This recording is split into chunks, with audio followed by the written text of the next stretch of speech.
Hello everyone. Welcome to ZaranTech. In today's digital age, data exchange between systems is vital for seamless business operations. SAP OData provides a standardized protocol for accessing and manipulating SAP data. Let us dive into the exciting world of SAP OData from beginner to advanced levels. In simple terms, it's a protocol used to access and update data in SAP systems using the HTTP protocol. Think of it as a bridge that connects different applications and platforms with SAP systems, allowing seamless communication and data exchange. SAP OData isn't just jargon, it's a game changer. Studies reveal a 30% boost in efficiency and a 40% cut in integration costs for companies using it. But why should you bother mastering it? Simple. In today's digital world, staying competitive means streamlining operations and using data wisely. SAP OData lets you integrate systems, access data better, and fuel innovation. In this course, we'll cover everything you need to know to become a SAP OData Pro. From the fundamentals of OData architecture to advanced techniques for building robust data services, we've got you covered. But before we begin, please subscribe to our YouTube channel and hit the bell icon to receive regular updates from us. Now let us take a look at the agenda. Agenda 1. OData Services Introduction. 2. CRUD Operations in OData. 3. Uploading and downloading files in OData. 4. OData using principal and dependent entities. 5. OData service to get header and line items. 6. Function imports in OData services. Let's dive in. So before even we look the introduction to OData service, my first point here is that why we needed OData. So OData were primarily needed or primarily used by SAP to feed data to my UI5 applications, UI5 or Fiori applications. Okay. Now, the question arises why we move to Fiori applications, why we need to UI5 applications. So when we speak about, applications perspective in SAP, till now there are two type of applications which we can broadly categorize into. One could be, can be said as, ABAP applications, ABAP apps, which includes, the reporting in SAP or making classes in SAP. Primarily, the reports are called as SAP ABAP apps, whereas UI5 applications are which we make outside the SAP. So first thing was because UI5s were different from ABAP apps, they were a kind of an improvement over ABAP apps. So we moved towards ABAP apps. So let's spend 2 minutes quickly to understand what are the differences between my ABAP apps and SAP UI5 apps. Okay, UI5, or we'll call it as 1 unit, Fiori apps. So another thing to understand here is whenever we speak about, SAP ABAP apps or the simple SAP S4, not S4, let's say we speak when we go back to ECC. Okay, so it was kind of all activities under one server. Okay, there are primarily 3 layers in any application and till the evaluation of R3 architecture. Okay, so one is the presentation layer, which we see. One is the application layer. And the last is the database layer,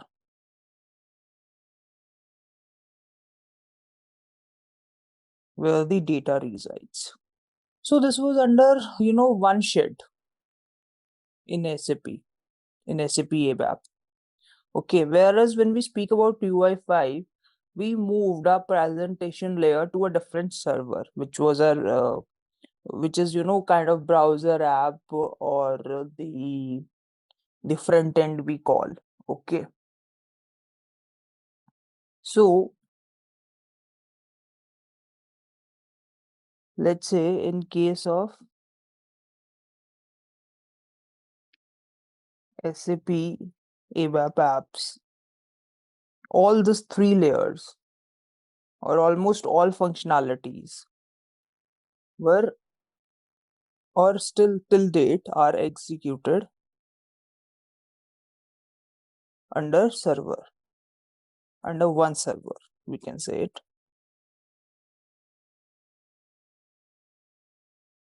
But in case of our UI5 applications,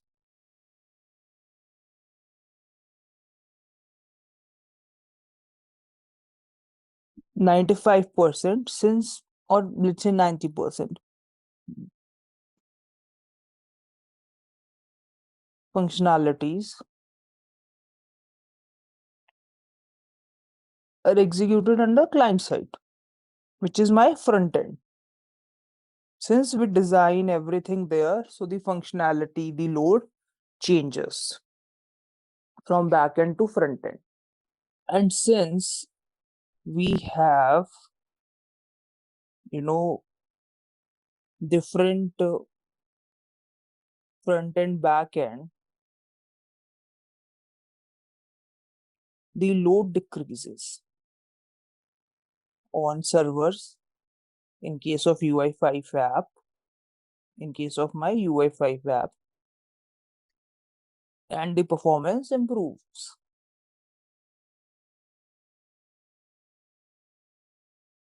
I'll show you here now.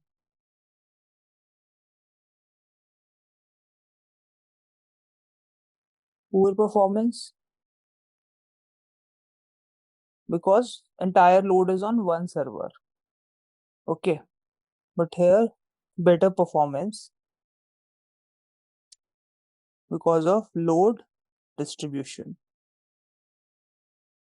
Here in ABAP, if we speak about SC38 or any other program, it is everything is GUI based programs. Okay, GUI based screens, whereas on my UI5, the screens are my browser based.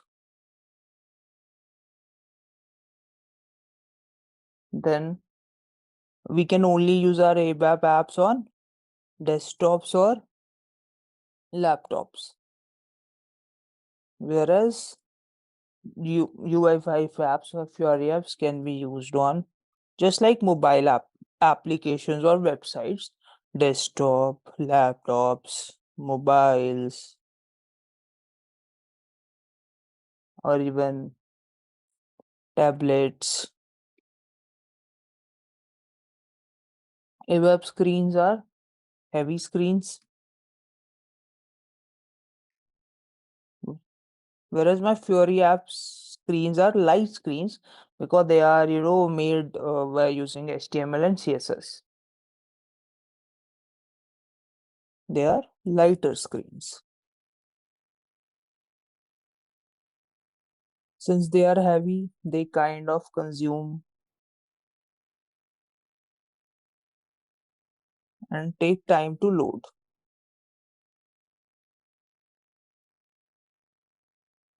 They consume less memory and takes less time to load.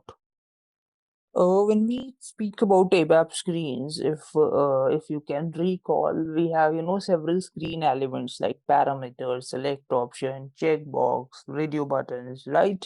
So we have in total 15 screen elements when we speak about this. Whereas when I speak about Fiori, we have more than 150 screen elements because it's a website. Imagine websites have plenty of options. Now, it does not support some of the website features.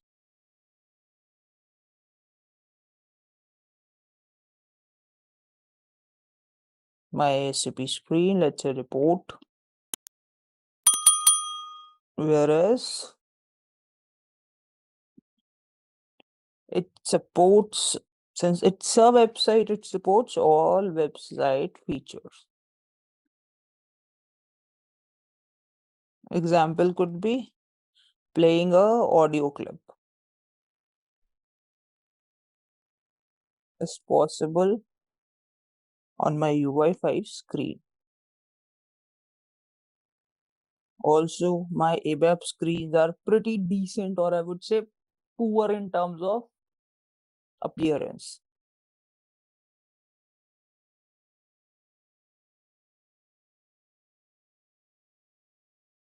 Whereas my UI5 are rich in screens. Okay, because right now these days if we see any screen, so they are like so beautiful. So that visibility is provided under UI5.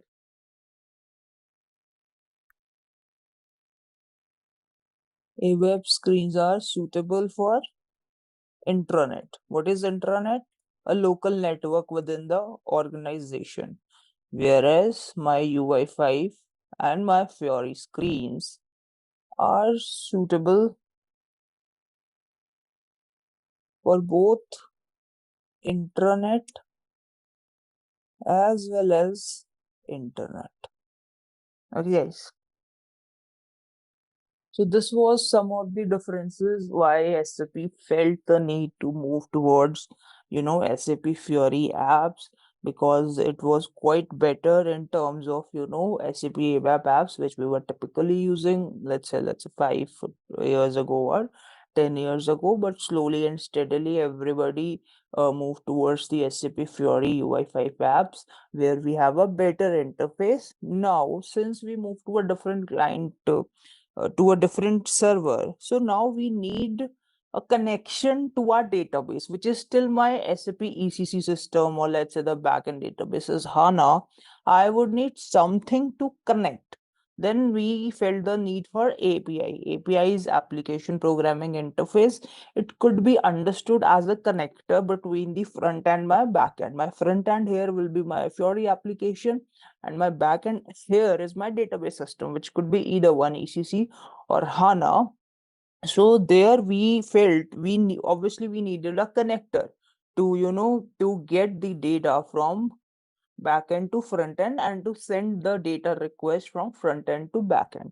So that's why API came into picture, and hence the need of OData emerged.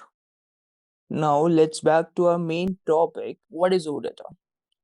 So OData is an open data protocol used in web technologies. As we already mentioned, that UI5 is a website, which means web technologies. OData is used by SAP to make SAP data accessible to other platforms, so that any non-SAP user can also access their data to web applications, websites, and mobile app. So I already mentioned it's a choice. You can you can use your OData service in any of the way. Now, OData is a RESTful API. Okay.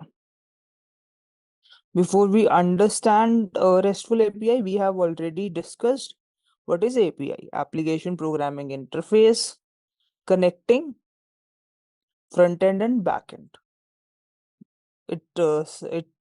It sends data request from front end to back end, and then in return it get data from back end to front end. Now APIs generally work on two architecture. One is the RESTful API and one is the restless API. What is the difference between both of them? So my RESTful API is an architectural style, which uses the REST protocol, whereas my restless web service or restless API uses the SOAP architecture. Okay, the major difference could be understand in is between both the architectural style is that on one side, where RESTful APIs are easy and flexible, and they kind of consume less resources to get executed. On the other hand, my SOAP API, which is my restless API, are not very flexible API. They consume more bandwidth and resources, and moreover, whereas on one side, a RESTful API like OData gives us a URL to expose our business logic. Then whatever data, whatever business logic we are putting in our OData, it can be exposed with the help of a URL such as HTTP. Whereas on the other hand, if I have to expose a SOAP API, I would need a service interface. That is a different kind of discussion. We'll not go into that direction. But to understand what are the RESTful APIs, so in a layman language, just like we use URLs like HTTP, HTTPS, or FTP, let's say. So they all work on the RESTful architecture, whereas they are easy to use, they are easy to expose, and they on the business logic side as well, they consume lesser resources as compared to SOAP API. Then just one thought will come in the mind, and why we use SOAP API? Well, there are certain things which are only established by a SOAP API. So for that, in some scenarios or in any of the process, let's say in a complex process, there might be a merge need to use SOAP API, but in the major cases, we used RESTful APIs, and our OData service is based on the principle of RESTful APIs. Now, OData is not, OData was not introduced or invented by SAP. OData was into picture before even SAP came to the principle of UI5. So OData was first introduced by Microsoft rather than SAP. SAP just reuse the existing principles of OData as per the SAP environment, but OData was first introduced by Microsoft, and now it is used extensively since it's an open data protocol. And what does OData do? Is OData fetches the data from one or many databases and table with the help of select, insert, delete, and modify statement. Okay, and it is based on my HTTP framework already discussed. Okay, in other word, let's say we have a front end which is our web application, and there is some data in the internal layer. So we will fetch the database data from the database, we put it into internal table, and we'll be passing it to our front end through a OData via HTTP framework. Okay. In a single HTTP request, you can get both the data and metadata or table structure. Okay, what does this mean? Okay, this is our presentation layer. I'm pointing cursor on it. This is my application layer. This is my data layer. We understood this thing that from database layer, we'll be moving to application layer. From application layer, we'll be passing our data via OData HTTP framework to a presentation layer. That is one thing. Now, what additional OData do for a user perspective is that it also gets us metadata. What is metadata? Metadata refers to the can be understood in a way, whereas apart from the data the table is exactly storing, we are also able to see the table structure as in what kind of data I am storing. Let's say I am storing employee number, employee name, and maybe his department. Okay, so surely we'll get records for getting this data, this data, but on the top of it, while using OData, I am also capable to fetch the metadata, which tells me that I'll be storing one field employee number with, let's say, alphanumeric type, one table field name with the character type, and one field department with character, alphanumeric, or whatsoever. Okay, so this was the intent of the statement. Now my OData service in SAP, we got this gist. Okay, that OData service is used in SAP gateway to connect with non-SAP platform. Fine. Okay, but now there are three types of OData services. This is a broader classification. One is OData to ABAP services. For this, my front end could be a website, and my backend services SAP ECC CRM SRM. Now the second is OData HANA services. Whenever we connect, whenever we speak about OData HANA, it is like my front end is any website and my back end is SAP HANA. So initially we used to work with SAP OData ABAP, but with the emerged use of SAP HANA, this again OData HANA services came up. And now the third is OData external service. For OData external service, the backend could be any non-SAP server as well. Since OData is open protocol, just the configuration way changes, but again we can configure it and we can use it for external services or any third-party servers as well. Okay, OData retrieves data from database via SQL statement. It works on the same ABAP code as we used to write in our reports in our classes, but only difference comes up that the front application changes. Now on the screen, as we already discussed, that we have more than 150 elements. So now we have the feasibility to put tables, graph, drop downs, radio buttons, and all such stuff. And regardless of what service we use in the backend, maybe it ABAP OData, ABAP HANA, ABAP OData, HANA OData, or external OData, the feasibility to get that data remains the same, and our SAP UI5 or the Fiori screen remains consistent. So do you see the major advantage here? Even let's say with SAP HANA, SAP ABAP, or let's say any third-party interface server, there is a high possibility that the look and feel of the system changes, how my report look like changes, or maybe I feel a difference in terms of executing the applications even in the server when we work at a server level. Assume this thing, understand this thing, that the from system to system thing changes. Like there are several T codes which used to exist in ECC, but now they're not existing in S4 HANA. Okay, so the look and feel changes. But when we make this services via OData, regardless of the things that backend system is changing or not changing, my UI5 fields remain same, which gives my user so much feasibility that he don't need to understand the changes running in the backend. His task is to simply execute the website he or she has, and he is not concerned with what is happening in backend. Okay, let's say we go to any restaurant to eat food.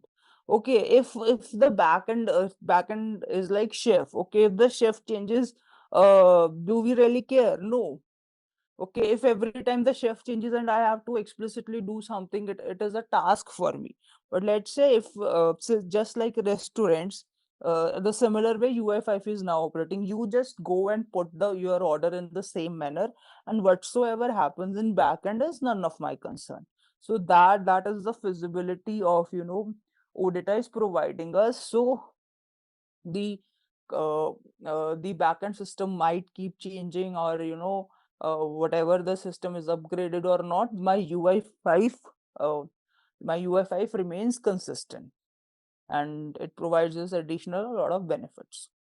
Now every OData service is created in a T code, we can say, or in a platform which is called as SAP Network Gateway. Okay, so what is my SAP Network Gateway? We popularly known as SAP Gateway. Okay, so SAP Gateway is a technology that offers connectivity to SAP applications using any programming language or model without the need of SAP knowledge by using REST services and OData protocol. So it says that SAP Gateway is a technology, can be understood as a technology which what it does, it provides connectivity to SAP applications.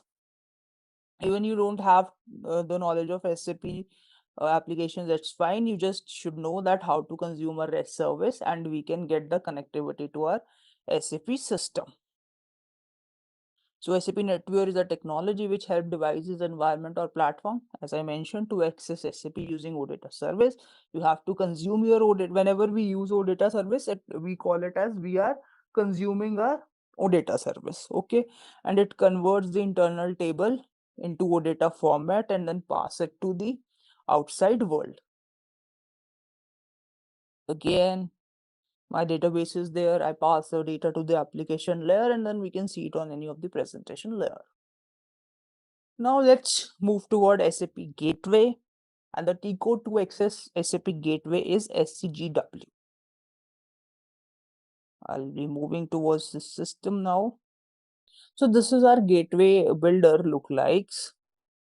Okay, we can just like any other T code, we have a feasibility to open existing project. We can either create any new project, and rest of the buttons we will see as already written. It's SAP Gateway Service Builder. Now, what are the important aspects in SAP Gateway Builder when we talk about OData service? Okay, like whenever we talk about reporting, okay, let's try to understand it in a comparative mode so that you can relate to your already existing knowledge if you have.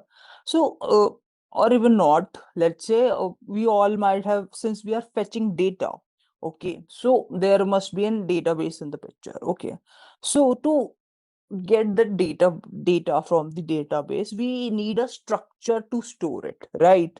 In SAP reporting, we used to call it as an internal table and work areas. Okay, here in OData, we use something known as entity sets. Okay, so the first thing is whenever we go to a gateway service, we define our data model. To define that data model, the part of definition of that data model is we create a project which we will be creating from here. Okay, and then the steps goes like we have to create an entity type. Okay, then we define properties. Properties could be understood as a way that what kind of data we are going to store, uh, whether it is going to be character, whether it is going to be an integer. Navigation properties, as if let's say that we are fetching data from header level to line item level, then we have to define the properties that how my user is going to navigate. Or from the website perspective, let understand navigation, and when we move from one page to another, we have to define a navigation property. In the similar way, in terms of data, let's say from my one order header there are multiple line items, and so we have to define that navigation property. Let's say I click on this and I need to fetch more data about that particular sales order, purchase order, or whatsoever, so I have to define the navigation properties. Now entity sets, we have two things here. One is the entity and one is the entity set. Okay, so entity type is a collection of fields, can be understood as a collection of fields uh, where where we store data in. If I compare it to plain ABAP, it is very similar to a structure, nothing fancy, just a collection of fields that this data is going to come.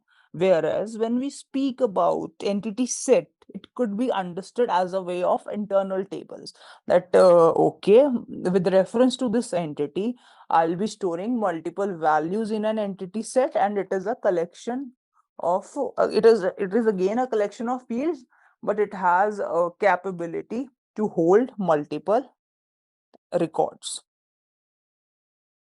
Okay, so these are the steps which I'll be showing you directly.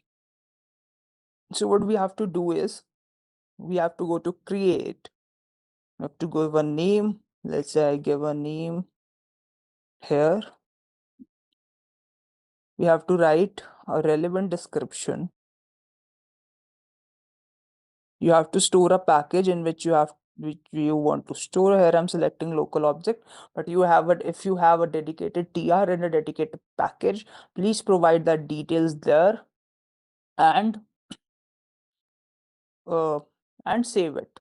Okay, before we move further, let's see. Whenever we create a package, there are four elements which are created by default: data model, service implementation, runtime artifacts, and service maintenance. Okay, what is my data model? Data model, which you already saw. Everything which we do like this is a part of data model. Okay, all these things.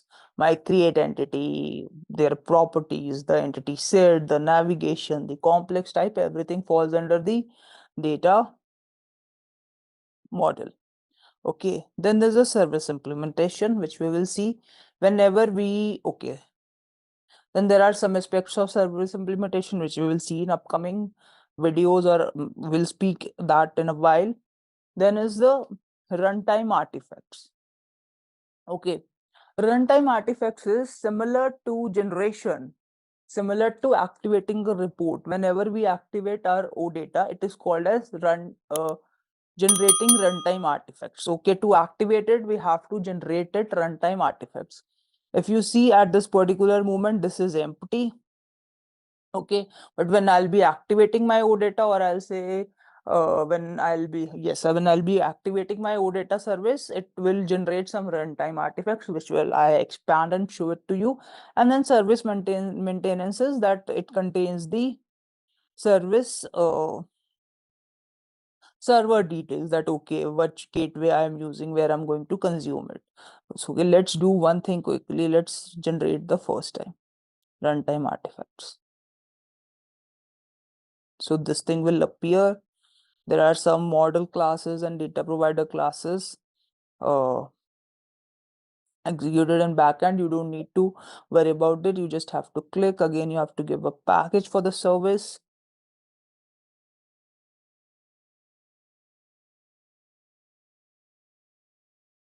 And the runtime artifacts are successfully generated. Okay, let's now you see that here the data model, we had these things already, but with the runtime artifacts, we got some generation. Initially, this package was empty, but now we have several elements associated in it. So what are it? There are 6 elements in it. If we look at it, DPC stands for data provider class. Okay. And MPC is model provider class. So whatever entity we will be creating will have a mapping with MPC class. No, you don't have to do it implicitly. It will be taken care of SAP. So a mapping will be created here automatically. Okay, then we have DPC class. So DPC is the data provider class. So basically, whatever logic we want to put will be taken care by the DPC class. Then we have the DPC extension and MPC extensions, which are extensions to both those classes. The uses we will see going forward. And then we have model class and the service class. Okay. As you already mentioned, entity types, entity sets, and associations are some of the essential parts of our OData service. Okay. Without wasting the time here, let's try to create our first OData service. Okay. But before creating an OData service, I will take a moment.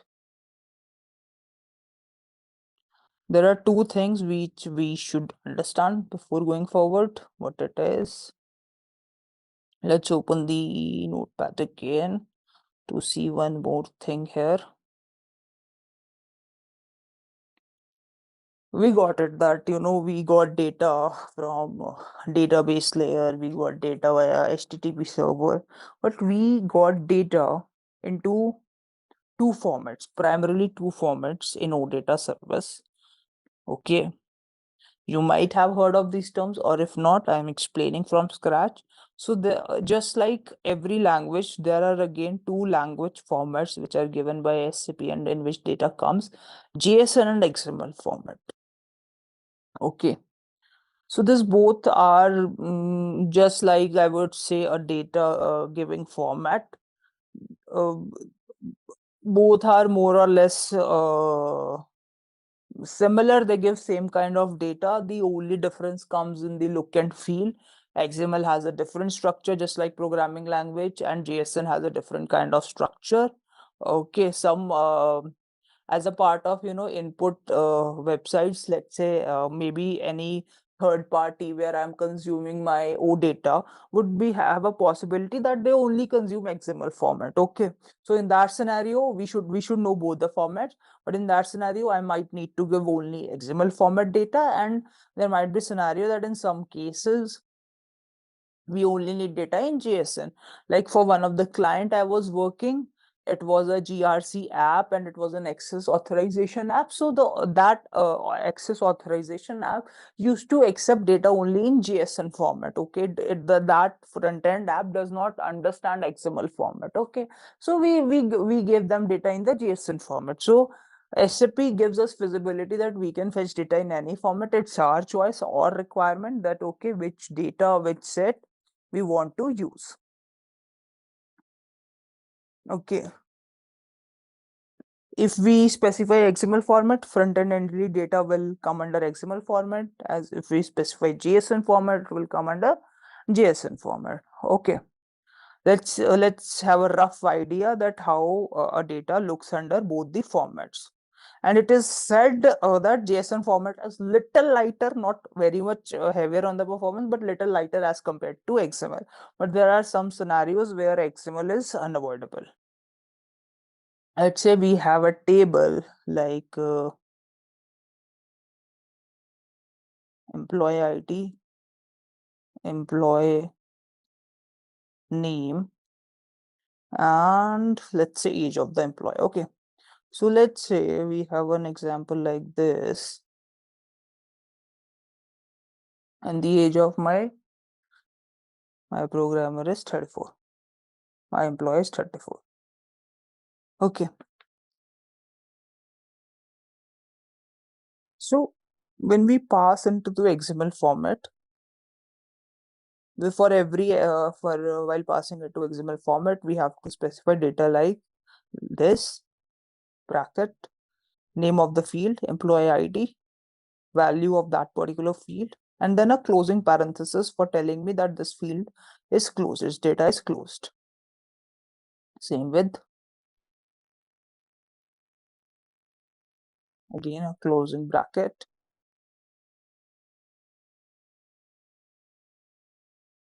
And the similar way, it will keep passing the multiple records.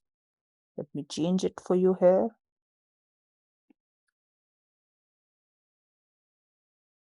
Let's say 29. Whereas JSON format is different in terms of look and feel. For JSON format, the structure, the syntax goes like this. We start with the power bracket. Okay, employee ID 1001, employee name Vijay, and his age 29. So we will be getting data like this. And the power bracket closed. And in the similar way, it will keep repeating. Just the entries changes. Okay. For here, it has to be 34. Okay, so this is my JSON format. So these are the two formats we saw, that how we get data in this. Okay. And now, before we create our first OData service, let's look at the way how to create an OData service. Okay. This is like how to create OData services. So there are two ways to develop any OData service. The first is by using mapping technique, or the second thing is without using mapping technique. The easiest way is to use mapping technique. Okay, in this technique, the OData service can be developed by using mapping techniques, such as we do their mapping to any BAPI or RFC. Okay. And before even we develop any OData service, let's look at the versions of OData have. We have majorly two used version, V2 and V4. Okay. So V2 version was the older version, as we can get the gist by the number as well. Okay. And then came the V4. Okay.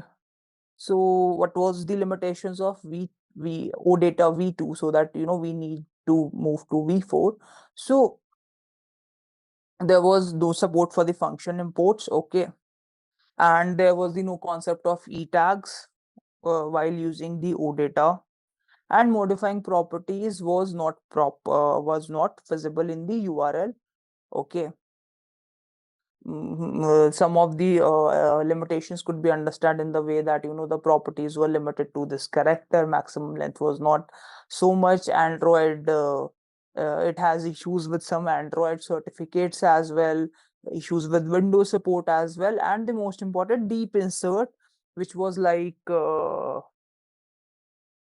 deep inserts were limited to only one entity. It means that when we are creating about, let's say let's consider a scenario where table T2 is the child table of table T1 and T3 is the child table of T2. Okay, so it's a 3-level navigation from T1 to T2 to T3.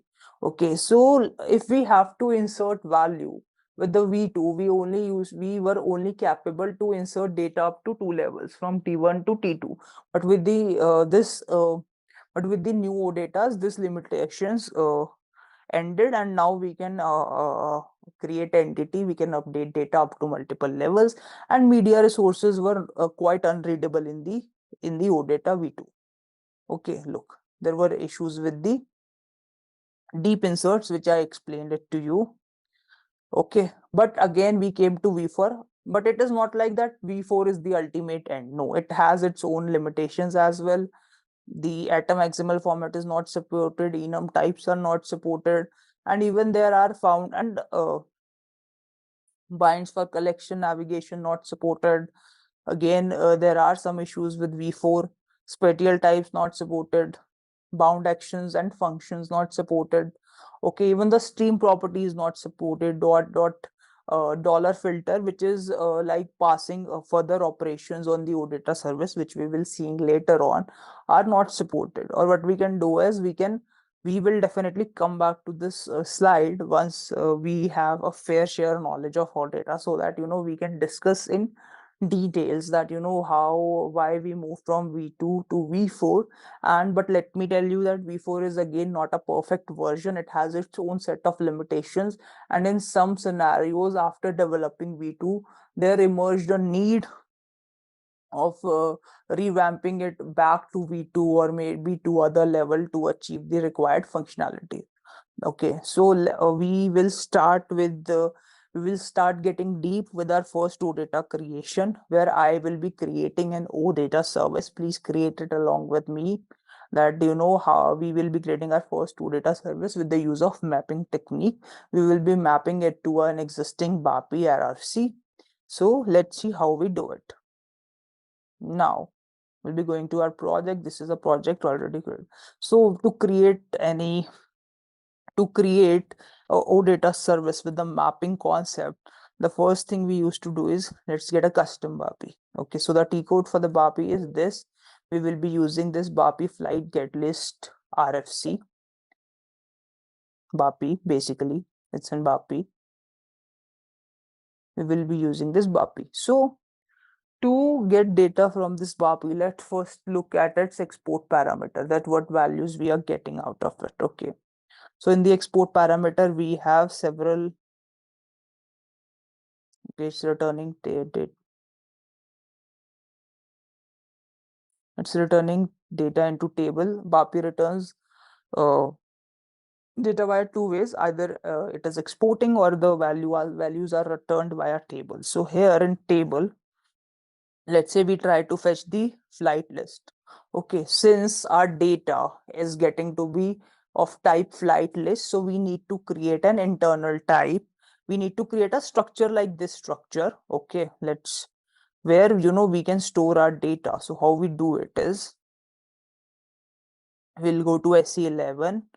We will check its structure. Okay, look, it's already a structure mapped. So there could be either one way could be that we create entries manually, and the easiest way while creating data model is this, or when we'll be using this option to create entity type, we have to give the name, and then we will have to create the fields manually. I'll not be moving to this options in this session. I will be showing you to directly import the structure. So we have multiple options here as well that we imported from this. Here I'll be importing it from a DDIC structure, which structure I already show you the name of the structure. So we have to, just like an internal table, we have to give a name to our flight, let's say detail,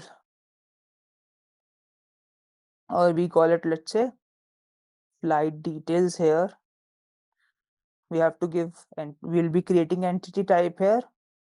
We'll give reference to the DDIC structure. Okay, now there is one checkbox at the available. So look, when we create without this, only an entity will be created. What is my entity? Entity is a similar to work area. It would be only capable to store one record. But think of a practical scenario. There are very less scenarios when we would be needing only a single record. There is a need to get entity set multiple records. So the option is either we create it separately and SAP gives us visibility that we can create it along. So by checking this checkbox, we ensures that whenever whatever entity we create, the entity sets is create along with it with the same name. It will be created. I'll show you that as well with an addition set in the end. Okay, now it gives us visibility to select. Let's say we don't need entire data, we need only selected number of fields. So it gives me visibility to select those fields. I'll be selecting it. Okay, let me select one more field.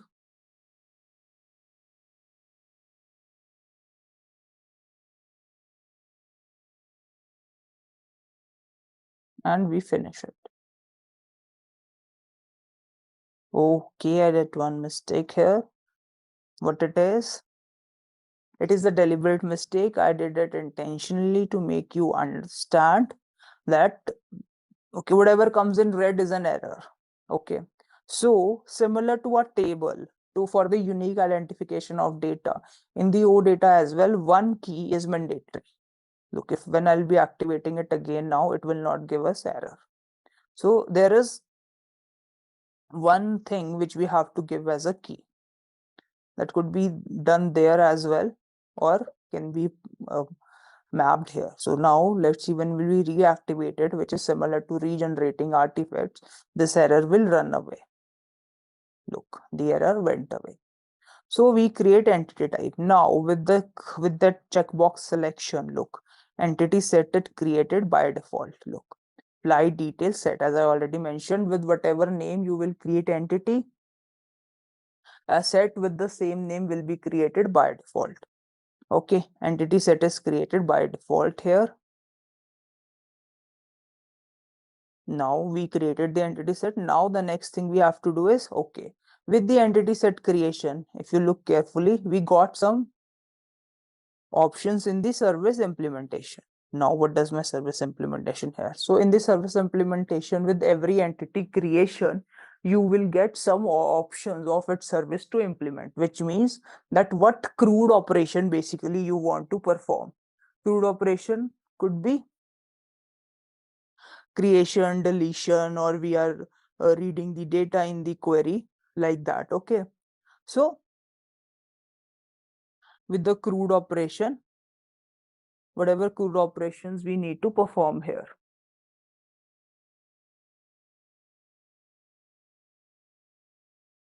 So we get all the options to do crude operation. So here we will do the get entity, means getting data in the entity. So there are two options, get entity and get entity set. So here we will be doing entity set. The reason is, in get entity we get only one record, in the entity set we get multiple records. So we will be doing get entity set here. How to do it? Since we are using the mapping method here, we will use map it to the data source. We have to tell the source, it will be my RFC. Local and remote means, is it in the same system or is it in the different system? Since we are in the SAP system only, it will act as a local system. We will give it here. And the mapping gets activated. Okay, you will be redirected to the screen. Now we have to define the mapping here. To define the mapping, there should be, now understand it as a perspective. Whenever we need to get some data, we have to request some data, so we have to pass some input. So here, since airline is a primary key, we have to give it as an input parameter. So what I'll be doing here is, I'll be selecting it, Control C, and I'll simply add one more parameter here to provide the ID. Okay, now for BAPI as well, It is an input parameter. We will do the mapping here. Look, input, and from the map BAPI perspective, we have to map it with the fields of BAPI. So we will map here one by one with the fields of BAPI.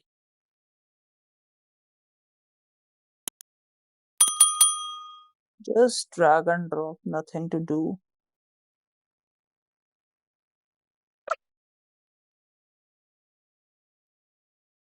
So we just do this simple drag and drop. Now we will activate it. We don't have to write any logic in case of, mapping. The internal logic of BAPI will be sufficient. Now my service is implemented. Now what should be next step is, now I have to go to my gateway. So the T code for gateway is IWFND underscore meant service, where I'll be maintaining my service. Okay, I'll be registering my service and will be executing it. So the T code look like this. First, what thing I have to do is I have to add my service. How to add the services? We have to use this name. Okay. Since it's a local system, we'll be using the local alias, but you don't have to worry about this. This information will be provided by your basis guy. Okay, hello, the service appeared. I have to select it and I have to activate it.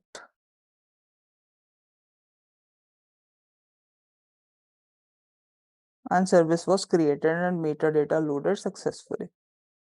Okay. Now what could be the next step is I have to go and execute this service. Let's go back to the T code again.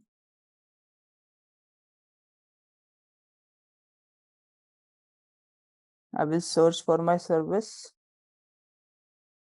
here. Okay, I got the service here. If you look at it, I'll double click on it.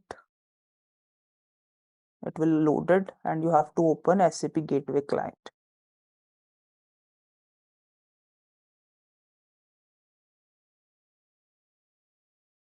And this is my SAP Gateway client. Now, there are some methods which we'll be seeing. Let's execute it first to see what is happening here. Okay, we'll be executing it.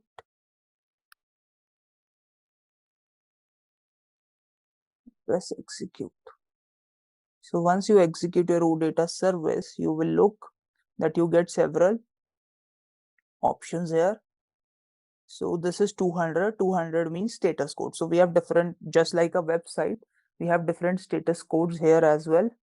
So the 200 status code means my request is successful and my metadata is loaded. Okay. So my metadata is loaded. Now, to get the data for an entity, what we will do is we will select entities here, which is my flight details that I created. Okay. And I'll simply execute it. So look, we are getting data here. So whatever, if you'll go back and check into the table, you'll see that we have all this data in the system itself. Look, AC, FL.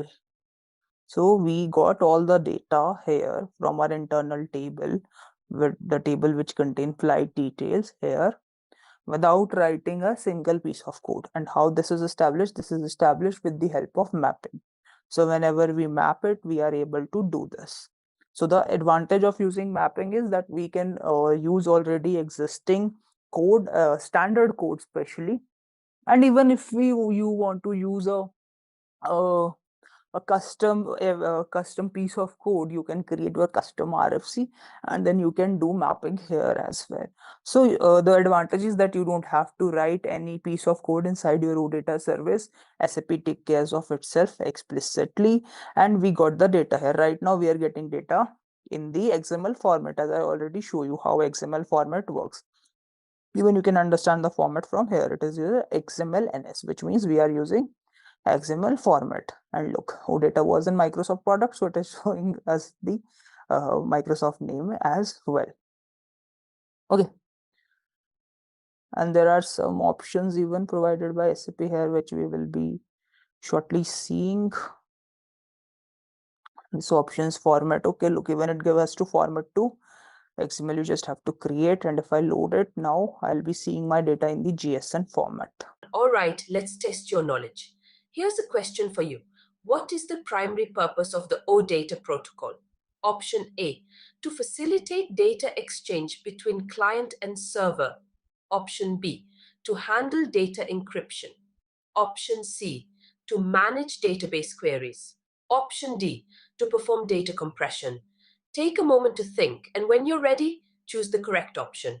Remember, each choice holds a key to unlocking the answer. Good luck. Type the correct answer in the comment section. Hey there, ready to dive into the world of SAP OData? Our course is your gateway to mastering it all, from beginner basics to advanced techniques. Take it at your own pace right here on our platform. SAP OData is like a Swiss Army knife for managing supplies, ensuring everything from production to delivery runs smoothly. Learn from seasoned pros who've been in the game for ages. They will guide you through every step and answer any questions you may have. But don't just take our word for it. Our students rave about how helpful this course has been for them. And the best part? It's super affordable, so you can level up your skills without breaking the bank. Ready to become a SAP OData whiz? Sign up now and start your journey. For more info, head to ZaranTech's website. In today's session, we will learn about the CRUD operations in OData. Similar to the CRUD operations on the database tables on the SQL queries, via SQL queries, which we used to do earlier normally, can also be done via OData as well. So first understand, let's how CRUD operations work along with the HTTP protocol. So for create, we have to use the post method. For read, we have to use the get method. For update, we have to use the put method. And for delete, we have to use the delete. What does it mean? Let's see end system quickly. So this is what HTTP methods. Okay, so what does it mean to say is that whenever we have to get value, does not matter for an entity or an entity set, we shall always select get. When we are creating a new method, we have to select post. Whenever we have to update the method, we have to put. Okay, and whenever we have to delete a method, we have to use the HTTP method delete. Okay, so let's see what are the operations we can be done along with the get. Okay, a single entry can be read via get request, that is true. And if you choose to modify the single entry, you have to use put or patch. As we already explained, patch allows you to particularly update the entity.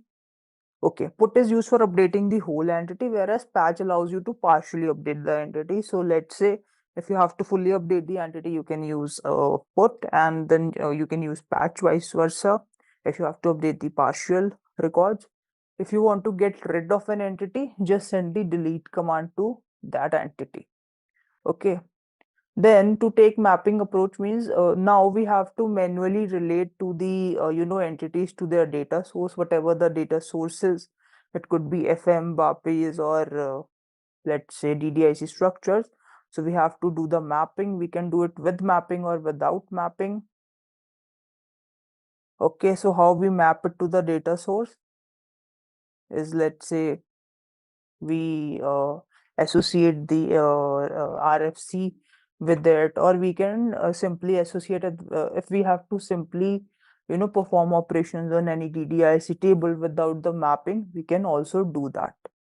So to do any operation, either it's creation, updation, or deletion, so we have to modify the relevant methods of our class. Okay, in the last session, if you remember, we discussed that whenever a service is created, let's go back to our SCGWT code gateway T code, and let's create a new project for today.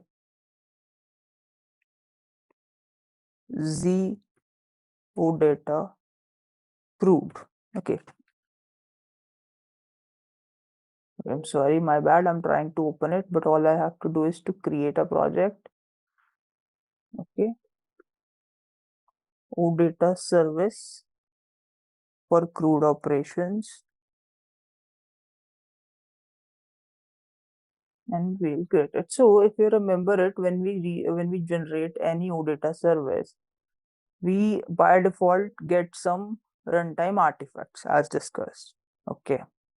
So we get 6 runtime artifacts. If you remember, one is the MPC class, DPC class, one is the MPC extension, DPC extension, service, and MDL. Okay. So the code, the relevant code has to be written in the DPC. Okay. What is MPC? What is DPC? MPC is model provider class. So whatever entities we create by automatically get modeled into MPC class, and whatever operation and whatever data we have to pass and get has to be achieved via DPC class. Now, then why is there DPC and DPC extension? Okay. So whenever we generate runtime artifacts, there is some standard piece of code which is created in both DPC and DPC extension. Now, why SAP advises us to write in our code in DPC extension instead of DPC? Because whenever we will regenerate the runtime artifacts, whatever code written in DPC will be reset to the standard, whereas DPC extension will not get remodified to the original code. So that's why SAP says whatever custom logic you have to, basically DPC extension is a stub. If we understand it in a layman language, we can understand it in a way that, DPC extension is a kind of stub provided by SAP itself, that okay, apart from the standard code, whatever we have generated at the time of runtime creation, in addition to that, whatever you have to write it in the DPC extension. Okay, now let's open this class and see it. So we got this clarity, okay, that whatever operations we have to perform it in the DPC extension. So I will go to an SC24 method, where today I will not be using mapping method. I will be simply writing my logic, and then I'll be doing the crude operations. Okay. So if you go and see here, right now it does not have any crude operation method. So the first thing you need to do you have to create an entity here. Okay. So my objective of you bringing on the screen was to tell you that, okay, we have to use this method. Okay. We have to use DPC extension. Okay. We will go back here again. So let's understand one thing. For create operation, we will be using methods of DPC extension. Which method? To create entity set, we will be using create entity method, and the response we will be getting is again 201. It's a success response. Okay.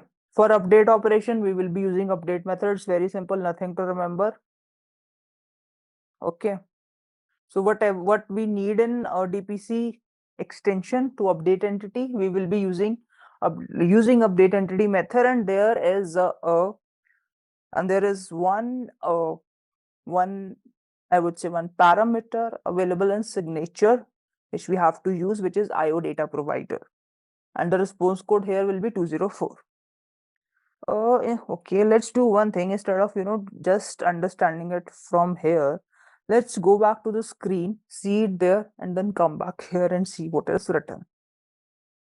Okay, so what I will do first thing is I will go here and will quickly create an entity. So for doing the create CURD operations, I have created a SAP table, a custom SAP table, Z user info. It's a custom table you all can make. What fields I have used here is user ID, first name, last name, and contact info.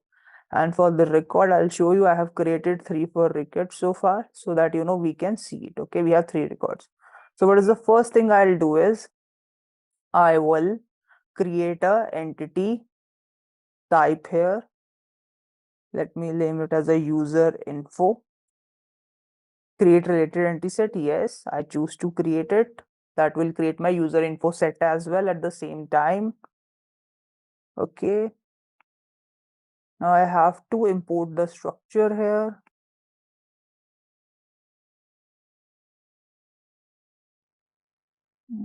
What I have missed.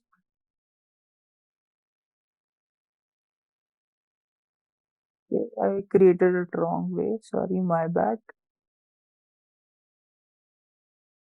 I'll delete it and will recreate it. Okay. So we have to. Why it is not giving me that option? Okay, sorry, I am choosing it wrong way. We shall import it from the DDIC structure instead of creating it. So what I will do here is I will straightforward give reference to my DDIC table, similar to the last time where we checked and give reference to the DDIC structure. But this time we will create it without mapping. Okay. So we have to give okay. And here let me keep the name as user information. Okay. And I choose to create the default entry set. Now the structure will be imported. Here I choose user ID to be my primary key. Okay. Is key. Yes, my user ID is key. Let me select this option.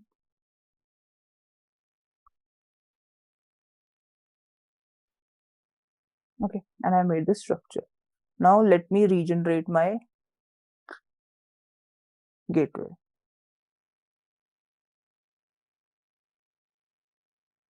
What is the entry type we have? Information. Okay, we also delete to this set by manually. It does not get by default deleted by default. Now let's try to generate the runtime artifacts. Okay, I did a wrong mapping. Let's quickly delete it. It's become a mess here. Let me quickly go to data model. User information. Let's give reference from the here. Create by default. Okay. And we choose to select these fields. By default, all the fields are selected. I choose that. Is key. Yes, it is. Finish. Okay. Now it is generated. Now I will. Sometime it happens. Okay. For the system, I guess my system is a little bit of inconsistent for the moment. But let's generate the. It's generated. Okay. Now, if we go back to a class and we will refresh it and we will see that what all do we have. Okay.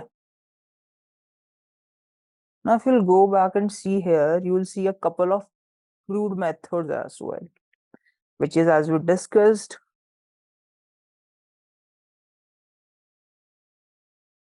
Create entity, get entity, update entity, delete entity. Okay. So we will see the implementation of it one by one.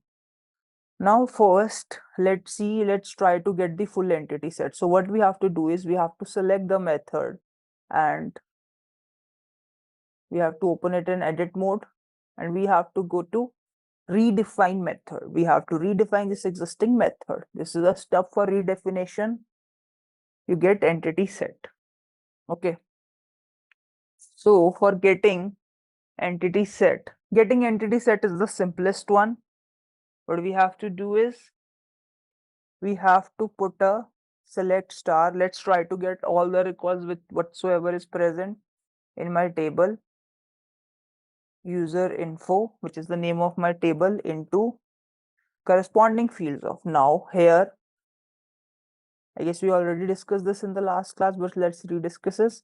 If we look at the signature, we can pass our data from our class to this, to the front end UI5 in this method. ETT entity set is the method, is the structure or the table which will be passing my data from this method, my backend, to my front end system. So what we will do is we will fetch the data into entity set only, which is already given by SAP, and we can pass it directly from here.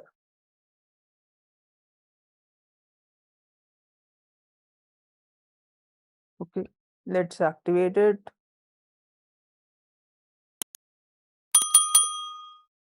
Okay, what I did into corresponding fields of, sorry, since it's a table, I shall write it as a table entity set. Okay, now the other step could be we have to register this service to the gateway. Let me use the OData underscore crude underscore SRV as done similar to what we done in last class. Let's open another. I guess we are already into interface, or maybe not. Let's open the service, register it, and try to execute it. Okay, so we will go to add service. Sorry,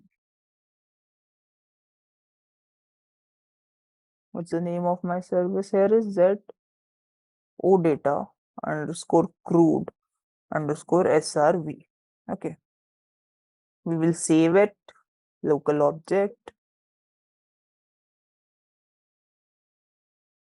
services registered successfully. Let's copy this service, go back to our gateway, filter it.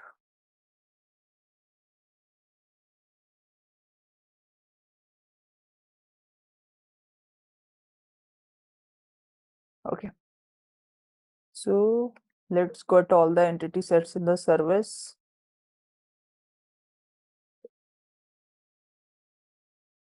Look, with this, we are able to fetch the entity set here.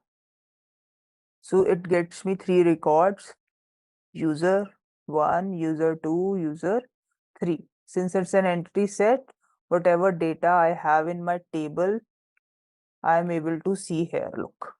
So let's say now I have to get a record on the basis of a particular key. So in that case, I'll be getting a single entry, right? So for that, first thing I have to do is I have to implement my get entity record, get entity method. How we do it? Again, we'll do the same thing. We'll go to redefinition. Okay. And we will be writing a piece of code, a very easy piece of code. Let's see what's written in PDF along with this.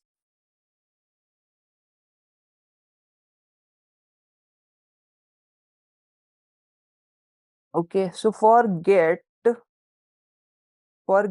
we use forget basically to get the key. Now understand this thing, when we have to get a particular entity, similar to, you know, when we write a select query and we write where clause, we pass a primary key. So similar to that particular select statement, here as well we have to pass a key which will be used in my where clause. Okay, so to capture that, here we use one of the parameters in signature already given by SAP, which is an IT key tab.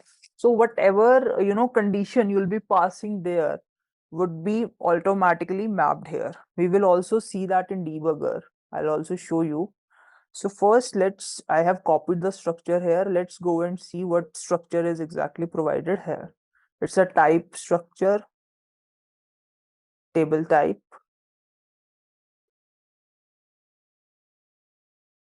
It could not copy the entire value due to length issues.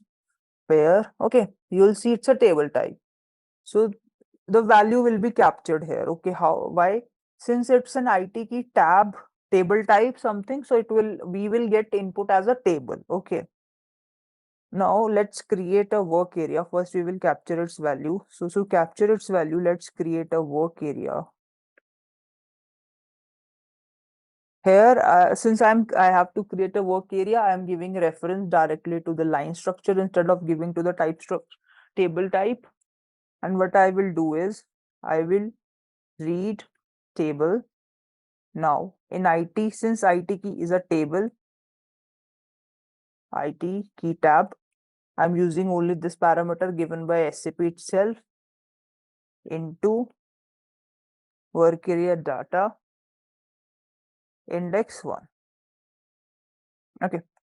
If you pass multiple key, you can even build your logic around with multiple indexes. Then what we will doing is, let's say our read is successful, which will be in any case. Subset C is initial.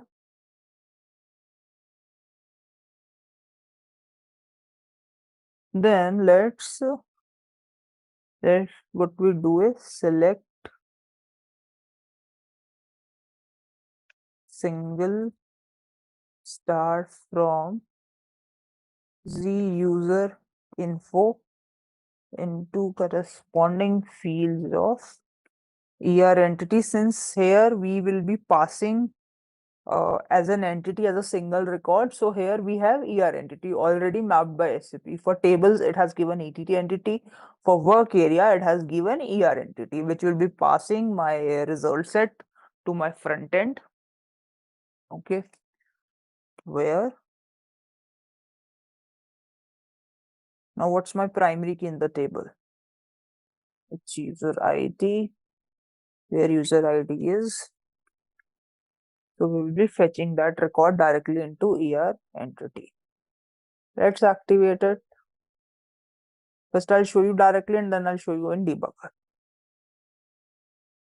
So if you look here, we have already selected get, as already discussed. For get entity, for reading entity set or entity, we have to use get here.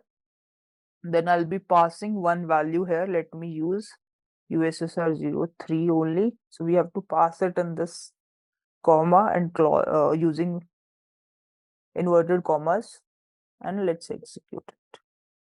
So we get a 200 look, and we only get this time, if you see, we are only getting single record. Okay, we are not getting multiple record. So right now my get entity set will be working. Okay, how we know that which method is working? Okay, let's put a debugger. Here in OData, the internal debugger does not work. We have to put an external debugger. I am putting an external breakpoint. I'll be recalling this method. Look, it triggered my debugger, and right now I'm into this method. So as I explained it to you, we will be getting data here in the table. Let's have a look how we get the data. So we get data into some format like that, name and value. So we passed, by default it will take primary key. So with the user ID USR003, okay, I'm requesting data for that. So it will read with the index 1. Okay, my size of RC is initial since I have data there. Now it will put select single into ER entity. Even we can check ER entity here. So we got the data, and with the help of this parameter, it will be directly passing it to the here. Okay. So it works this way. So we got data for this ER entity, and this was our get single record, get entity. We can use it another way as well, which is, let's say there are multiple keys and we have to pass only one key. In that way, we can even like this. No, it has to be written like this. User ID equals to, there should not be any space, then values in a column. Okay. So again, you'll get a 200. It's got into debugger again, but you'll get 200 is a success code which it returns, and also it returns me the data. Now this was all about getting data. But let's say what if I have to create a record by a front end? So for that, the first thing I have to do is I have to go back to my class and I have to implement the create method, create entity method. Okay. So when we use create entity method, how we use it? Okay, in the slide, if we go back and see, In the create entity method, in the create operation, we use create entity method set, that is true. But again, another thing which we need is IO data provider. What does IO data provider do? So basically, IO data provider is an instance to a class which helps us in reading the data from the front end. Okay, and we will be using the read entry data method of that particular class to, get the data into our code and then performing some operations on it. Okay, and for this case, 201 is our success code. If a entry is created, my front end will be returning 201 to me. Okay, so let's quickly create the data.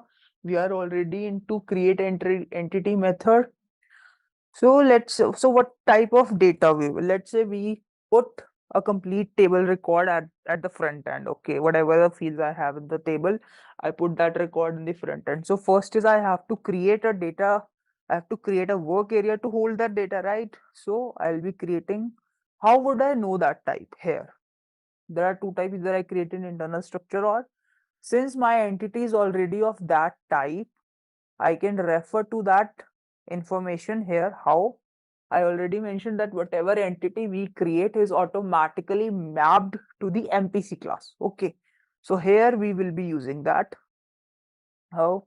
We will be giving a reference to our entity class here. So whatever is the name of the class, you have to write that, then MPC, then look. This entity, if you remember, even you can go back, reverse video a little bit, and you'll see I created an entity with TS information. So here, with the help of my MPC class, I am directly taking reference to that entity class with the entity class of MPC. I'm not redefining any entity set. Okay, I am just directly taking the help of that. Okay, now what we will do is, and even you'll see, as we mentioned, IO data provider is an instance which will help us, and it is the type of this class. Okay, so we will be calling here directly this method now to read the data.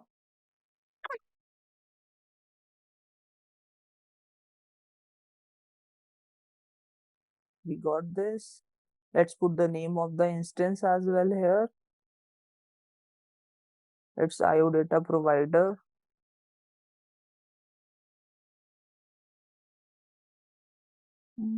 What mistake I done? IW. Okay. Here we have to name the instance IO data provider. If you look at carefully, I did not remember anything. All this information is provided by SAP itself. We just should know, we should have an idea that, which instance to be used where. That's all. You don't need to, mug all these things or memorize all these things. Just having an idea would suffice. Like I know that whenever I have to create an entity, something like this is provided. That suffices my way. Then all the information is automatically mapped there. Okay. Now we got the data from the input. Now we will simply insert it. Insert into, I'm writing an SQL query, user info, values, WA, data. Okay. And whatever record is created, I'm just trying to return that to the front end too,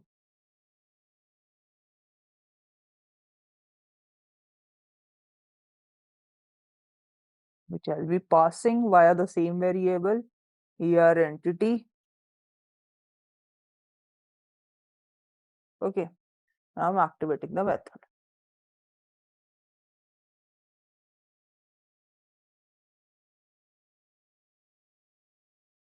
Okay. We activated it. Now, to create an entry via front end, we always need a front load, payload, which we call as payload in the technical terms.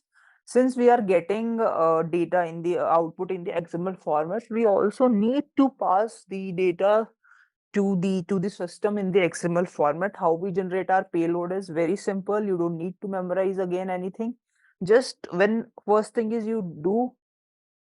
do is call a always get entity method and then use as a request. Okay, once you use as a request, it will be by default copied here, and from here this is a channel to pass data. Let's create a new record. Okay, I'm creating a record USR04. We have to do the relevant changes. Okay, let's say my this is Sam Sharma. Okay, my bad.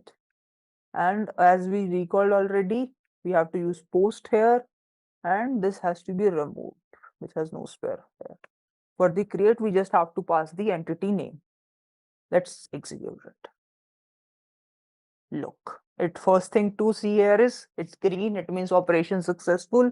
The second thing to see here is status code 201, which again is a status success status code. And what data is created in the table is already returned here. Okay, and we should also go into our table and check. If you remember, till now we had 3 records, now it has 4 records.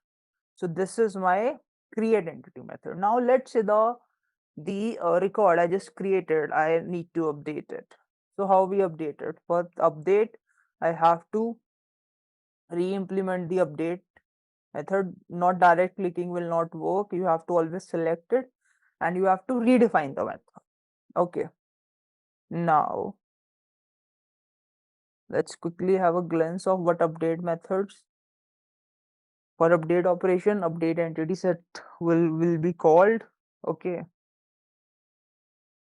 and then we have to again for getting data from the front end, we will be using IO data provider class. Okay, the same method again, nothing more. And for this 204 will be my success code. Okay, so let's go back here and quickly update some values. So again, what we will do is what we can do is let's copy from it here only. So what we will do is we'll be using more or less the same method. So let's go to create entity. Okay, until this point we will be doing the same stuff. I go back to my update entity method. Okay, we read the data. Now we got the data, right? Now what we will do is we will try to update our entire table, sorry, our custom table with the help of this. Okay,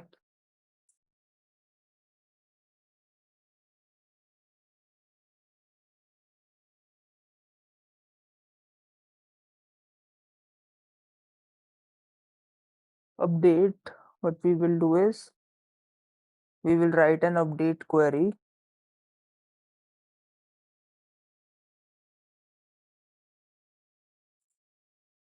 This is an update query, syntax for update query.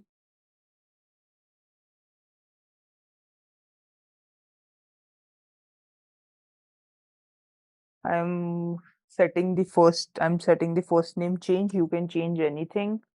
Okay, with the where clause, where my user ID is whatever I got from here. Okay, where my user ID is WA data's user ID. Okay,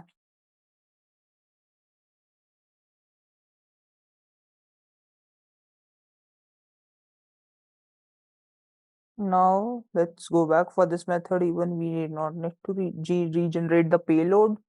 The simple thing we have to do is we have to use put instead of post. Okay, let's change the username. Okay, what operation name we were passing here?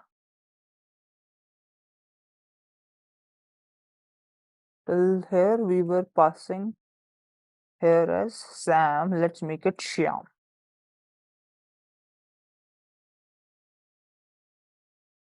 Okay, I guess we need to pass the ID along here. So let me pass that. User ID is equal to, along with the key you have to pass it, which is user04. This was a deliberate error so that you can understand that what are the differences between the URL in create and update. So in create we don't pass the key, but in update we have to pass the key in the in the URL as well. So I just did it deliberately to make now you'll always remember this. Okay, now let's look. I just refreshed the data and the data has been modified. So now let's say we have to delete the record as the last part of the CRUD operation. Let's say we did everything. We read the record, we read the table, we did everything. Now we want to delete this entry. So for that, we have to re-implement this method. For the delete operation, we have to use another parameters given here in the class itself. We'll see it, and the response code is 204 for it. Okay, let's go back to the class itself. We will re-implement this method. Okay. Now, if you see here, we were using something called as IT key tab. Okay. So we for the delete as well, similar to the get entity as we used in get entity, we have to use it IT key tab. Why we need IT key tab or and delete here? The reason is same. In the get entity as well, we were passing a key for the where clause that, okay, go and read this entry. In the same way, for the delete, we have to tell our compiler that, okay, go and delete this entry. So whenever we have to specify a specific key, whenever we have to mention a specific key, we have to use that. Okay. So even if we want, since the code will be very similar, what we will do is we will copy it from here. So we will go to get entity. Okay. And we will be using this structure only. Let's copy it from here. We will be reading it. Okay. Let me close it with an endif. Now, instead of reading it, we have to delete it. Delete from Z user info. I'm putting a read SQL query.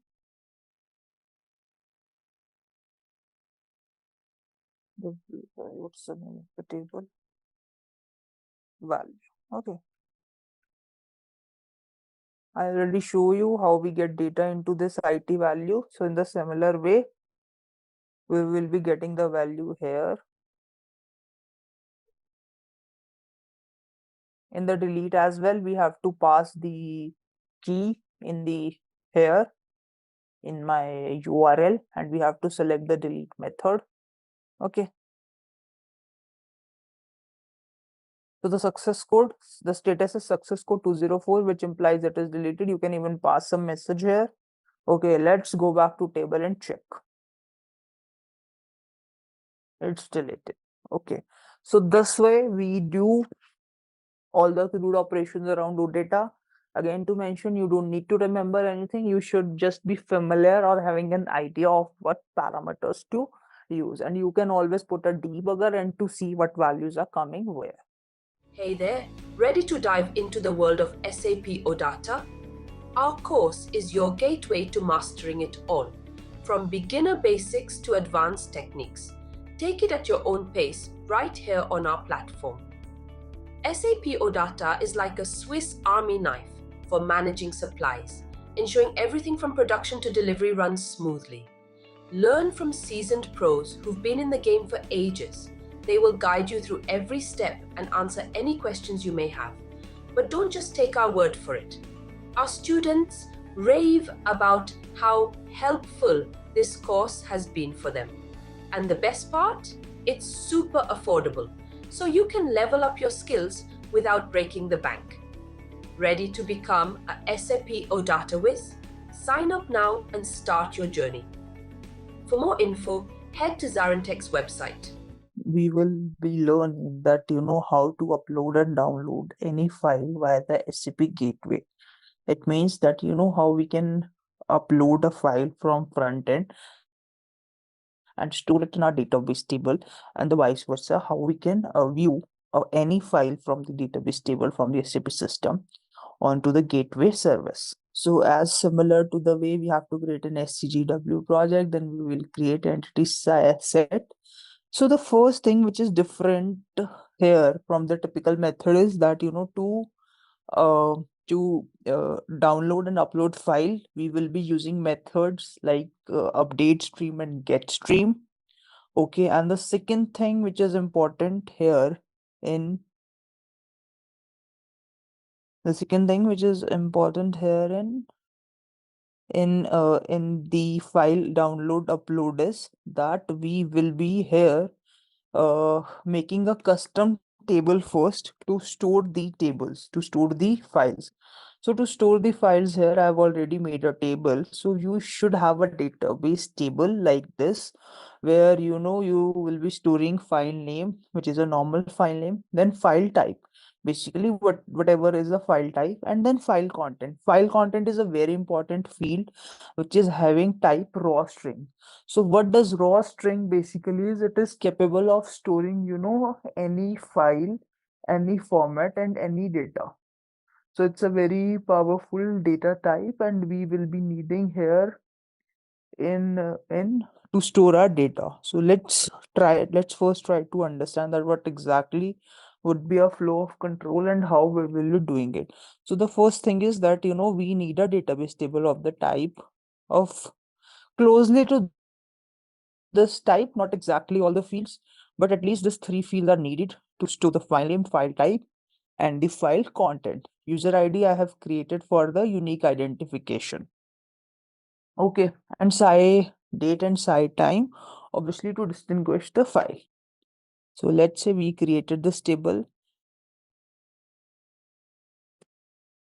Now the second thing, which is under database table, which I've already explained, file content field, which I showed to you, should be created raw string data type. So what does basically my raw string data type does is, raw string data type is a data type or is a data type that is capable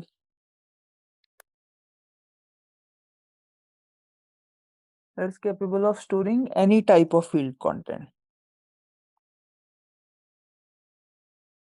Maybe it is PDF or GIF or any image, .bmp or even .txt. So it's a very powerful data type, I would say, and it is capable to convert anything.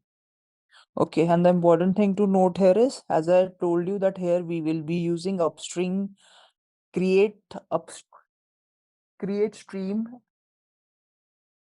update stream, and get stream. So to upload a file, we will be using method update stream, and to read file, to download file, we will be using read stream. Okay. So in update stream method,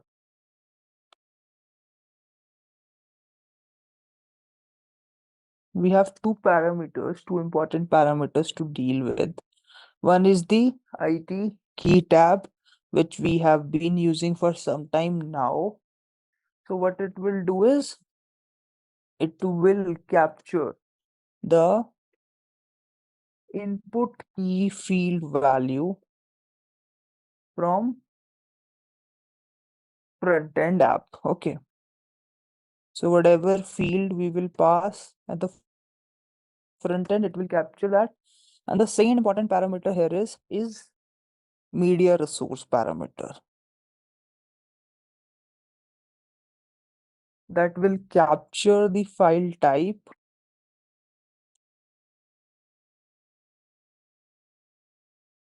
and input file content from the front end.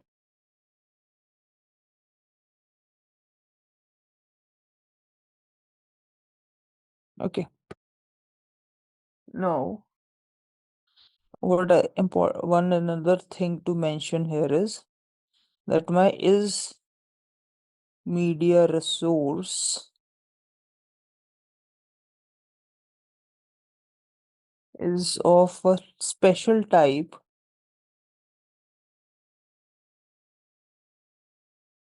ts underscore s underscore media resource. It is a structure created by SAP OData itself. I'll show you how it is created and where we can see it. Okay. What special field does this structure contain is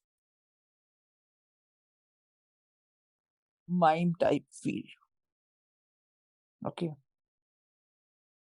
Which is my technically the file type.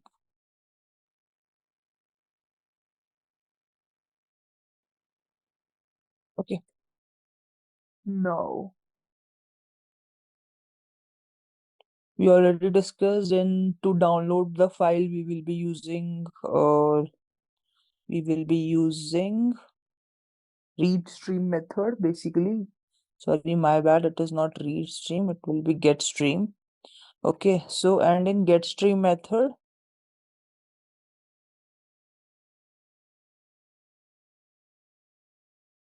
again it keep tab parameter will be used, and it will be again used to capture the value from the front end only, the key values. Okay. The second parameter which will be used here is ER stream. So this parameter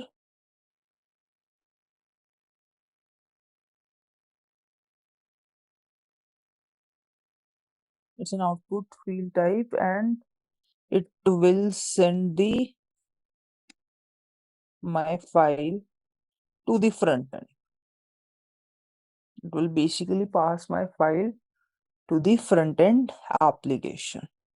Okay. Now let's see how we do it in the case of file upload and download. So we have this table. Okay. And what we have to do is now let's go to SCGW. Let me close the existing project. Okay, let's create one project. Name as Z stream. Okay. OData to upload and download streams. I'm giving it as a local package. Okay, now in data model, what we have to create is we have to create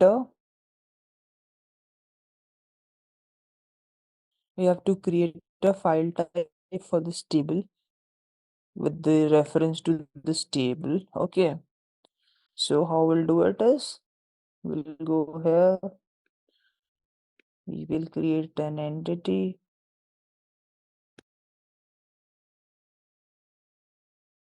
I'm giving it as a name.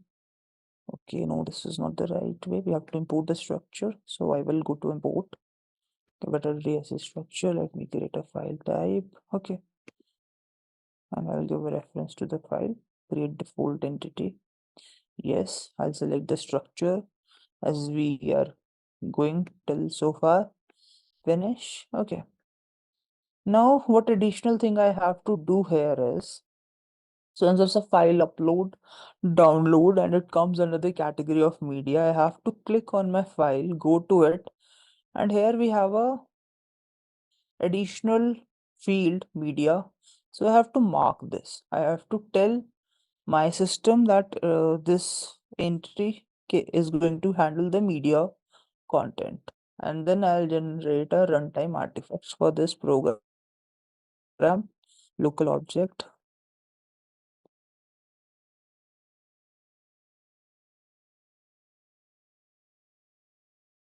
Okay, generated. Now we'll go to the DPC extension of this class. Okay, let me check the runtime artifacts. And the other thing which I want to show is wanted to show you is let's copy this thing first. Okay.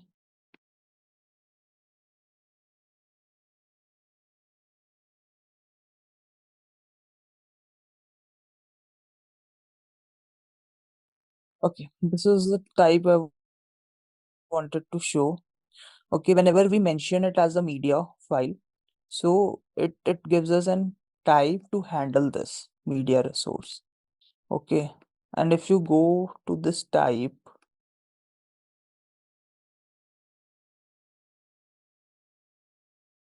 if we see exactly the type structure for this particular type, which is my ts underscore.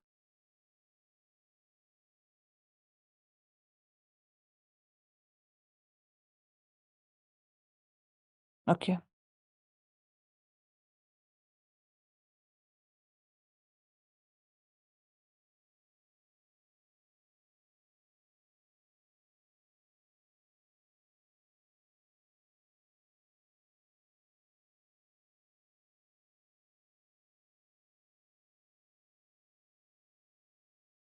I guess mapping will be shown here and extension only. Let's go back to extension and search types here.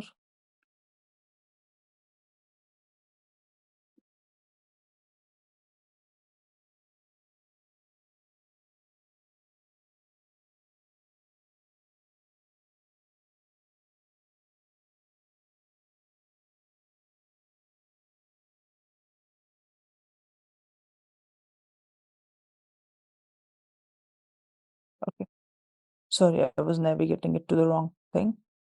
Okay, so it is of this type. And what I wanted to show is that it has a MIME type, which is basically used to store the mapping, store the file type. So it is a very important type and it will be used. So this is an additional thing which is created here. Okay. Now let's quickly navigate to the DPC class 24.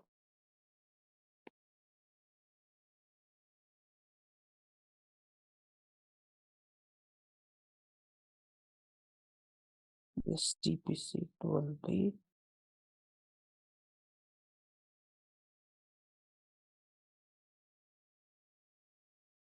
And we will be updating two methods, update stream and get stream. So let's first go to update stream where we can upload a file. Okay. So as I already mentioned, which parameters we will be using, these two parameters here will play a vital role. So let's see that what we need to do. First thing is, again, we will do a data structure. We will do a work area for this. So let me make it.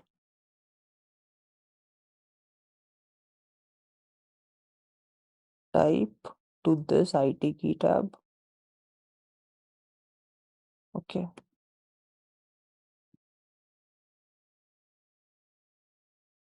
We made this. Then we will get the type reference of data. Okay.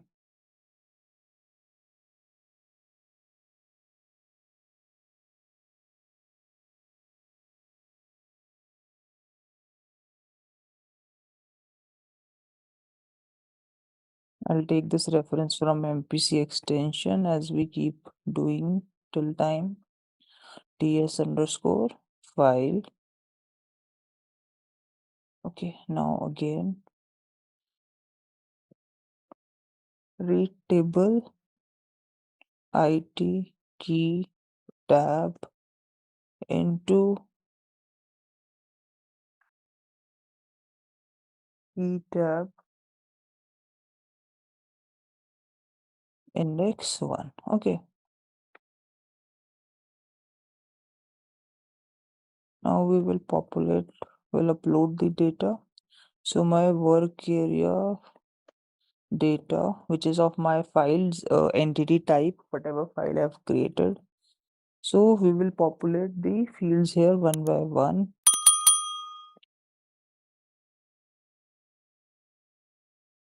Okay.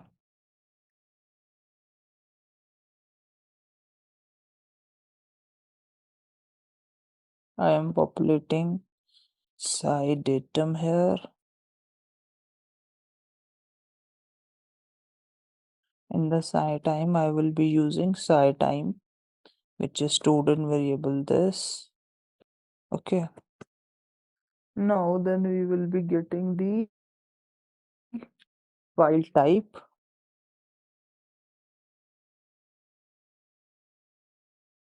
which will be captured in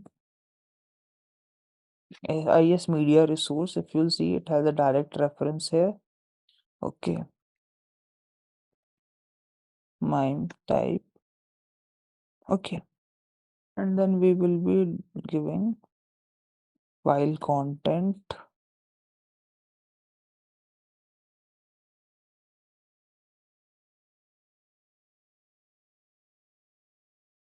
Its value, both things will come here.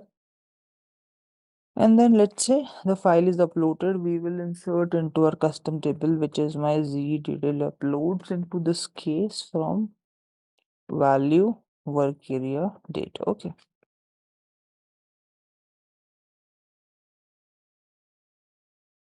Now let's register our service on the gateway, and then we will see that, how to call it. So for that, I'll be going to the gateway server.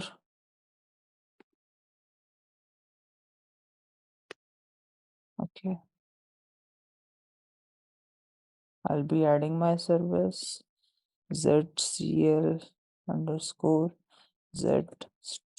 No, this service is Z stream underscore SRV, and I have to call it by this. Let's register this service.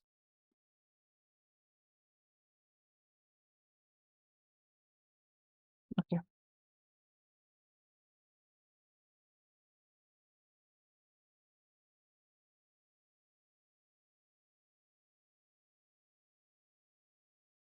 Let's call our service.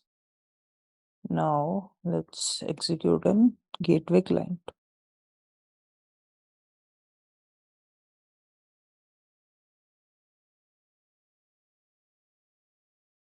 So we executed on our gateway client.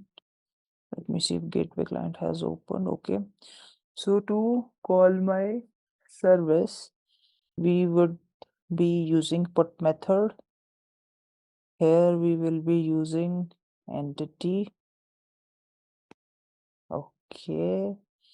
Now another thing here is that the important thing here to consider is that in the primary key, which I have to pass, we also have to pass the primary key here.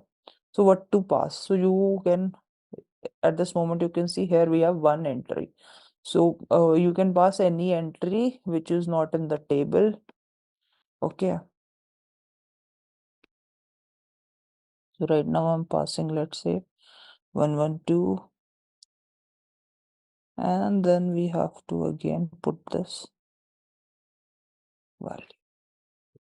Okay, from here we can add file. Let's search for any file available. Okay, we have this file. I'm uploading a JPG file here. Okay, I'm trying to store it.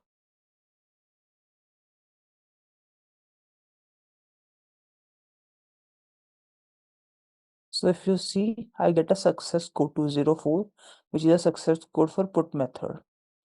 So my file is basically uploaded in my system with the primary key 112.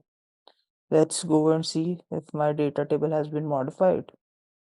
Yes, that has been modified. So one file has been uploaded here. This is the content which has been converted into system code by SAP itself, and we have uploaded the file successfully. Now the other thing could be reading this file, let's say. Okay, so to read the file, we need to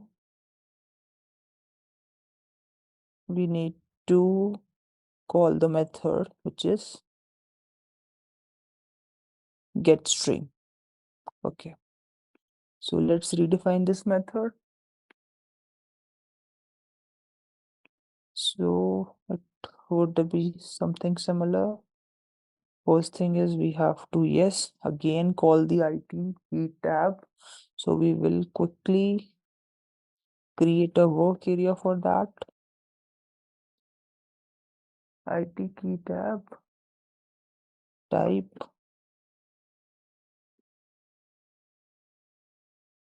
Okay. Now the other thing which we have to create a work area to read the data. Okay, let's again create a work area type ZCL, which will be having reference to our MPC class.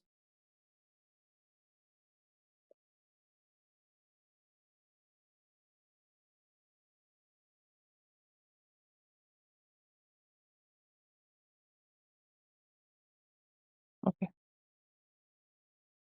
Now again, here we will also be creating a work area to read what kind of file we have to transfer.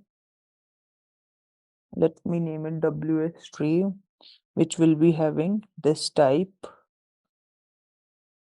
structure of S underscore media, which we saw in the last example. So type will be ty underscore s underscore media resource. When it's a global type, you can access it here. Now what we will doing is we will be reading table IT key tab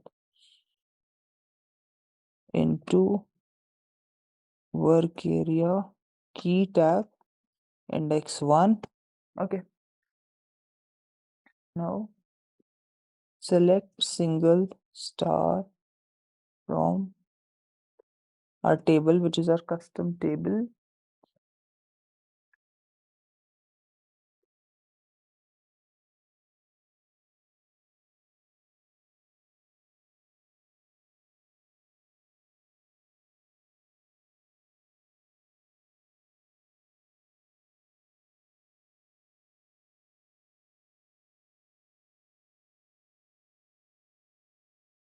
So we are trying to read it on the basis of value we passed here, and then we will transfer the data into WS stream, because WS stream can hold the data from internal type to a user understandable format.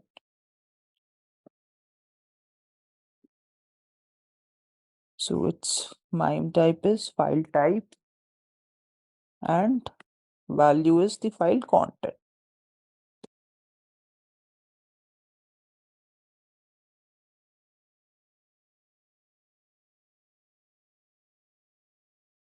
Okay. Now we have value here available into this type in our work area type TYS media structure, but in the the data to the front end can be passed via only stream. So we have to do something similar to type conversion here. So for that we have a method copy data to ref, which we will be using. So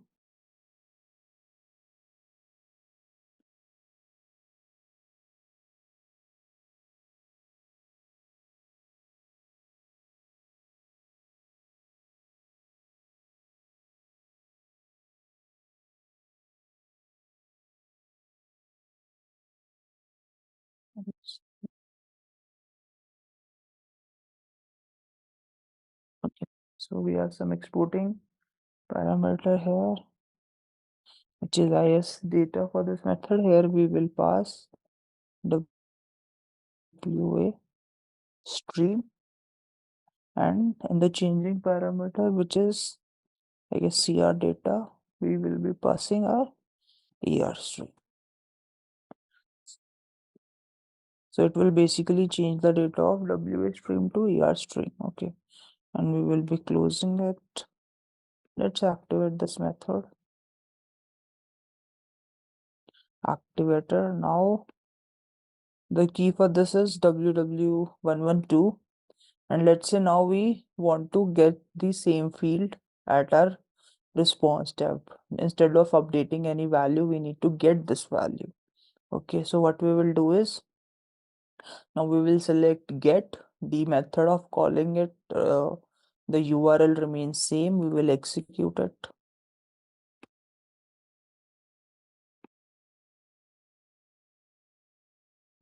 Now we got the picture. In the similar way, we can do it for anything. Let's take any image from it as well, even Iron Man. Let's say we take a photo of Iron Man. We'll take a picture of Iron Man. And we'll try to just quickly execute it and store it. So I'm saving it, and you can run it for any PDF, text, or any file. Okay, so let's try to put some value here. First thing is you have to give a different key. 113. I'm getting it. You can check it's not existing in my table. Okay, so we have to upload file from here. Okay, system is running. Maybe it went into an loop. Let me try to stop it and execute it.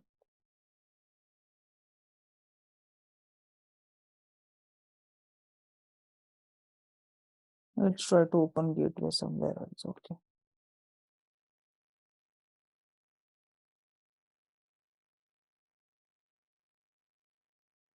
So we have to get the entity set. We have to pass a key.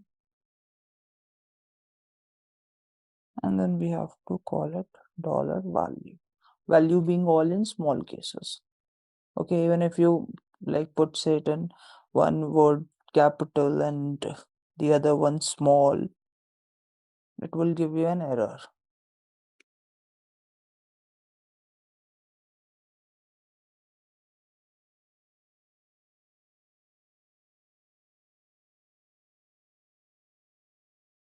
Okay, the format of the file is not right.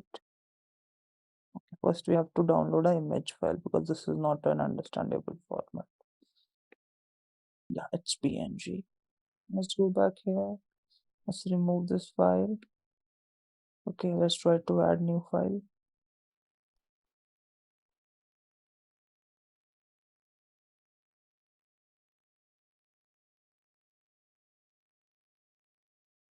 Okay, the file is heavy. The system is uploading it. Let's wait for a couple of seconds. Okay, the file is very heavy as it seems.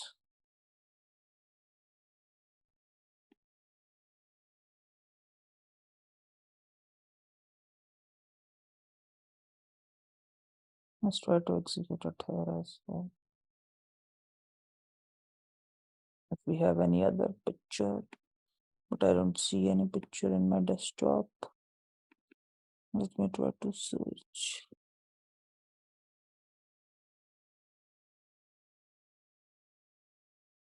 I have something.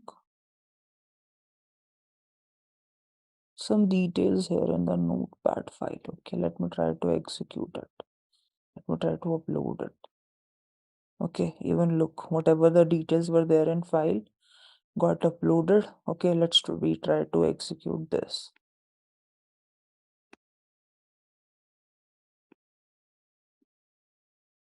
So look, it's got 204. It means the file is saved in the database table.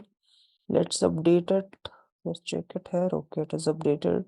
Even let's see what I was telling you that even if we write as a complete V, capital V, it will throw us an error. Let me change the key for here and let me try to reload the file with a different key. So look, it will give an error. So you have to write the value, everything in small caps. Now let's try to get the file we just uploaded. So for that, we have to use get method and the URL remains same.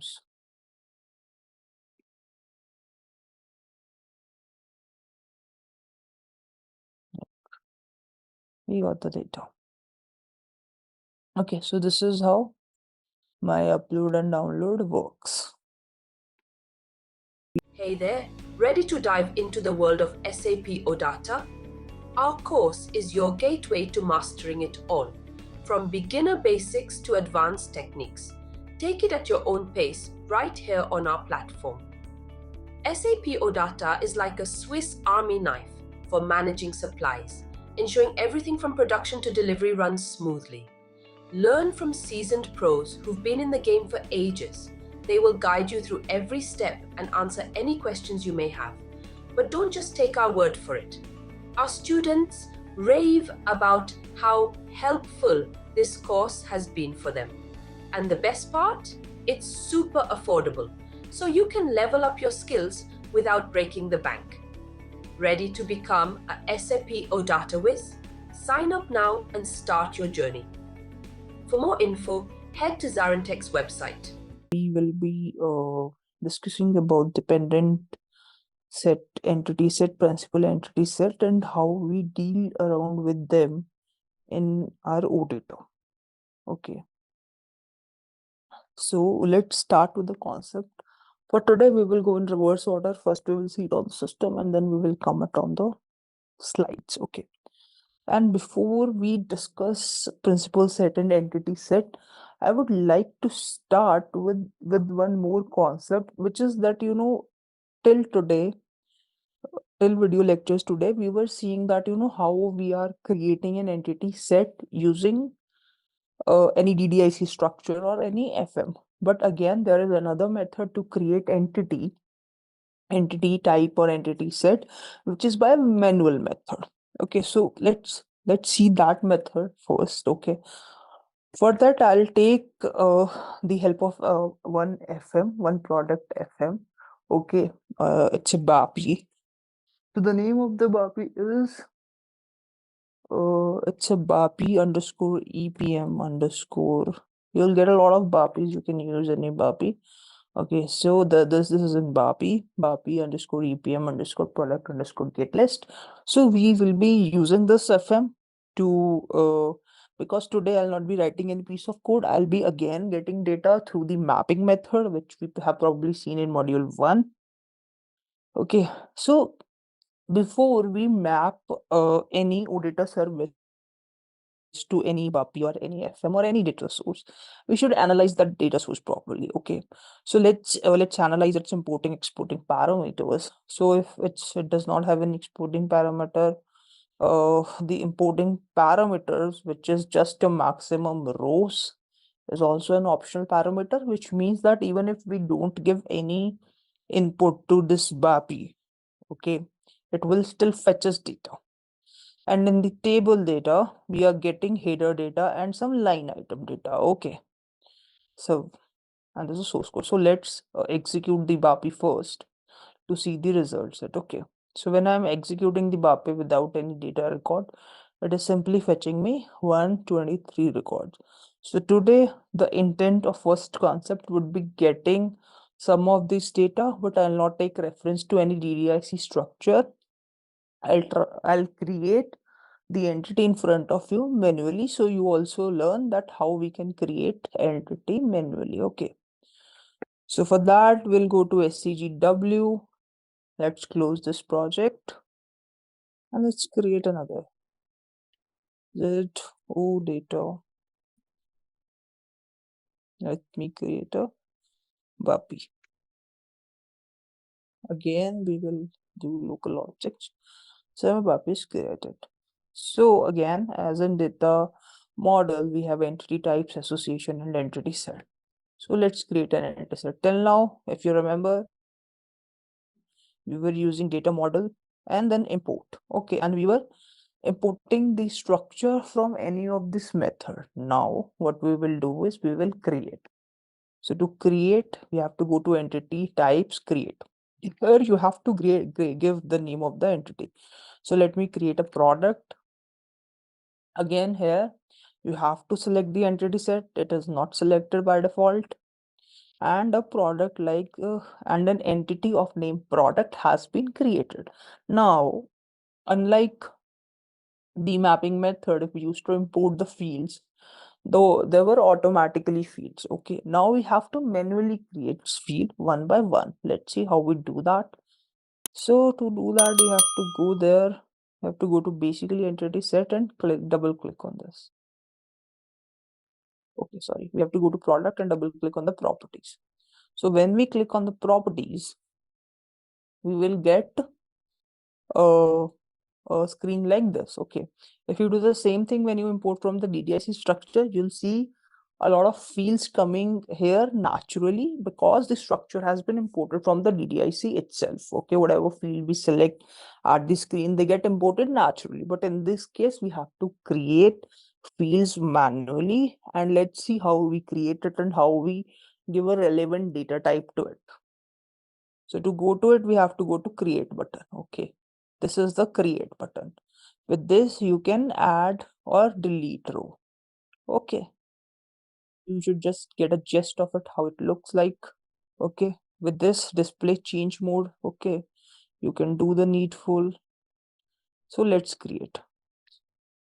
So let's recreate it. We'll create a field and we will give a name. Okay, since we have to get this data, let me create one field as product ID. We have to select key here. At least one field should be key. Then we have different types here. Okay, so depending on the type of data I want to fetch, depending on the type of output I'm expecting, I shall select an appropriate data type here. Okay, let's say for this, we will select EDM string. Okay, you can also give certain types. Okay, like maximum length, minimum length. Okay, let's keep it simple for now. We will create another field. So again, I'll go on the creation of field. My bad. I guess system is lagging a little bit, but let's not to worry.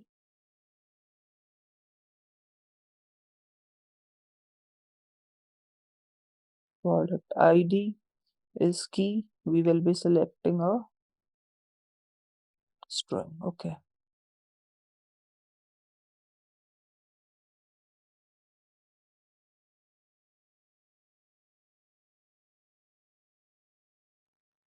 Okay, and then we will select type.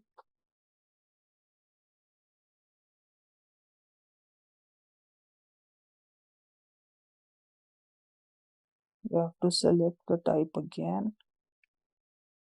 Okay.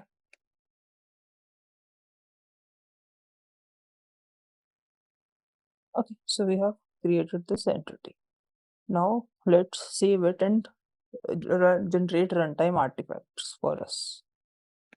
Okay, runtime artifacts have been generated.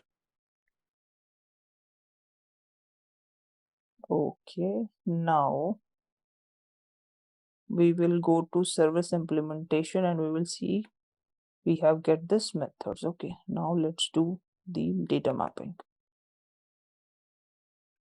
So we need to fetch an entity set. So we will map it to the data source. We will pass the name of the BAPI here. Okay. It's a local BAPI remote function call. And we got this. Now we have to do the mapping. So this data comes into header data. We will map it. Okay. We'll save it. And we'll again regenerate the. Okay, this error is coming because I have taken a wrong field here and it is not able to generate the correct BAPI. Okay, so if the fields will not be similar, this is to show you that error will come under like this. So the field of input and output should be same.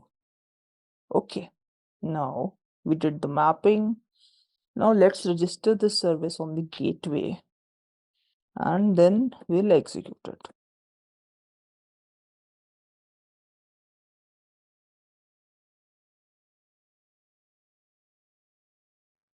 IWFND underscore min underscore services. Okay, now we have to add our service.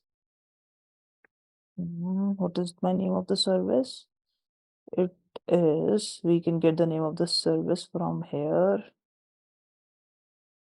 ZOData underscore Bapi underscore SRB. We have to select the system alias. It's a local system. Okay, we will save it. Once a service is implemented, you can even access it from here directly. Gateway client. This is another way to do it. You'll be redirected to the gateway client. Now what we have to do is we have to select the entity. Entity set basically for which we are trying to fetch the data. So here we are trying to fetch it for the product set. Allow, and we will execute.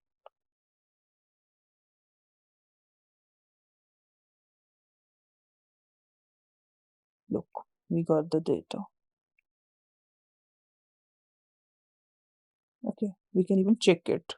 That this data will be for sure coming from here. Let's say HT1003. Where is my BAPI? This is my BAPI. We'll execute it. Okay. So look. So this data is coming from this BAPI only. So you can even match the data sources. Now let's move to the next concept we have to discuss today, which is, how this is one entity. Okay, we are getting data for it. Imagine a scenario where, we have a header table or a line item table, and we have to get data from it. Okay, what we understand from line item table. Let's say we can understand it easily with the example of VBAK and VBAP. One is the sales order header table, and one is the sales order item table. Okay, so when we have to get the data from it, how we can do it, how we map the different entities together. And there might be a scenario when you have to, get the sales order item data based on the sales order item number passed. Okay, so how we do that? So for that, we have to understand the concept of principal entity and dependent entity and how the concept around them works. Okay, so let's understand few of the terminologies one by one here. Okay, so for that what we need to understand is we need to understand what is principal entity, what is dependent entity. Okay, then we have to understand what is principal entity set. Okay, then association, we have to understand association set. What is my referential property or referential constraint? Then I have to select, understand what is navigation property. Okay, so all these options, whatever I mentioned here, all these options are mainly used to fetch data, header data, records, and its corresponding line item records via OData services. Okay, let's try to understand this with an example. Let's take an example of two tables. Okay, I'm building this table on Excel so you get a clarity. Let's say we have one table called as employee table. Okay, now what happens in employee table is, let's say the table has structure like this: employee code, employee name, then his email and phone number, contact number, let's say. Okay, we have a structure like this. And let's say we have another table which is product table. Okay, now product table is, let's say, every employee might be having access to certain products, and it is highly probable that one employee could have access to multiple tables. Okay, so let's say this table have structure like this.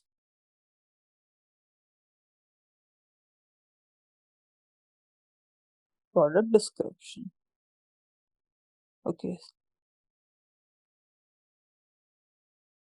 let's say we have two tables like this, and we'll make it out here. Okay, now we will see. Okay, let's see. So if we look at it even conceptually, okay, let's understand it as product refers to the entities given to any employee. Okay, let's say whenever an employee joins, even he is given a laptop bag, a mouse, probably maybe a couple of headphones, okay, and all this stuff. So one employee, and this data is maintained as well, because when you leave that organization you have to return that. Okay, so these are two different tables. And so what is the possible probable situation here, that one employee is having multiple data in the second table? Okay, so here employee table is can be said as my principal table, whereas my product table is a dependent entity on the employee table. Why so? Because to give products of an organization to any person, he has to be an employee of that organization. Okay, so the product table becomes a dependent entity on the employee table. Okay, so if we understand this, then principal entity, my employee table, is the principal entity here, whereas the product table is my dependent entity. Okay, so the principal entity is an entity which maintains the fields for header table.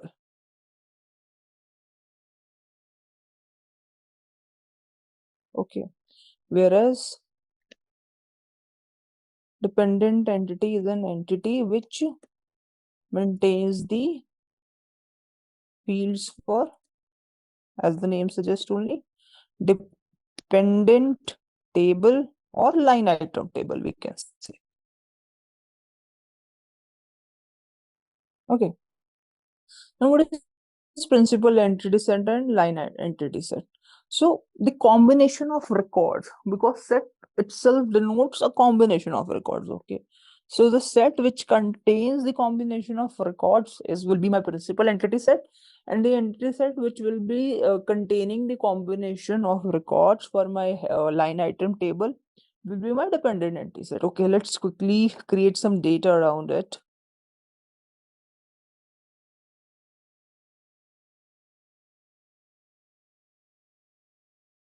Okay, so to get the better visibility, let's delete this and let's expand this a little bit. Okay, so we have data like this. Let's say whatever assets are given to this employees. Okay, so let's quickly populate this. So let's say any product P1, which is my mouse, is given to Ram. 1001 P3 bag is given to Ram. 1001 P4 headphones is given to Ram. Okay, but let's say 1002, let's say Sham is a contractual employee, only laptop is given to him. Okay, 1003, let's say to Radhika. Radhika does not need mouse. She don't need mouse. Okay, she don't use mouse, let's say. Okay, so only laptop. Oh, my bad. Here we have to use the product ID, not the name, P2. Okay, P2. And here P3, that's P3. So P3 we have bag and laptop is given to Parsham, Geeta. We have only given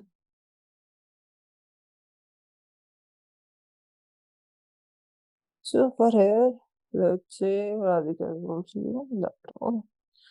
So in this case, though it is not possible that no asset has been assigned to any employee, but even in the master tables and items table, it is possible that data have some record and product the header line item, the item level table does not have any corresponding record. So here you see that the relationship here is one to multiple, could be anything. Okay, so let's back to the concept first. So this combination of records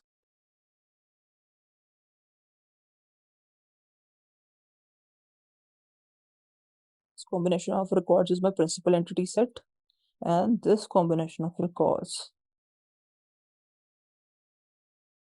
is my item entity set, dependent entity set. Okay,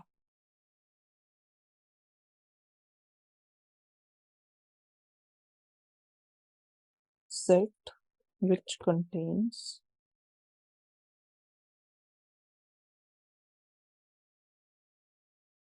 now comes to an important concept known as association. Okay, so association is the relationship between header and line item table, or the principal entity and the dependent entity.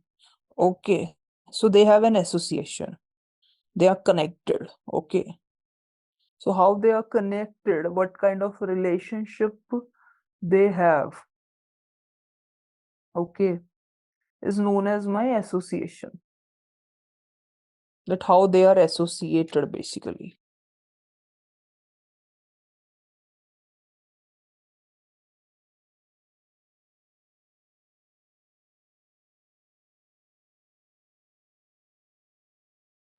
Okay.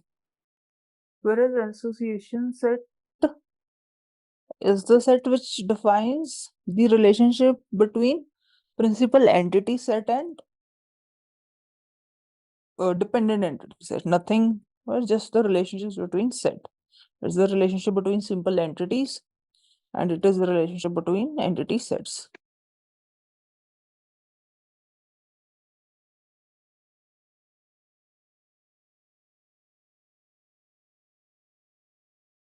Now comes an important term, referential constraint.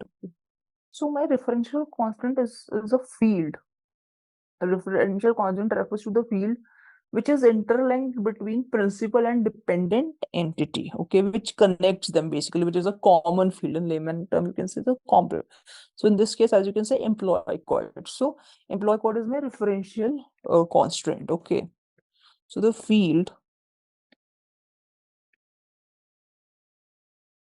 which connects the principal entity and the dependent entity is my referential constant. And the navigation property, last but not the least. Okay, and now the important point to note here is that there can be more than one referential constant. Okay, yes, that is true, because there could be more field which could be connecting this table, so there could be more than one referential constraints for any tables. Now is the navigation property. So the property which is used is to get items based on header record is used known as my navigation property.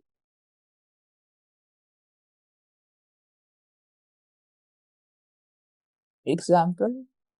So how we call the navigation property is, first thing is the that how we will get line items based on the principal entity will be defined, will be described using the navigation property. And to implement the navigation property, we have to use the word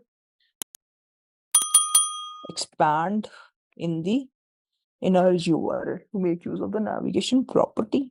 Okay, if you're feeling a little lost, just don't be confused. We'll be seeing it on the real-time implementation, then you will get for sure a better clarity. But for now, we can understand that two navigation properties are responsible for the two things. First is that it will describe us that how we get the line items data based on the header data. And the second thing is we have to use the keyword expand, okay, and the name of the navigation property.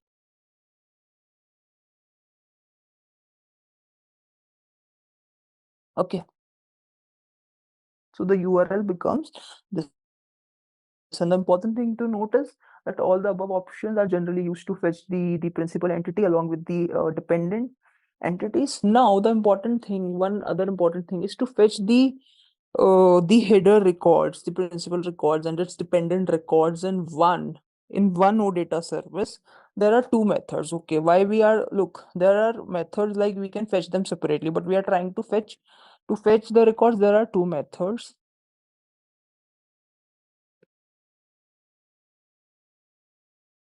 which is like with the association and with association set.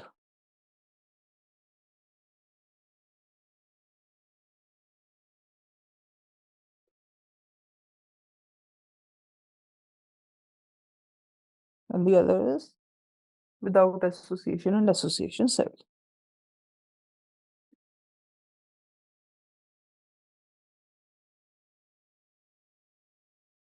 So without association set, yes, you can simply expand. You should simply create two entities and then expand their respective get entity set methods. You can write your code or do data mapping whatsoever needed. But in that case, it will not be getting data in a simple, in what I would say, in a simple request, in a simple OData request. Whenever we make a simple get request via OData, so you will not be get both the both data from both the tables in one request. Whereas when we use the first method, we get the data in the both the request. And to use the first method, we will be using the get expanded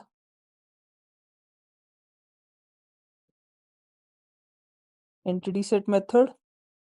Okay. And to use the second method, we can simply use get entity set method for both the sets respectively. Okay.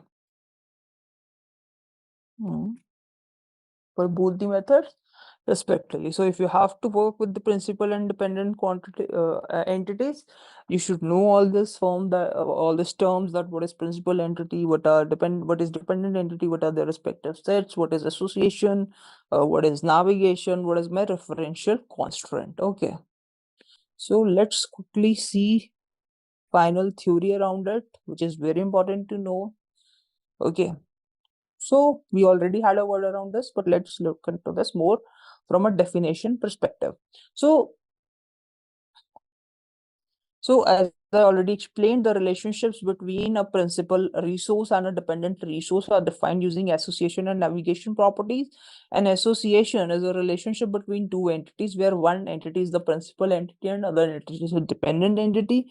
The principal entity is the entity type which you want to build the association with.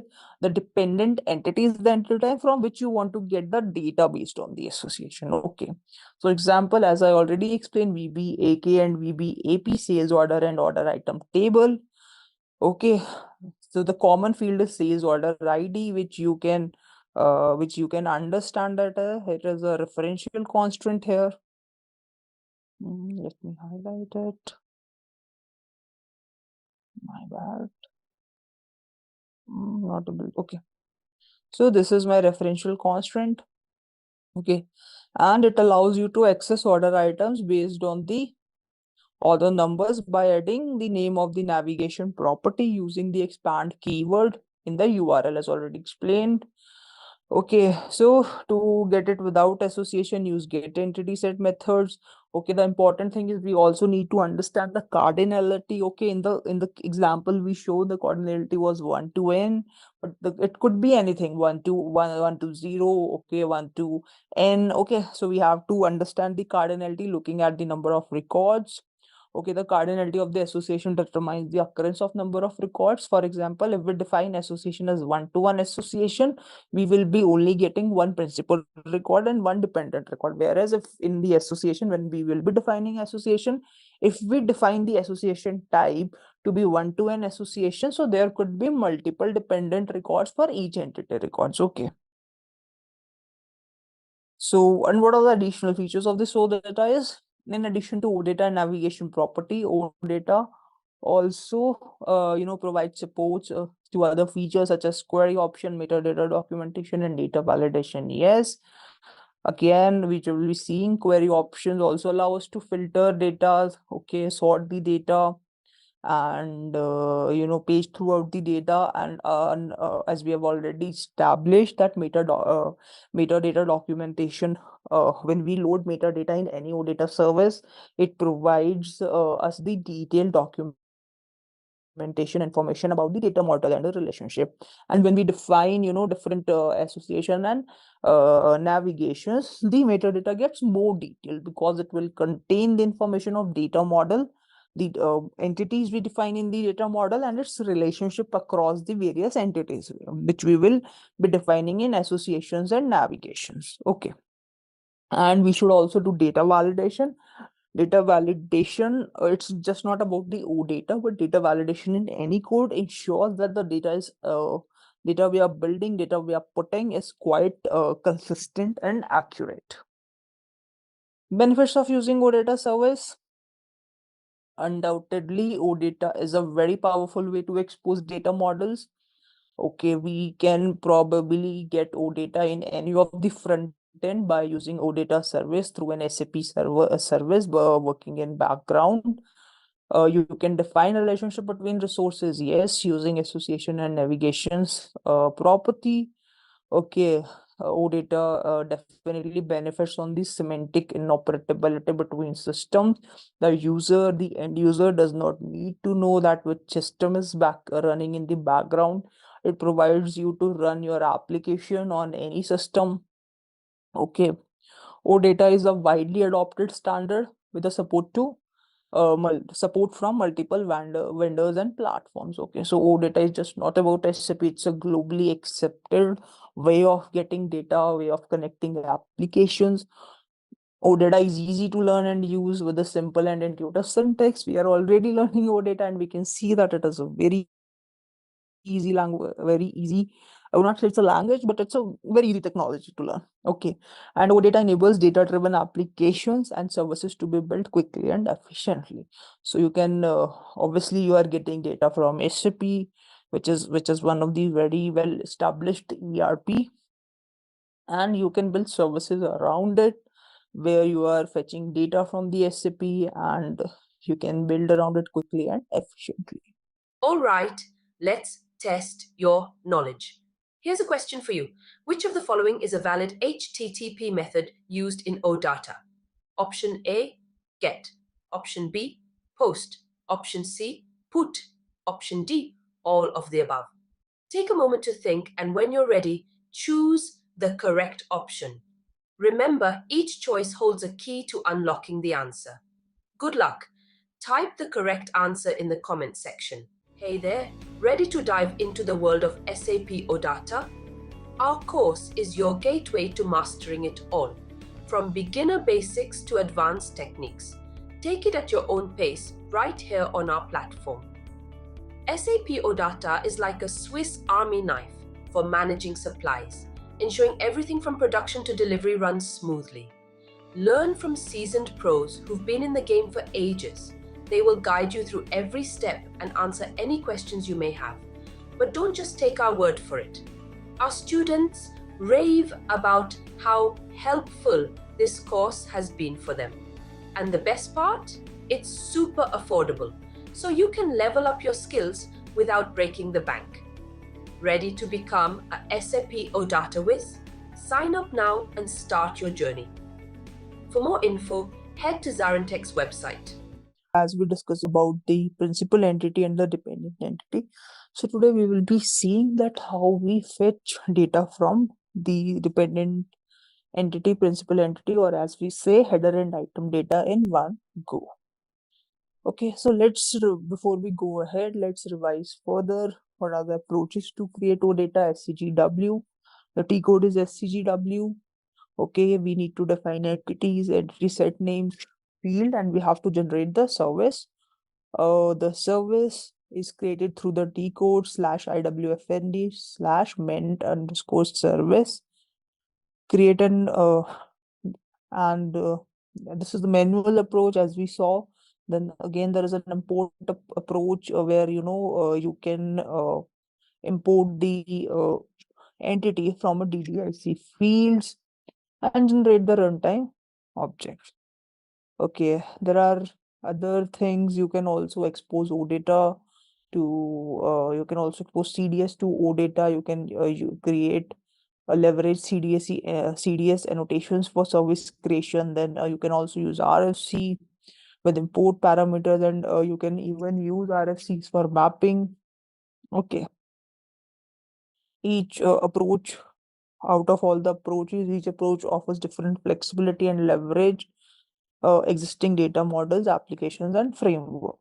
Okay, and as we discussed, what is the association and navigation? Association is the relationship between how principal entity is associated with the dependent entity. Okay, and how navigation is done.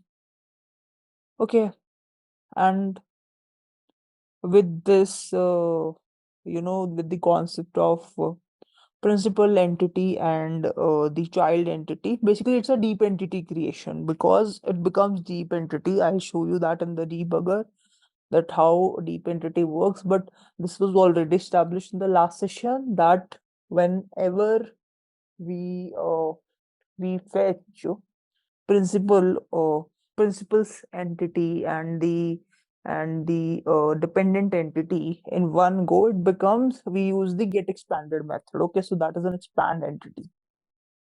Okay, so let's quickly move to the system. Okay, I'll close all the windows here first. So to understand this, as I already conveyed, we can understand this with the concept of header table and the line item table. So I'll be using the concept of VBAK and VBAP, which is sales order header table and sales order line item table.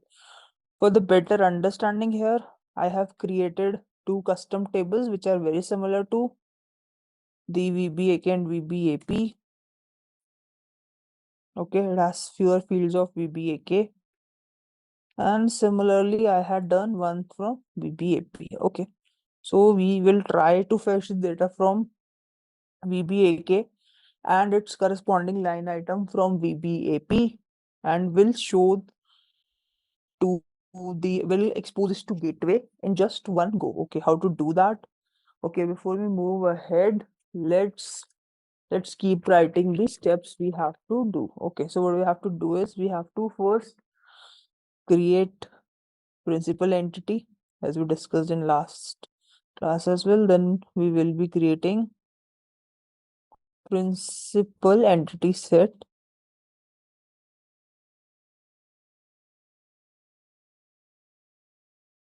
Then we have to create dependent entity.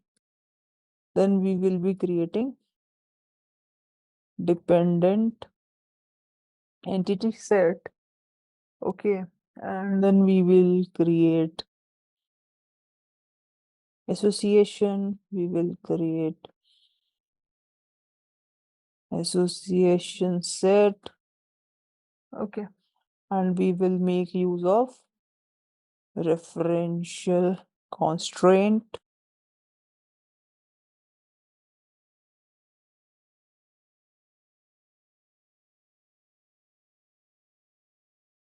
And also we define navigation. Here in this example, we'll see how we use this concepts more deeply. Okay, let's quickly go to SAGWT code. Okay, and create something. Okay, let me close this projects.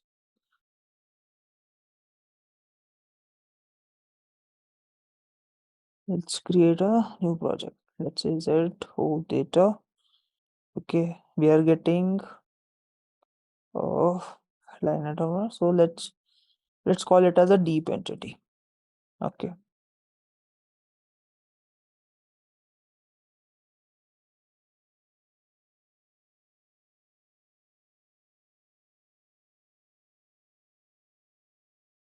Now, as we write, so the first step will be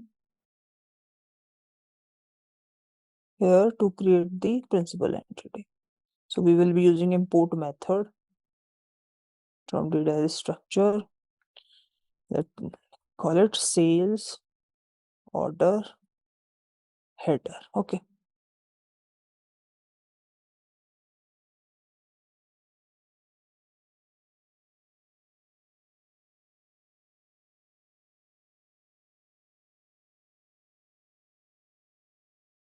This is done. Then we'll create dependent entity also. Import from DDIC structure again. Sales order line item.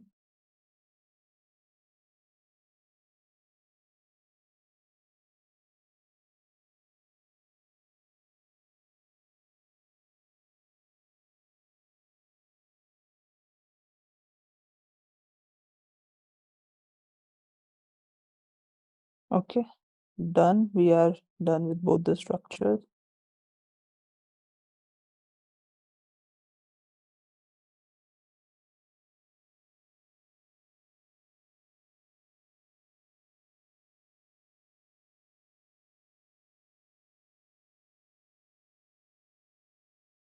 Okay, we are done here. Now what we will do is we will now define association. So how to define association? Go into association. Okay, and create. So now we have to give the association name. Okay, let's say sales SO. You can give it any name. Then you have to select the principal entity here. Okay, now cardinality. Cardinality is how the data will exist between both the tables. So in this case, clearly, sales order item must have one line item, and the corresponding line item table can have data or cannot have data. Okay.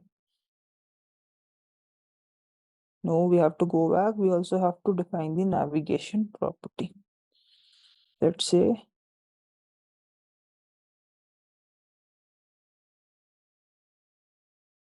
okay. Here also you have to select the dependent property. Okay. Then next, then finish. Okay. And we will again save it.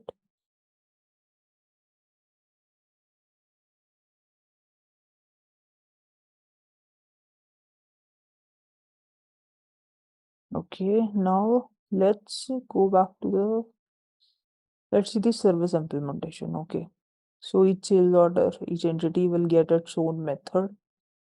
Okay, but we will go into runtime artifacts and we will look at the DPC extension class. Okay.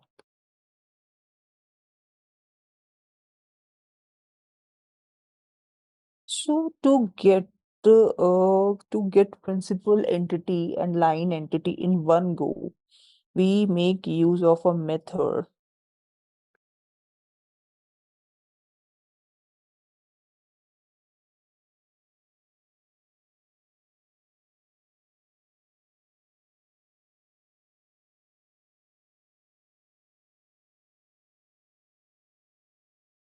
get expanded entity set. Okay.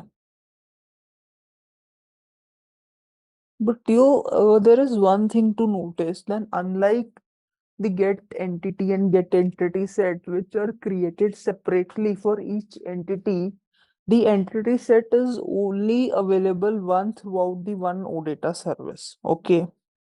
And it will be called for every entity you will create. In case you are creating a deep entity, if you are creating any principal and dependent entity for that. Okay. So apart from writing logic, we need to handle multiple entity sets here as well. Okay. So that logic also needs to be taken care whenever we implement this method. Okay. So how we will do it is, first thing is we will create an structure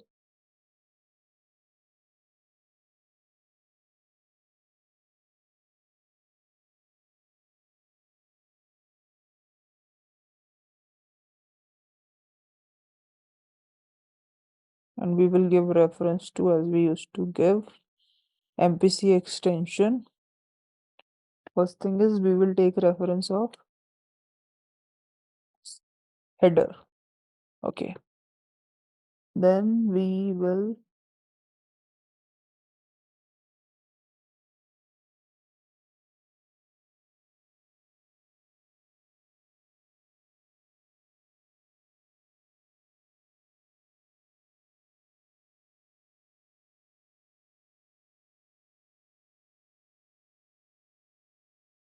again do that. And this time, since we have given the cardinality and there are possibility that corresponding to one header, there could be multiple values of dependent entity. So here we will give reference to the table structure so that it is capable of holding multiple values. What I have done wrong.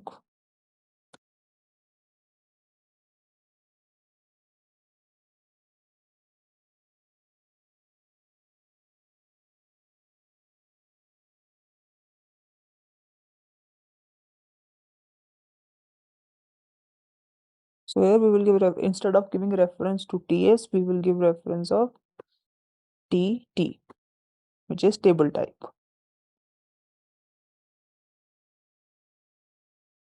Okay. And we will close it.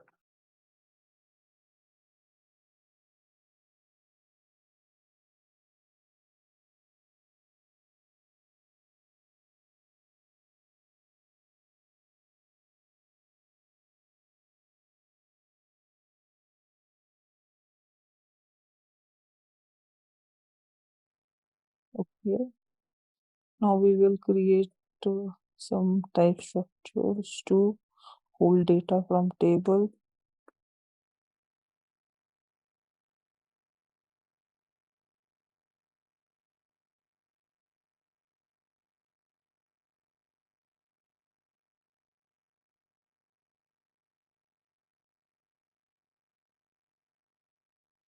Okay, we are making an internal table as well. One internal table and one work area.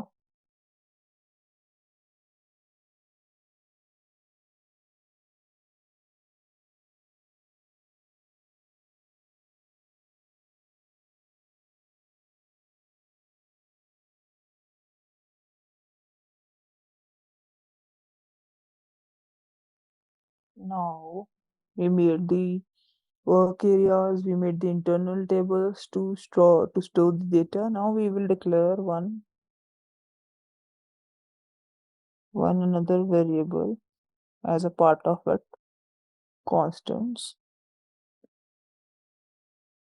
Let's call it navigation. Okay. And here we have to give the value of navigation. Okay. So Here we have to take the value of navigation. What is the value of navigation? Let me check that.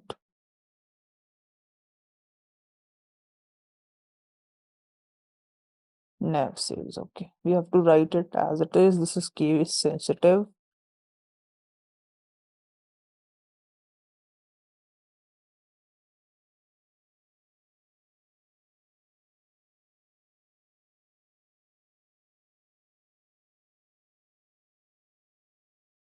Okay.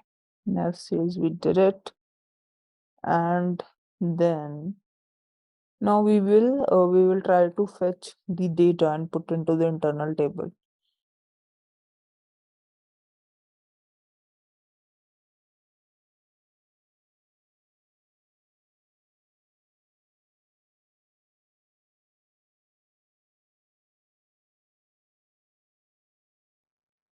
So,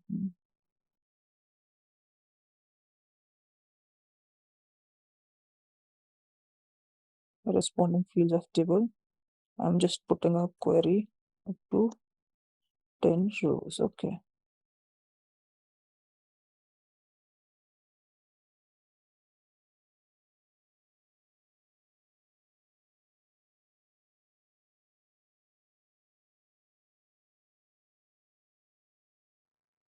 Up to 20 rows, and then we will try to populate it into the final table.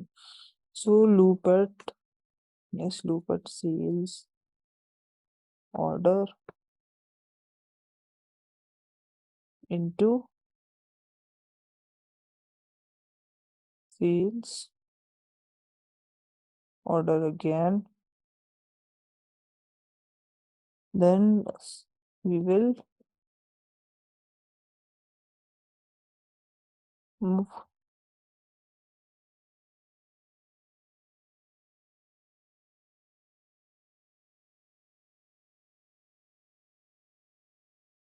expand. Okay, we will directly move these items to the expand work area, the work area which we have created for deep structure, and then we will put loop at other tables.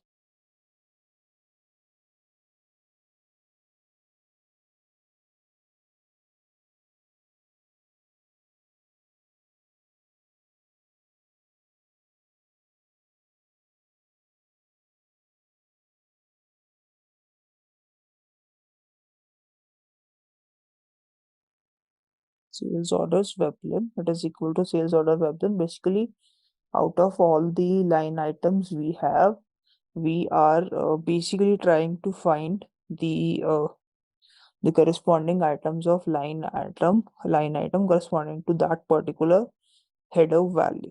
Okay, so we will put a loop on it, and then we will append sales item. We will append sales item to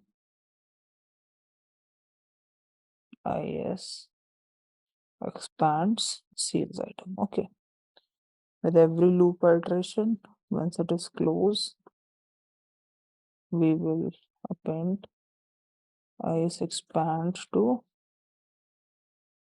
it expand. Okay, and then we will clear this. Okay, and we will also clear this. Okay, yeah.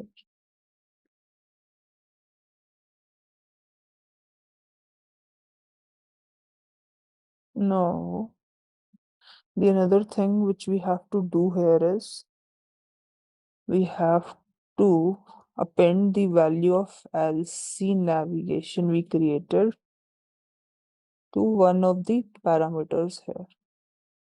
Okay, so this is what we have to use.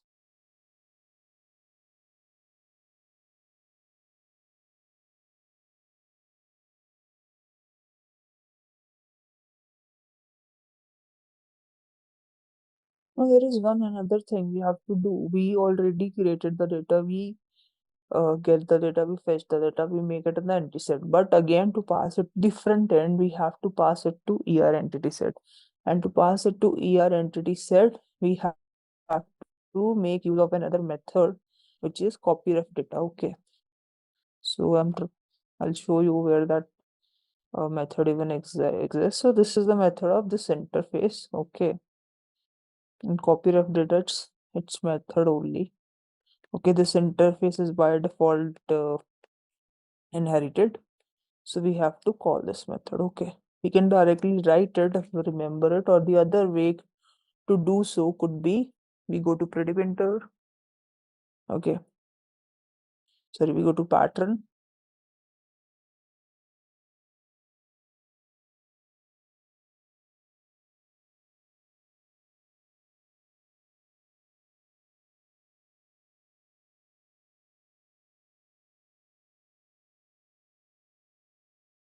It's long here.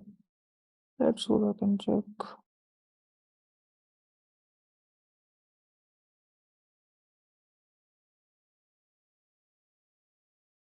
To copy this here. Okay, look, we got it. I was entering the class name wrong. So here we will pass the internal table, which is my IT, expand, and from changing data to ER entity set.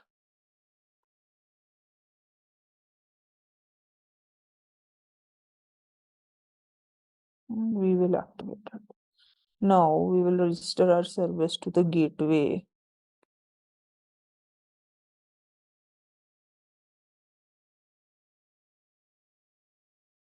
Okay. Z order at a deep entity.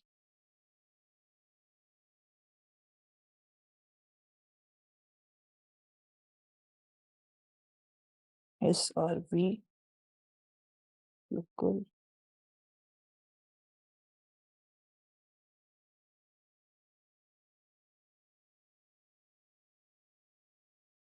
We will add selected service and then we will try to execute it. Our OData service. Okay.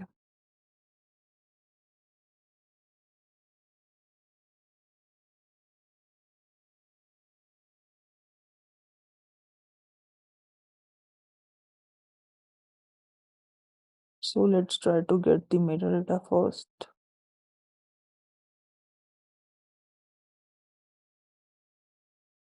So it shows that we have sales order header set, sales order item set. Okay, now let's go.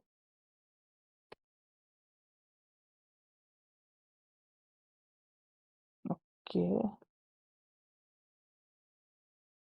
Now to call the navigation, what we have to do is the URL is like this, question mark, dollar, expand, as we have already established.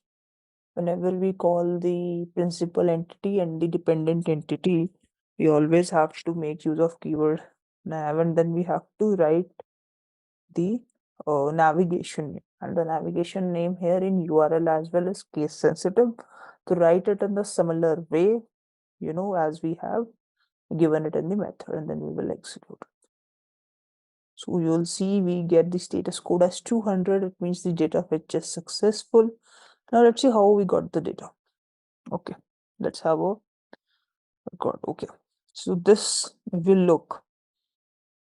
This was my header table. I declared weblinks or at VB type TBORG in my master table. When I can show you here. That's what the fields there. Okay, and then at the line item table corresponding to this, look,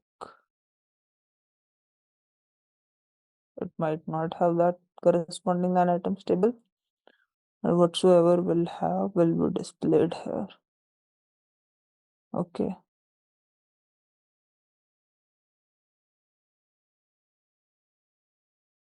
Okay, this is auto line item table.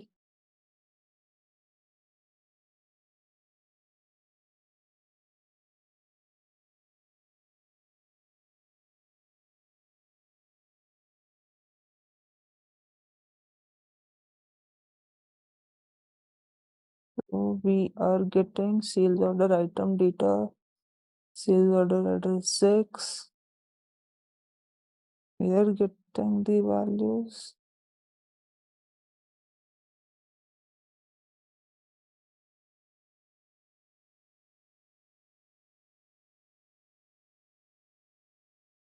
Okay, let me check the code once again.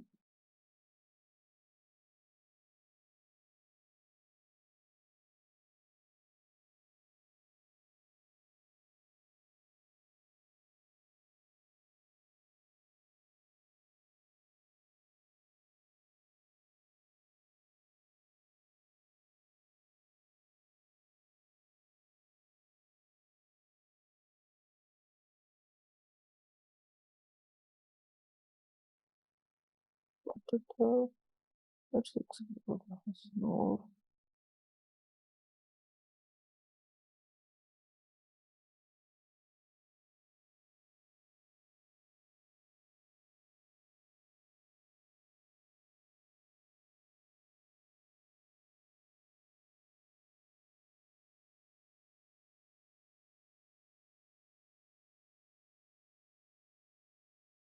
Okay, so we are getting data here, but it looks like we are not getting the item data. Okay, so what we will do is, okay, and this is something I have intend to do deliberately. So let's have a look at why this is happening. Okay, so that we both can have a better clarity of it.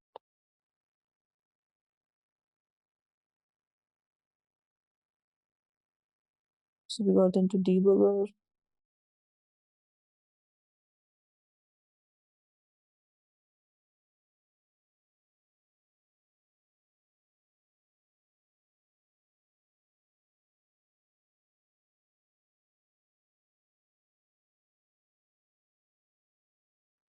Okay, so why this is happening is, look,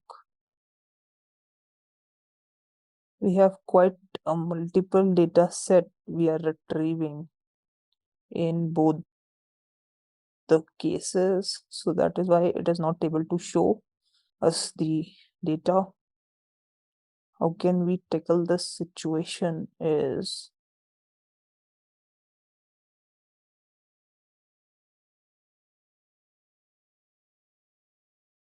how we can tackle this situation.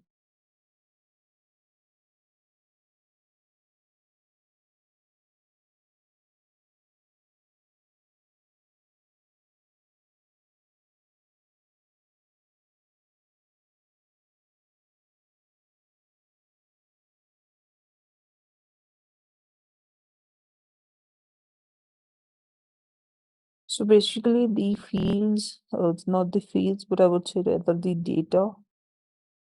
The data is not matching when in terms of, the line item table and the dependent table. Okay, so what we can do is,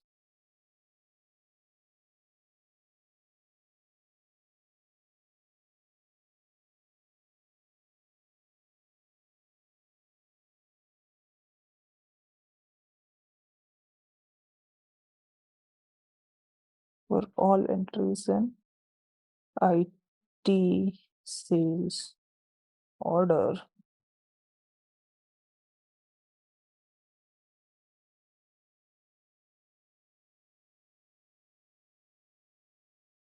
IT sales orders web.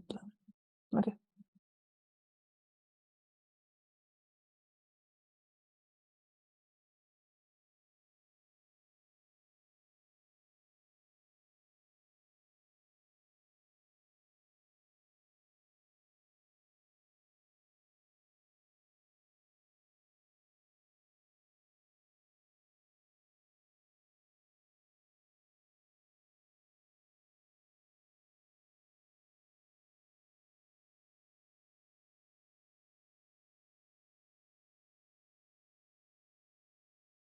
We are getting the data. We are again not getting the data. Okay. Why? We are not again getting the data. Okay, one approach could be, let's do it that way.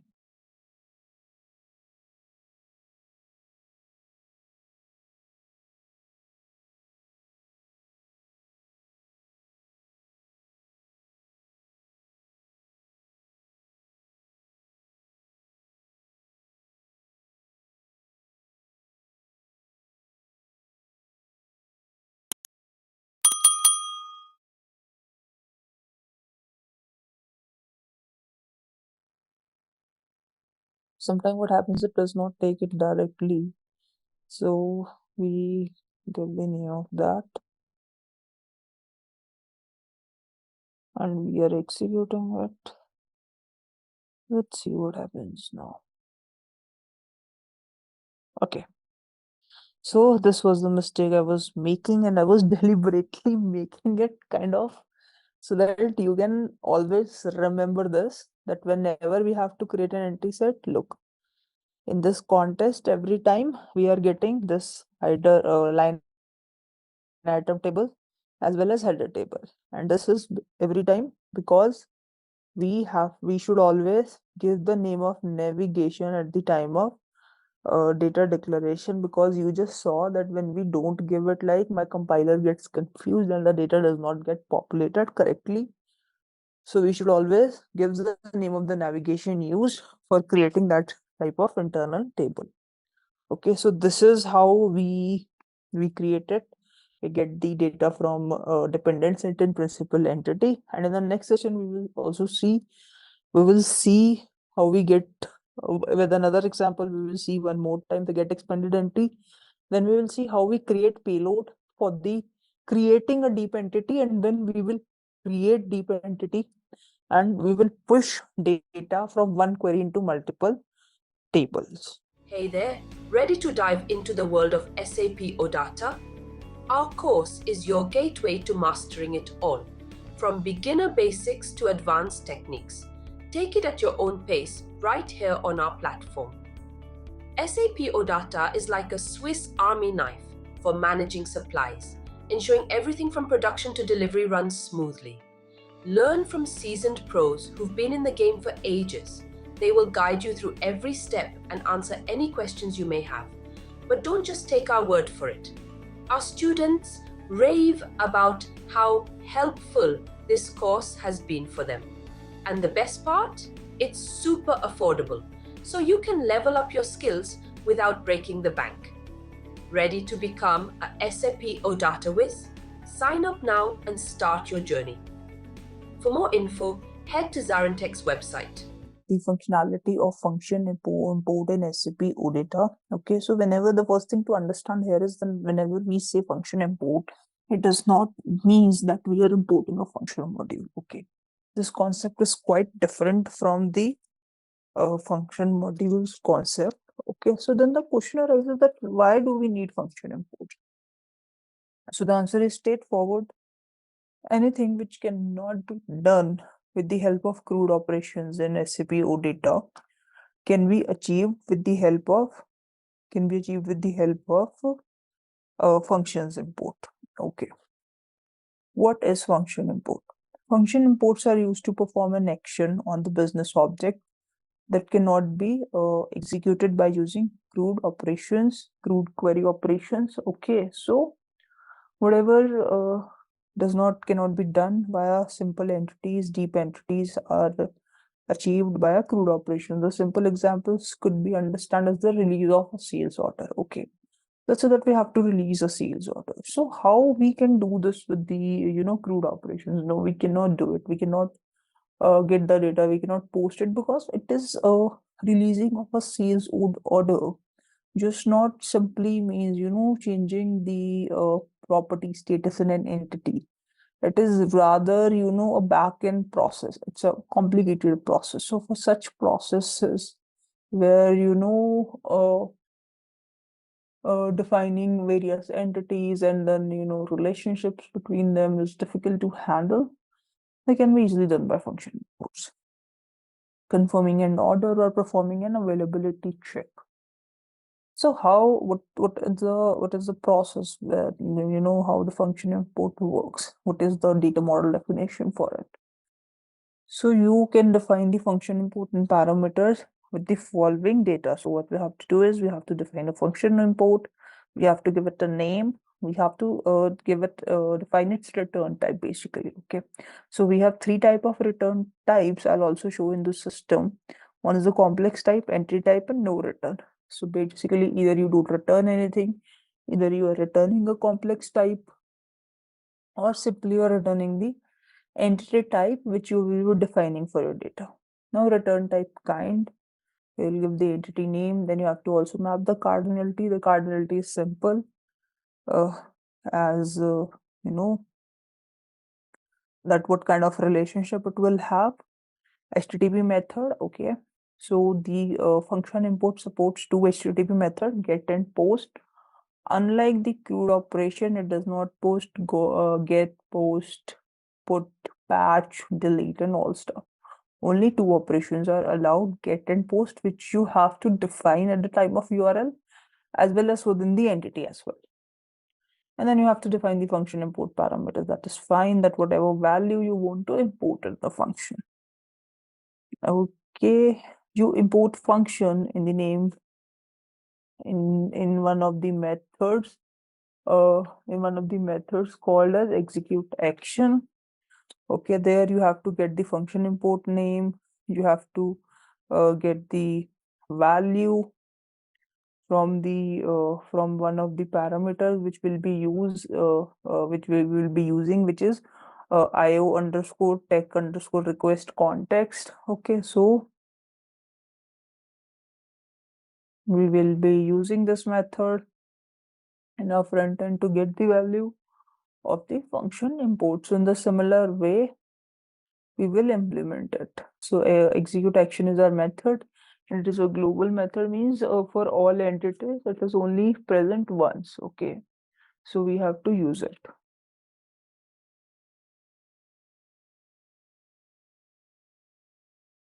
So let's go into our system first and jot down the points we have to do, okay, for a better understanding, and then we will be seeing a practical scenario.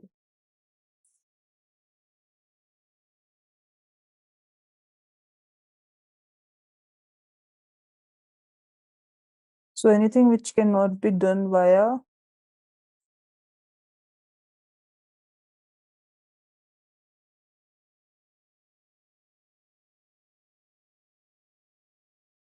will be done by function import.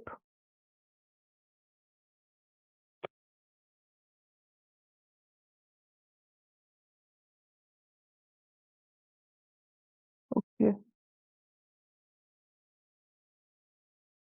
the preferable options could be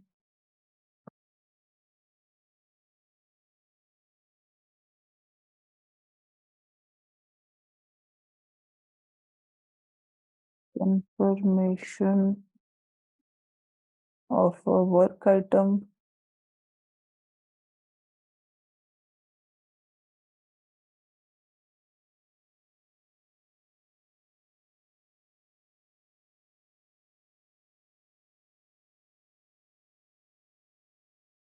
we get some statuses.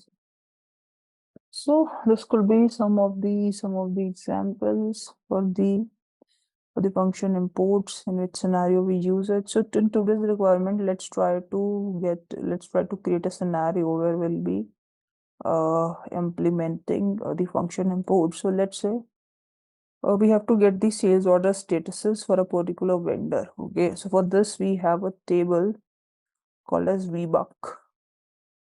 Okay, so when we look at the VBuck, there is one indicator RFSTK. If we go and see its value, it has three values. Okay, referenced.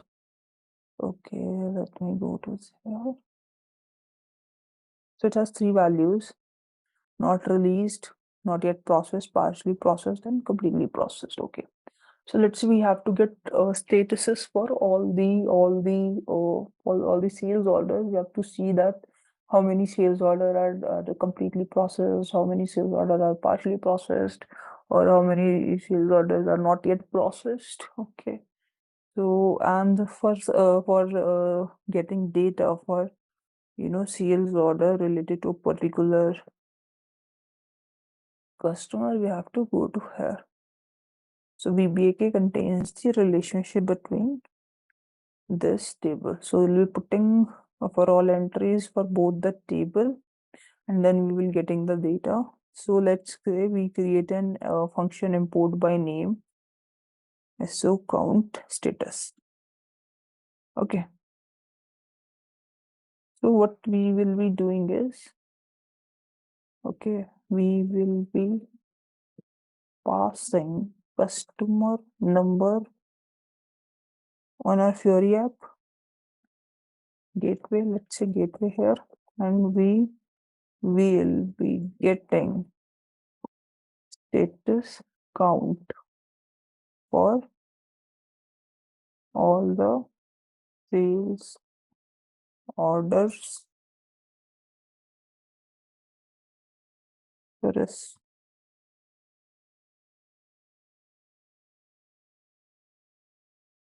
to that vendor. Okay. Now here HTTP we will be using is get HTTP. Okay. Okay. So let's do it in system now.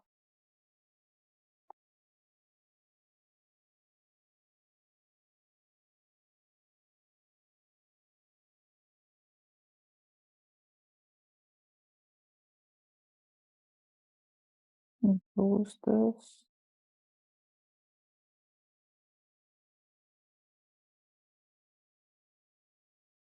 Now what we will do is first thing ever whenever we create a function import is to create a function import. Okay.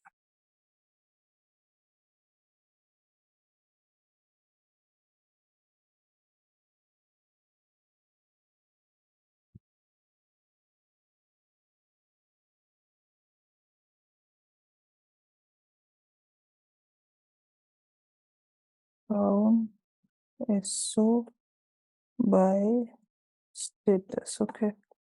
Let's say this is the name I'm giving. So as I already explained at the time of creation, so you have to define the return type. So we will be returning the entity type. Here we have to define the cardinality. I'm taking it as a one-to-one relationship. Okay, so here you have to define entity type. So to get the name of the entity, let's create an entity first.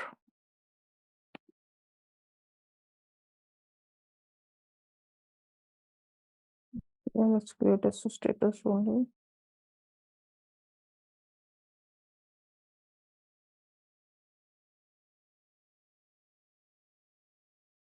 Okay. We will go to which property.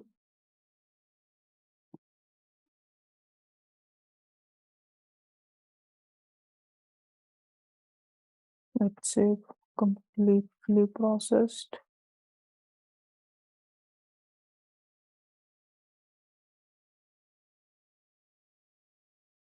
Partially processed. Okay. No processed, not processed. Okay. We will define it as a customer.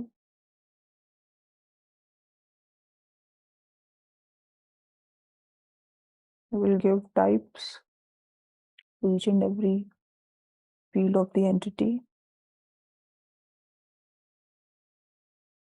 Okay.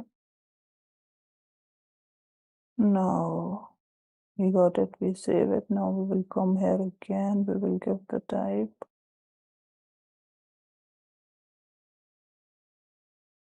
Here we also have to specify the HTTP request we want to use. At the time of the discussing theory, we also mentioned that only get post is allowed, and this requirement we will be using get. Okay. We did it everything. Okay, one more thing we have to do is we have to give the import parameter. So how to give the import parameter?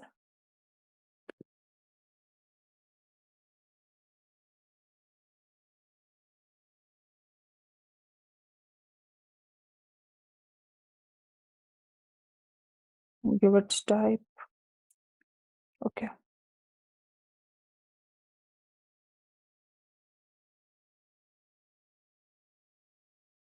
We will save it.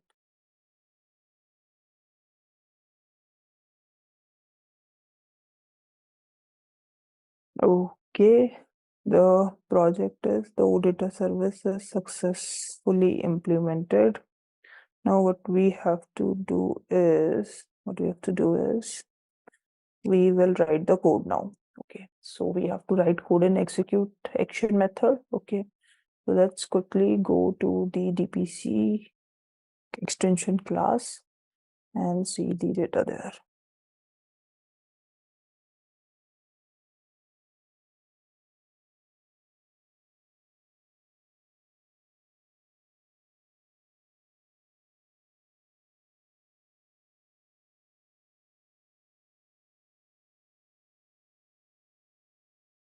The first thing we do here is, as I already explained, we will get the value in you will be getting value in this IoTech context, and in the action name we get the name of the function import. Let's say in any requirement we have multiple function imports, so we can handle it via this method. Okay, so we'll be putting a case here.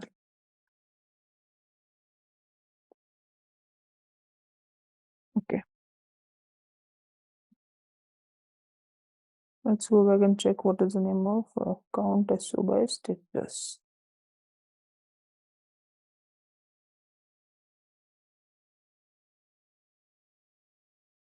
The first thing is I'll show you how the URL works, and then we will be writing our code.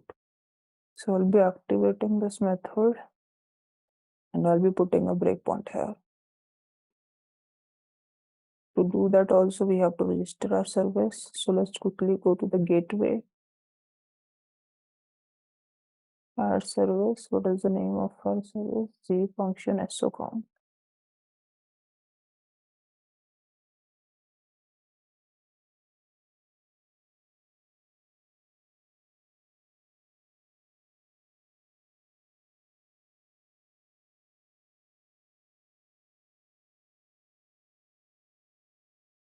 We will do it. This is done. And now what we will do right now is we will be executing it on gateway client. Okay. So the first thing is whenever we use function import, we don't have to do this thing. Okay. Okay, let me do. First thing is let's get the metadata of this. Okay. So look, whenever we get metadata as well, so if you look at the metadata clearly, it will give you entity,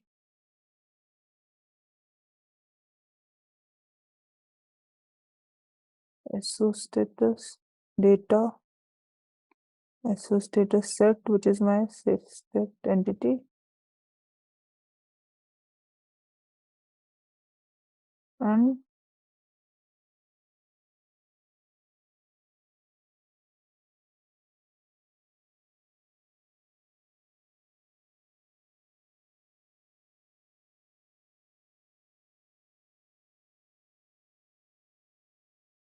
okay, so this is my OData. Okay, this is my metadata. Okay, so what we do is here, okay, now the name of the function. What we have to do here is we have to give the, instead of, unlike the name of giving entity, we have to give the name of the function import here.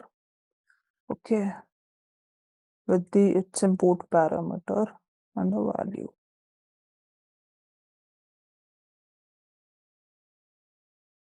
So look, this will get debugged.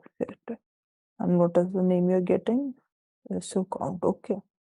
So even I'll show you this variable weight.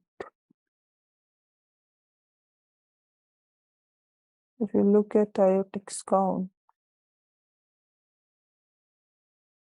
okay, here we have to its birthday, but let me check if we can see the value. We cannot here. So we have to read it, but we get the value of properties here. Okay. So right now it will not give you anything because we have not written the code. So let's quickly write the code here in it. So okay, so this type of URL helps us in reaching there. So this is the URL for any function import. So what I'll do is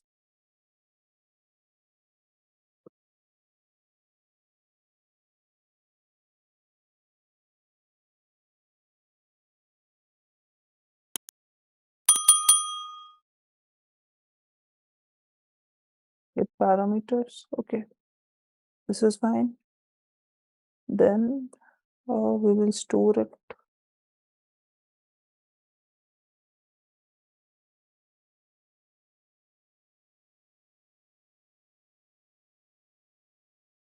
I'm making use of new syntax here, where I'm reading the table IT para with index 1.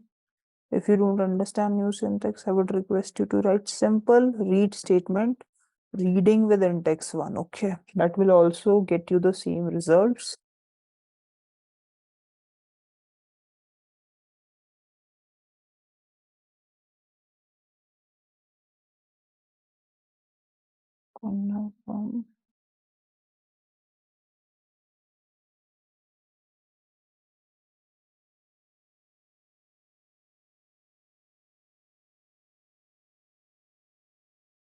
VBK, where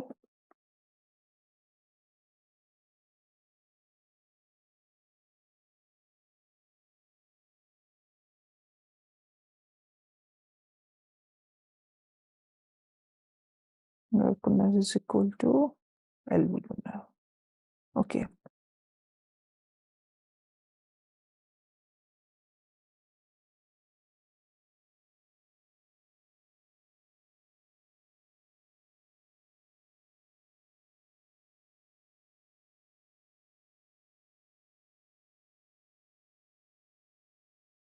LTVBK, LTVBK here also has to be LTVBK. Okay, since it's a dynamic, we will output using select for all entries. And okay, that's fine. Now it will get the data. Okay. Now we'll pass it to the table. For that, we have to declare a local structure as we kept using giving reference to the MPC class. Let's declare a work area type ZCL underscore set function SO count MPC, giving reference to that structure. What structure do we have? Okay, SO status, that's fine.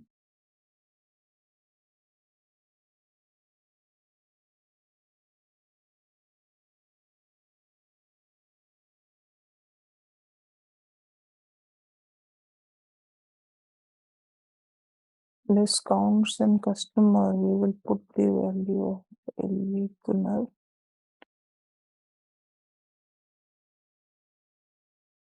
List of the thing we will write as a loop. VBook assigning field symbol FS VBook.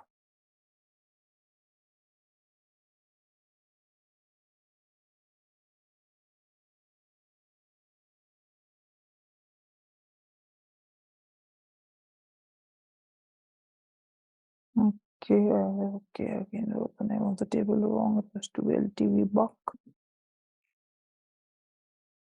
So now we will put a check on this. So, okay, it has to be this way. Case, and we will be putting check on. Okay. That's fine. Now,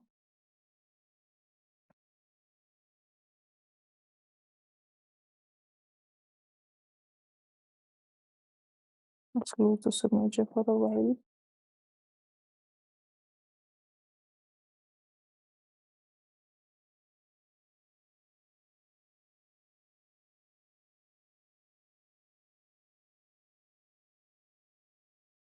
ls count with not processed.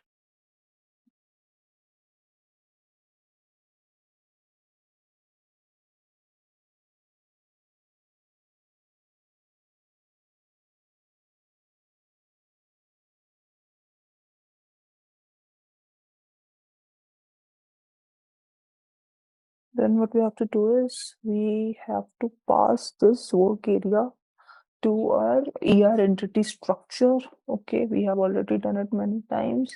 So we will be doing it with the help of copyref to data method. Okay, so let's call that.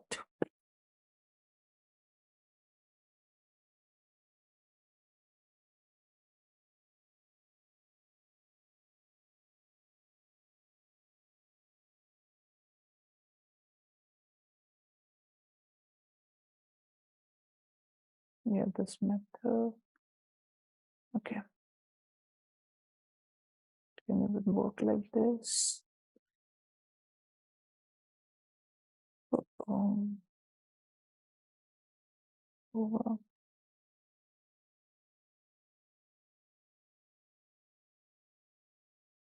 What we have to pass here is ls copy count, sorry, ls count. And here we will pass the data to the AR data. Okay. We will save it, we will activate it.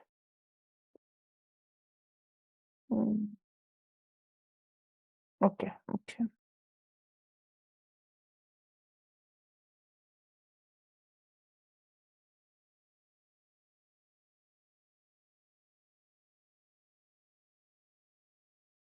And we copy it, call it like this. Okay. Now we will be going to front end, copying it again and checking it. Okay, debugger does not get hit, but let's say we got the data. Okay, so for the customer number, we have 5 completed processed sales order, 5 partially processed sales order, let's say, and 7 not yet processed sales order. Okay, so you can again go and put a debugger there and see it. Okay, I'm just going to write down final steps for you. You have to create function import. Okay, define its return, define HTTP method,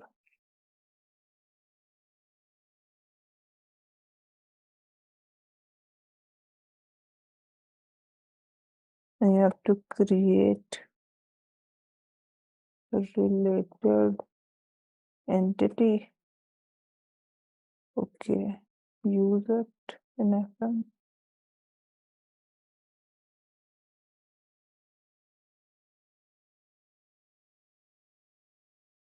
Find import parameter.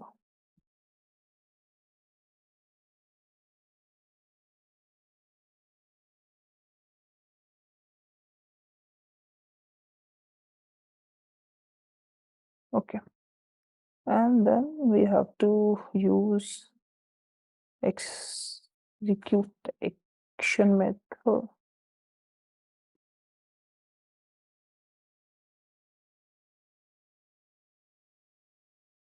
Where we will be calling this, and then write our code passing data to code to ref, and then we can call our method, and instead we also have to define the HTTP method, specify basically HTTP method, already write it, fine. And then in URL, instead of giving entity name, here we have to give our function import name. Okay, so this is how we uses function import in SAP, and it is helpful in some of these scenarios. Okay, So whenever you feel that this requirement is not getting fulfilled by crude or deep entity, try consider using a function import once. Maybe the requirement gets fulfilled. All right, let's test your knowledge. Here's a question for you. Which of the following is not a standard OData format? Option A, JSON. Option B, XML. Option C, CSV. Option D, Atom. Take a moment to think, and when you're ready, choose the correct option. Remember, each choice holds a key to unlocking the answer. Good luck. Type the correct answer in the comment section. Hey there, ready to dive into the world of SAP OData?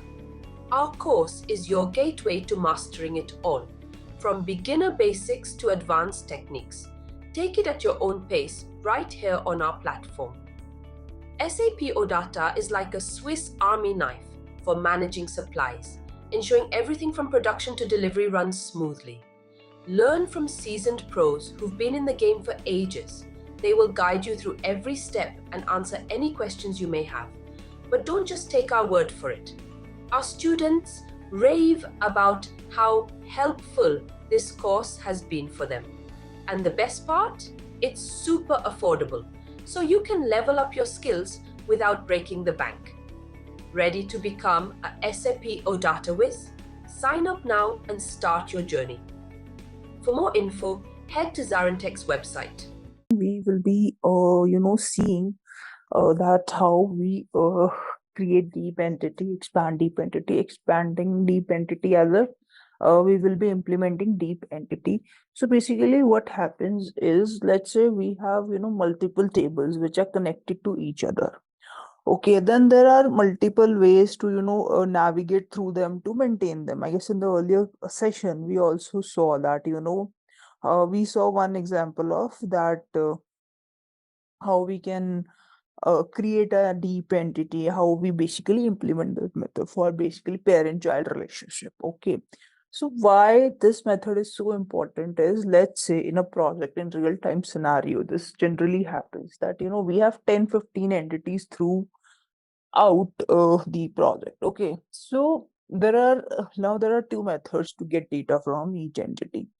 Either, we create and get entity for every method, and we get data from, different entities. And the problem does not lie here that, we have to, there will be 15 get entity set method. That is not an issue. Where the issue lies is that, you need to give those 15 URLs to the Fury people. Okay. So for Fury people, it is difficult, and honestly, being an ABAPer, being a technical consultant, you even don't want that, to pass them to 15 different URLs, maintaining a documentation of that 15 URLs. And let's say there could be a requirement as well when you need those 15 URL, those several entities, not let's say 15, let's say 3 4 entities in one go. So why to, maintain different URLs for those? Why not to implement a simple deep entity, get expand entity set, and, get data in one go, while, the relationship between them already exists. So in today's case, we will be, now to get data, there could be different ways. You can write your own code, or probably you can write a code in custom RFC. Okay. So in today, we have already seen some insights of deep entity, how we do it. But in today's session, we'll see it up to 3 level. And in today's session, we have hider, then we have an item, then let's say we have a shipping item as well. Okay. And how to get data for different levels in a single go. And also, how to generate all the runtime artifacts and all such stuff. And we'll also be seeing that apart from just getting the data, how we will be putting the data, multiple entities in one go. Till this time, we were only doing, we only did it through for a single entity. We did create and, update for a single entity. In today's session, we will do it for a deep entity. Okay, if if you're already from a web background, you must be knowing the concept of table type. Deep entities means table inside table. Okay. In the similar way, it's not deep table in OData. It's rather a deep entity. Okay, where you have multiple relationships between tables, and you get data from them. So let's see how we have already seen though this type that how we create navigation, and today's we'll also see about this deep navigation, how we create it, how we maintain that navigation, and we'll see in today's session we'll see the expand deep entity in a bit more deeper way, I would say, and then we will move to create deep entity. Okay, and then how to how to generate payload for it. That is also a very important thing, that how we possibly generate payload for it, how to understand it. Okay, so before we move here, I would like to explain a bit to you what we intend to do today. Okay, so let me explain this with the help of an Excel, where I'll try to make it more understandable for you. So I have created three custom tables which I'll show to you. Okay, so the first table, you can understand it as a replica of sales header entity set. Okay,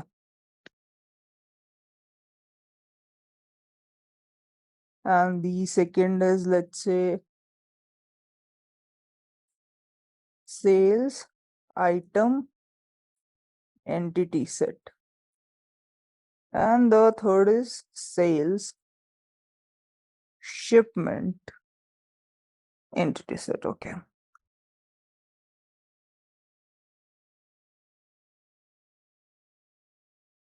now let's say this is my header table. Okay, so there is one method, let's say header get entity set method too. If I have to get data for only this header set,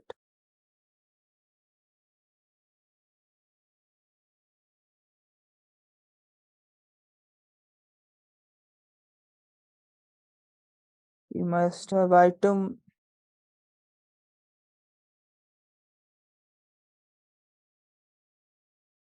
method here. Okay, method here as well.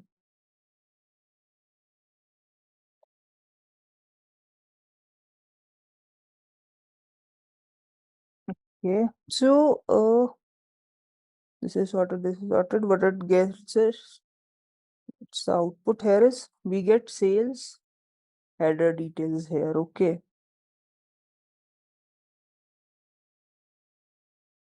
here we get sales item details,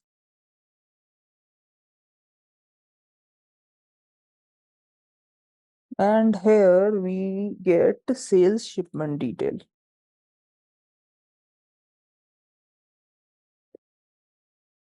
Okay, now let's say we have to get data from three entities. Okay, till now let's say the requirement is like we have to get data. Okay, there is no hard and fast rule how to get data. So probably you implement all this methods, you generate three URLs, something like this, for uh every entity set,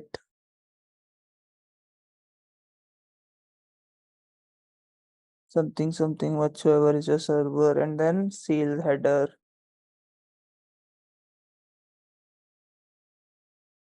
Okay, and let's say in the similar manner for all three.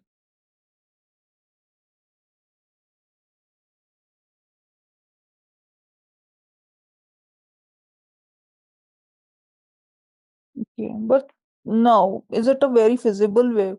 While let's say a relationship exists between each of them.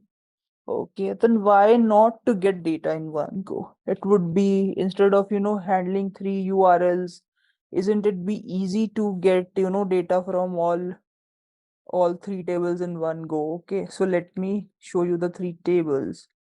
Okay, we have this first table, header. Okay, sales order number is the key here. Then we have created. Item is the key here.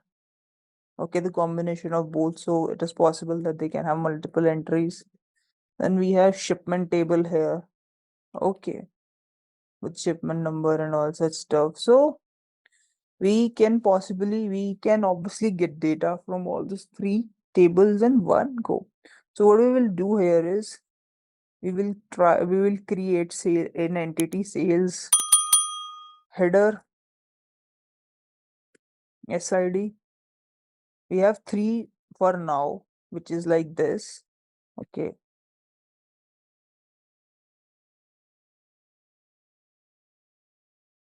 This is my first entity. Okay. Let's say then have this.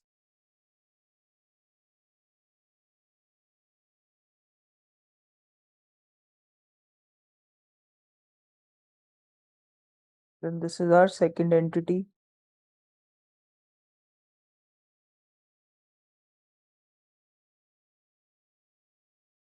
Okay. And let's say we have third entity.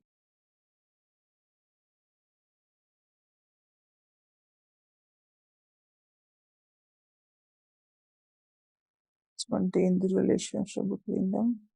For now, we have something like this.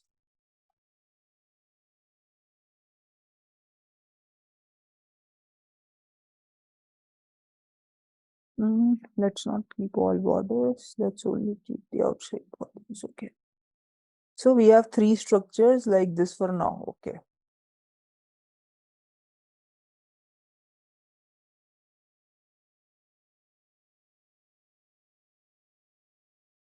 Now what we have to do is we have to create one big structure, one deep structure. Okay, how we will do it? The mapping would be, let's assume something like this. SID.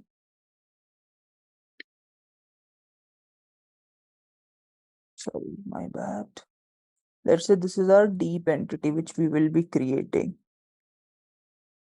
So the first is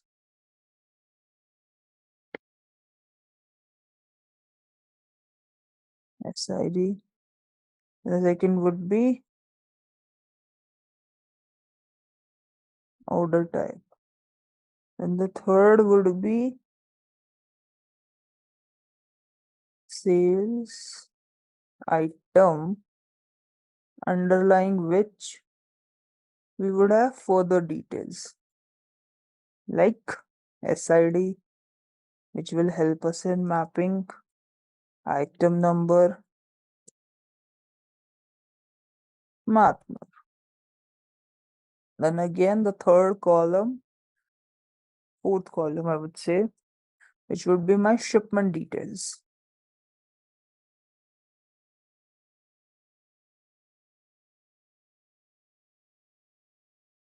Then there would be some shipment number.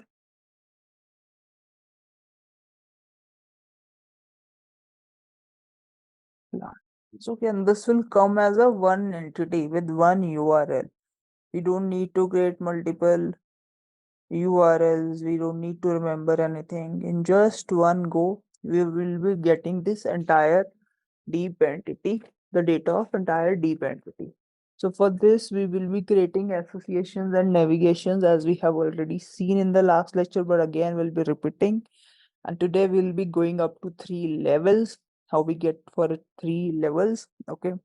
So without wasting time, let's go to the system. We are already in SCGW. Let's create a project. Okay. Z deep. I'm not sure. Let's see if that is available. Z deep entity. Okay. OData service for a deep entity. It is created. Now we will create 3 entities of 3 tables as we have shown. You can use manual method. Okay, let me use both. We'll revise everything today. Okay, so let me first We can create, okay, just no mode. I'm just importing it, but you can also create it from here, okay.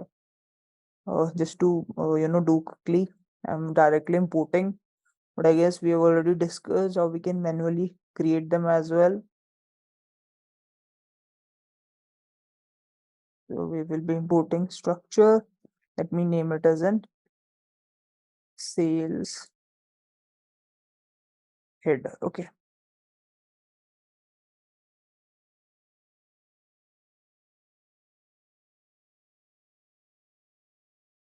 Sales ID is my key here.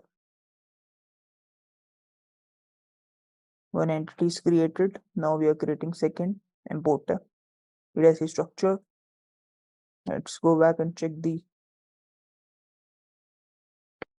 sales item. Okay, entering the type here. Next, mandate again gone. Finish.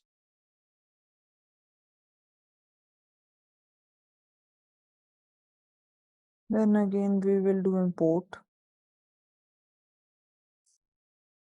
ship sales shipment.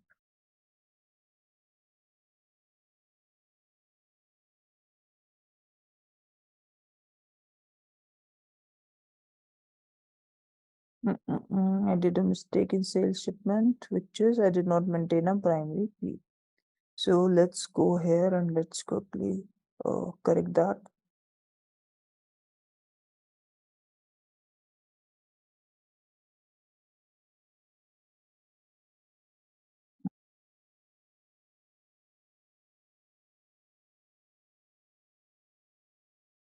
This I will also make sure that I have maintained it properly. Yes, okay. Let's expand this. Let's generate the runtime artifacts for our entity.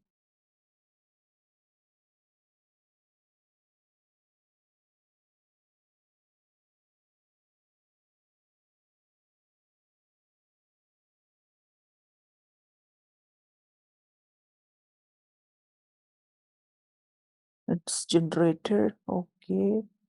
Now we will first we will do to MPC extension class. Okay. The method remains same. First thing we will do is we'll copy this empty extension, and what we will do is we will create a deep type structure.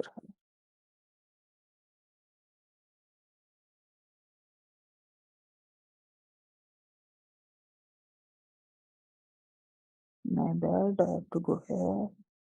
We will implement it, and in the types we will declare one more type. Let's name it as deep entity only.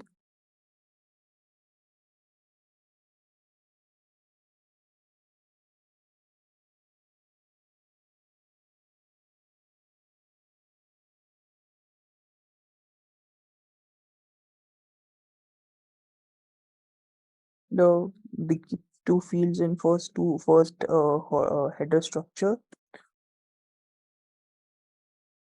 This has to be length 10 as VPLN of length 10.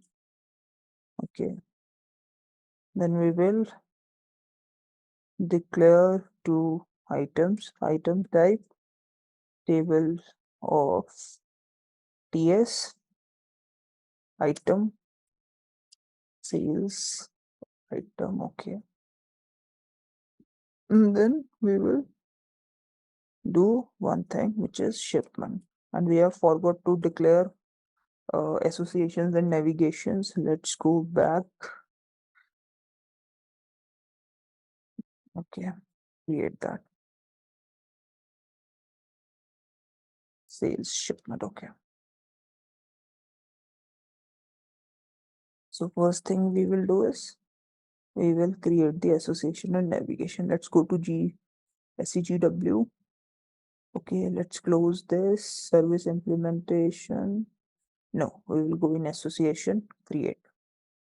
Okay, I will be creating one header to item navigation. From header, let's select our say header set. which is my sales header. Let's select our entity set, which is my sales item. Okay, we'll define cardinality. I'm defining 1 to n. Okay, navigation property I'm naming as header to item navigation. Here we will define one property which will bind them, which is common in both, and we finish this. Okay, now let's again define the second association, which would be my, let's say, header to ship. I will be sales header already selected. Sales here, it will be ships item, sales shipment. Okay, one. Then in this case, it would be 1 to n. Okay, I'll be naming it item to ship navigation, header to shipment navigation, basically. Okay.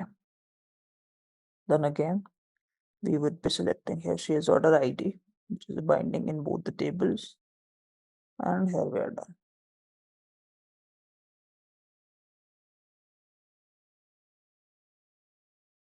Okay, we are getting some error. Let's try to see what it is that. Okay. So when you're doing this, make sure that this is not generated. This is not open, because else it will give you an error.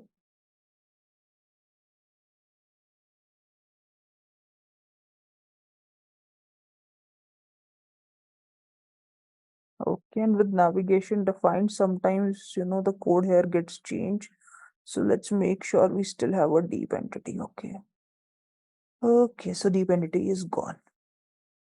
Okay, so this is a normal thing, so we have to redefine. So make sure that you don't change navigation frequently after that, and if you do keep a copy of this. Okay,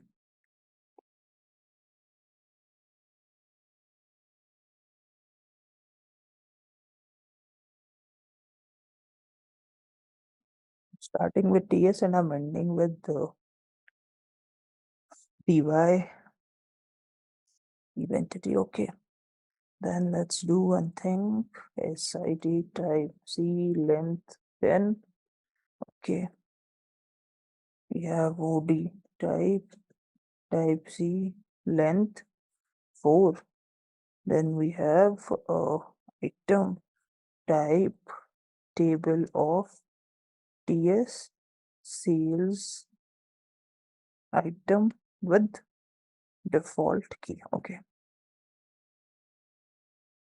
ship table of TS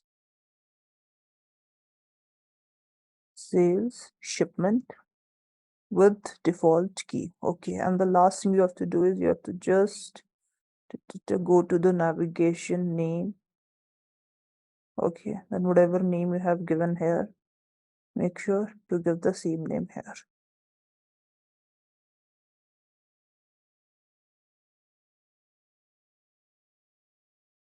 Now this is ready.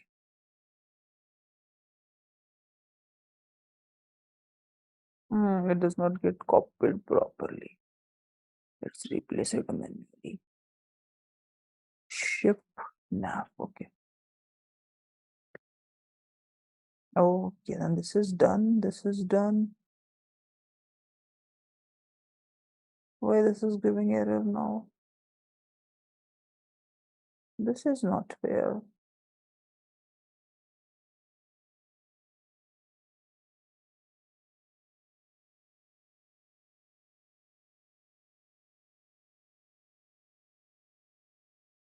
I just hope it still exists, but for the safer side, I don't want to write code for the third time.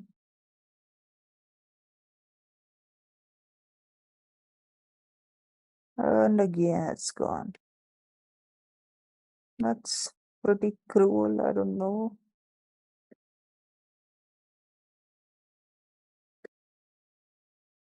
Okay, we are lucky that,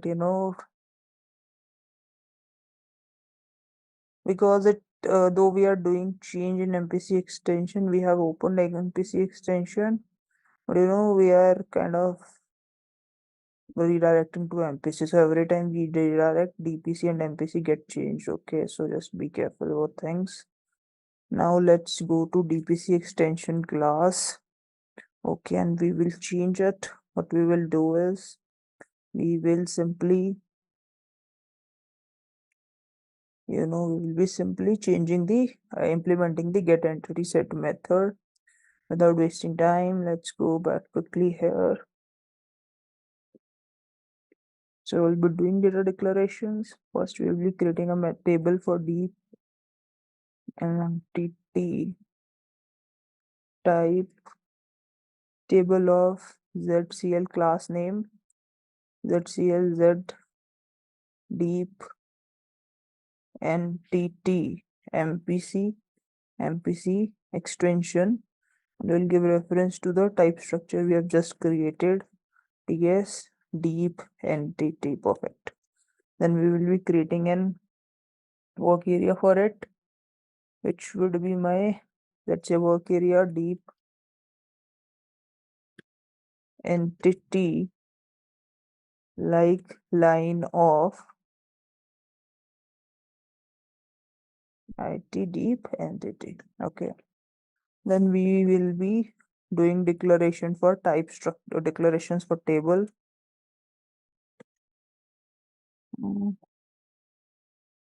For the better visibility, I'm just removing this piece of code.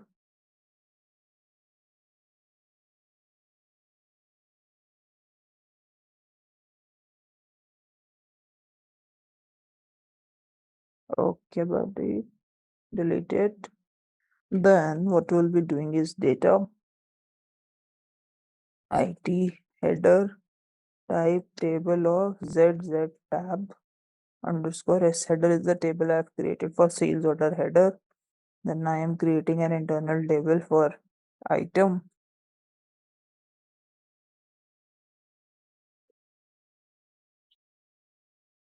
Okay. There is another table for IT shipment.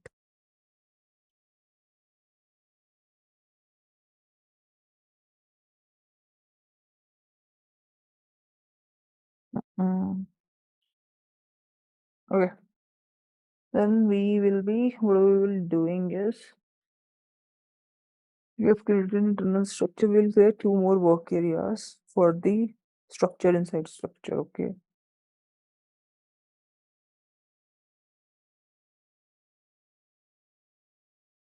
So basically what I'm trying to do is Z deep, not deep, one deep entity MPC extension, and I'll give reference to the structure of item it have. Okay.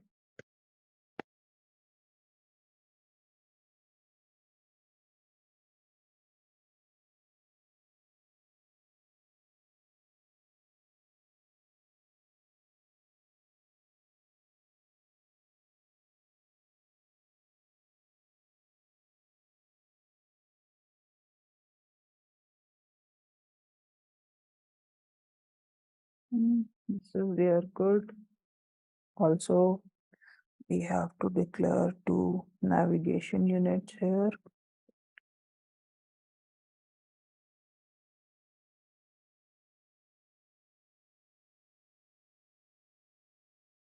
HRD. Make sure you type them as it is. Okay.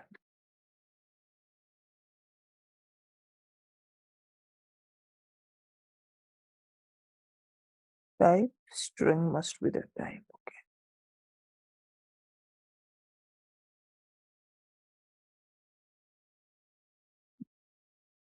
Okay. HRD2. That is to be to ship navigation. Okay. We are good here. Then what we will do is, since we can have multiple entries here, as already discussed, we will be putting a case statement here. Event is same already in the parameter signature. Okay. Name of the set. What is the name of the set? Let me check it. The sales header.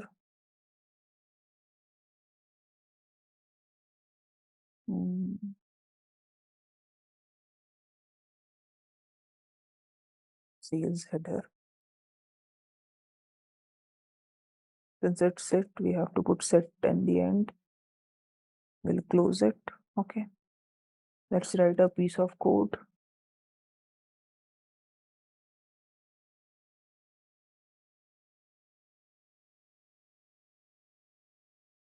Okay, for better understanding, first let me do one thing. Let me delete some of the data from the database tables. Okay, this is I'm just doing for a better understanding. That is why when I have, created custom tables. So let me delete these two records.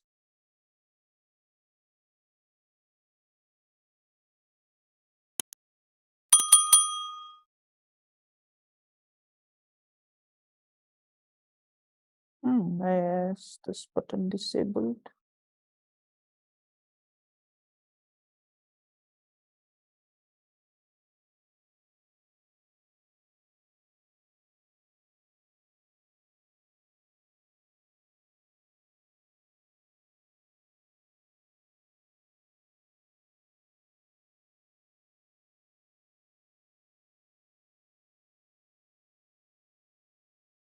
Let's try with some other table. I don't know why I'm getting this button as disabled suddenly.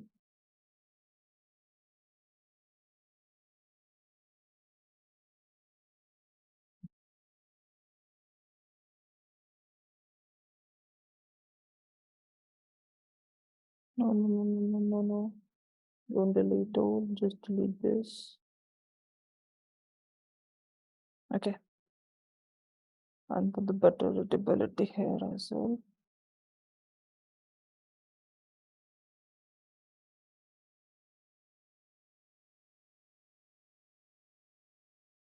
Now we have grade 1 entry here only.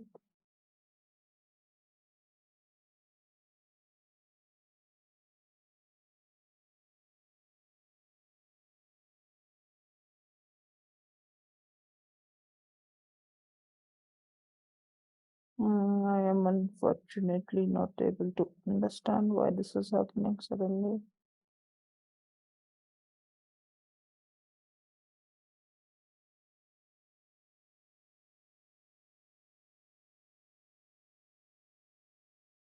Let me see if we have a TMG for it.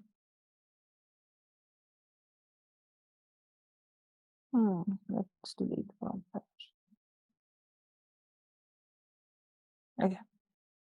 So now for the better readability, I have done everything. Now I'll quickly write the code and show it to you. Okay. So we have to select as header two corresponding fields of table IT header. Okay, this query can vary from person to person, from scenario to scenario. For the time being, I'm writing a very generic query. Okay, this is just to make you understand the concept, not the coding. Okay, into corresponding fields of table, what we have named it IT item, for all entries in IT header, where SID is equal to IT header SID. Fine. Let's put another select as well, where we will be, getting the header order. So select star from ZZ tab underscore S shipment into corresponding fields of table IT shipment for all entries in IT header, where SID is equal to IT's header SID. Fine. Now we got data. Now what we will do is we will populate this into our deep entity. So for that we need to do loop Okay, let's put the first loop at IT header into data. I'm doing an inline declaration here.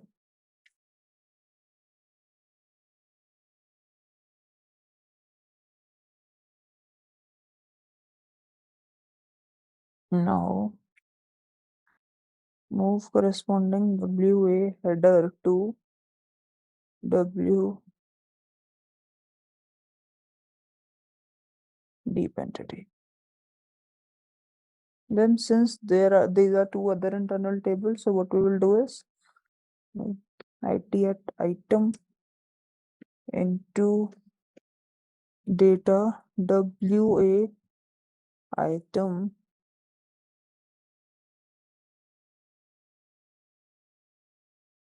then what we will do is, first thing is we will move corresponding WA item to W OData item.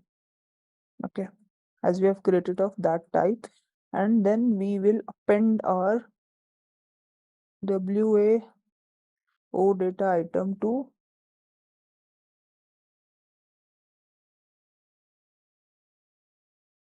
header to item navigation. Okay, and then we will be doing the similar task for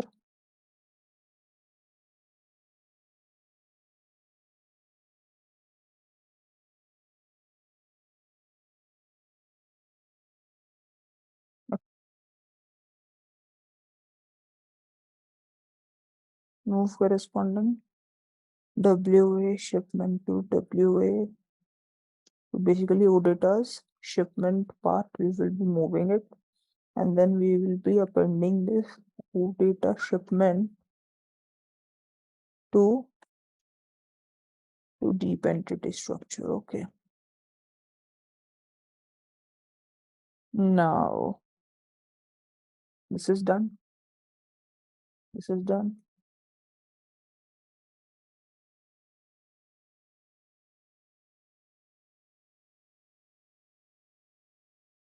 Yes. Okay, I guess in the loops itself we should put where condition, where SID is equal to WA header, right? WA headers SID. Okay, and we should do the same thing here to match the where class, where SID is equal to.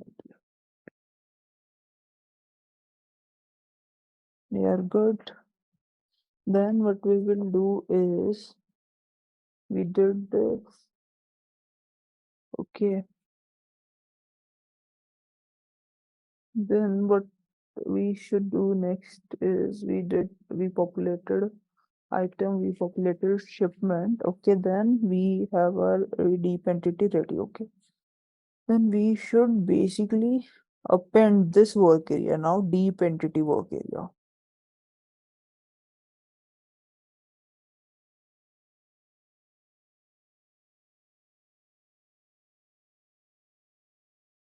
This is done, this is done. Then outside the loop we will append our navigation's name,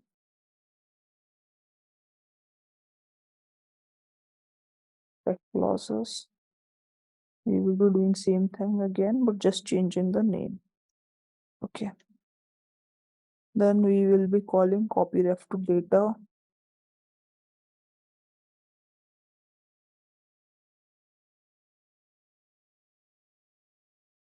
Okay, you can do the same by pressing shift enter on your keyboard. Here we will pass deep entity, and here we will pass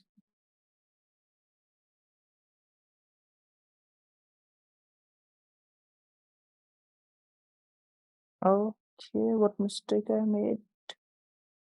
Okay,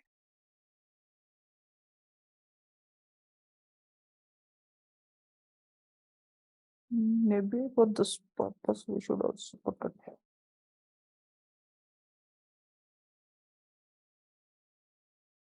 Now we will register our service or method of z deep entity underscore srv. So I'll quickly go to the gateway. Okay.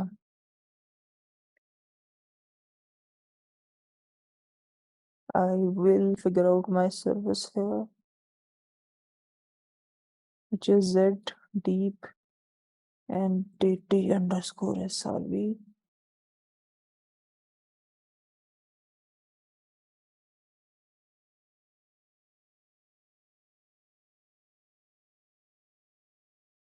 Okay, now let's copy this and run this.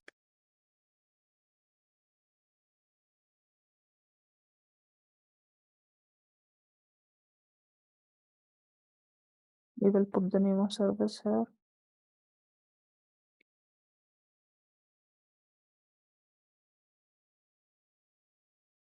Dollar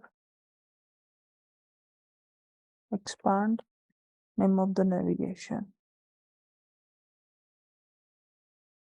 What it is, HDR or HRD? I forgot, sorry.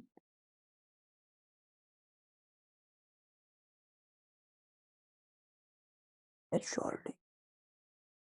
To item navigation. We can call multiple navigations by HRD to ship navigation.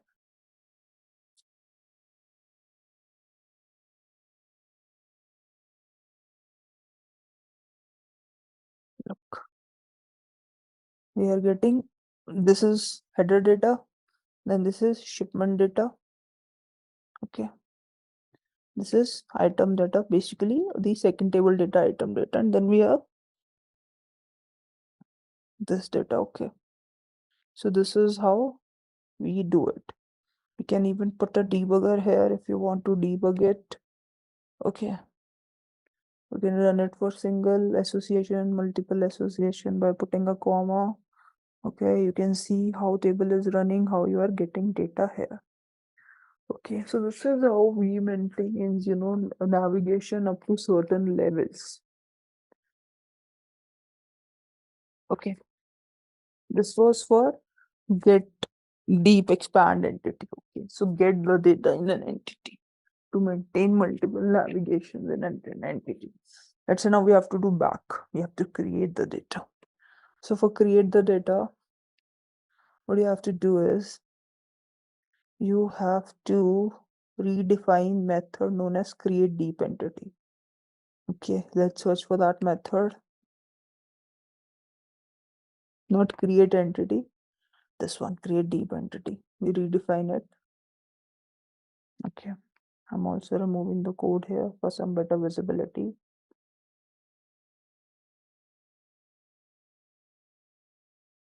So what first thing you have to do is you have to define a work area to take the data.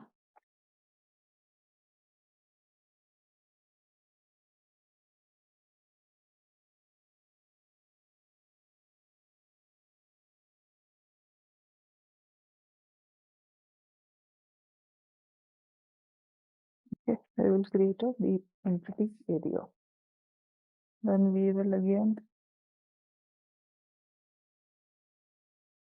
create some internal areas about, internal tables.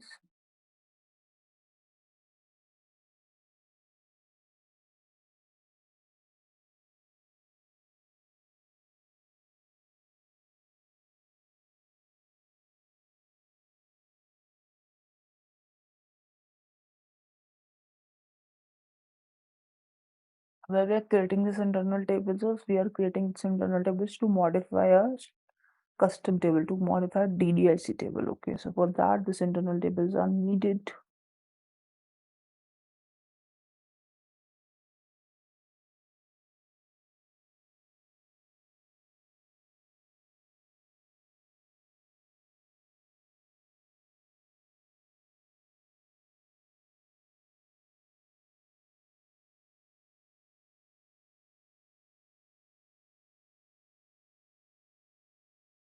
Then to read data from the front end, we have already discussed this several times. Again, to repeat, we use a method known as read entity data.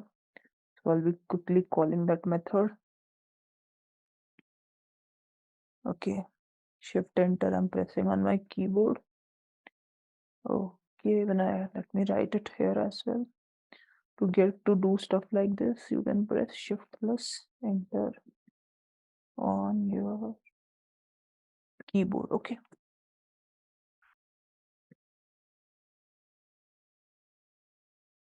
We'll remove this exception.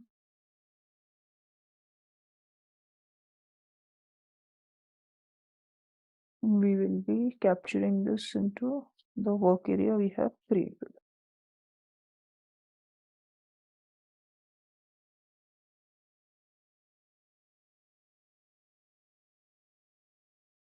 Okay, okay.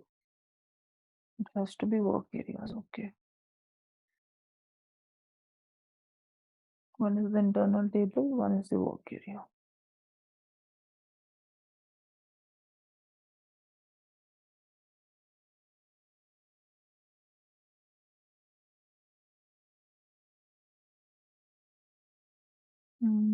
SID.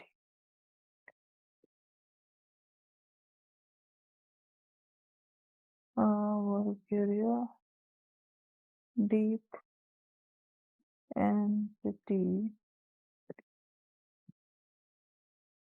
Okay.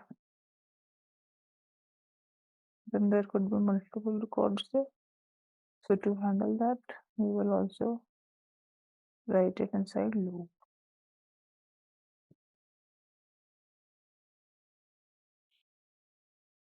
where it will be into item navigation.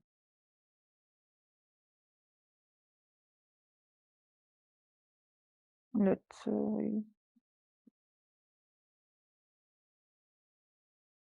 again give it a name. I'm giving it this name.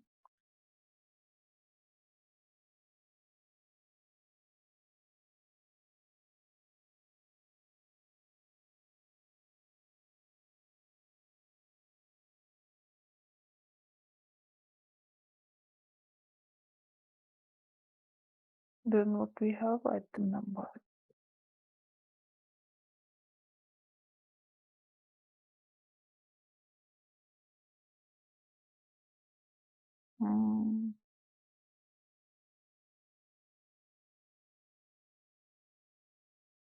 You should populate it from here, not from there.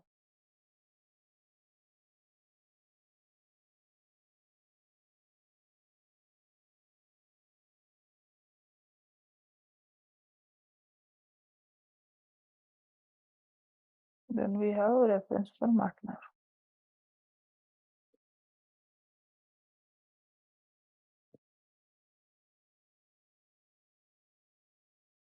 Got it.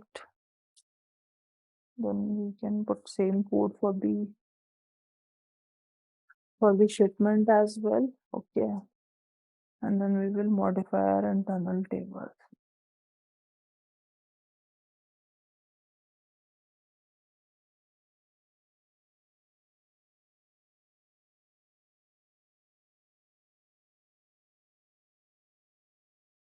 Since we are updating this from work area, that will be a simple query. It is possibly a table.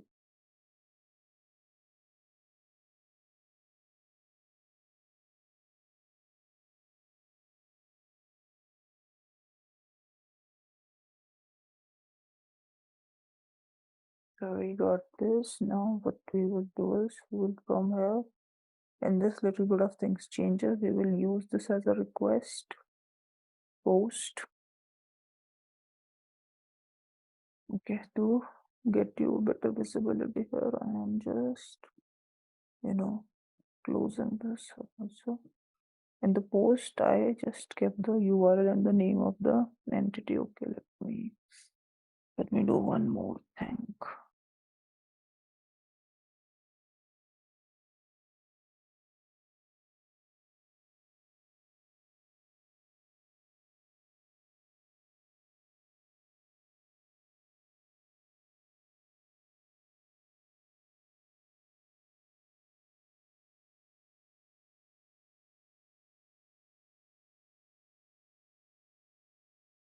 What did we do wrong now? Let's remove this first. Okay, sorry. Get. Okay, now we are about to get the data. We got the data. Now we will convert it into the format.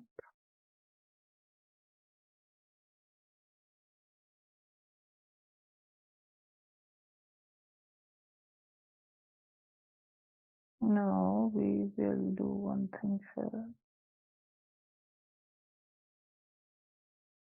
Okay, the better visibility, I'm just closing this. We have to remove this post. Okay, we have to remove all this. We will just keep this order type. Okay, and then we will do is we will keep the name of the navigation.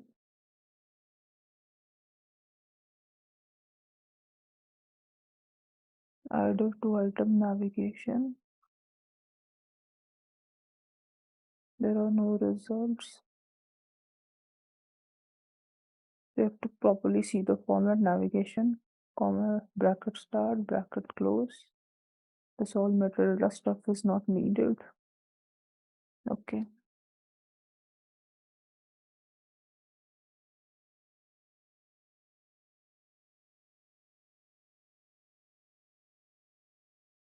Okay, so we have created sales order, close started. Make sure that all the brackets which are open are closed.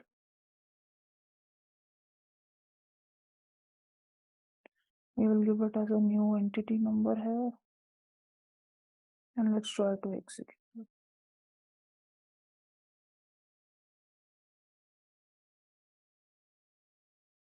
Look, our table is created. The entry is created not only in header, it will also be updated in line items as well.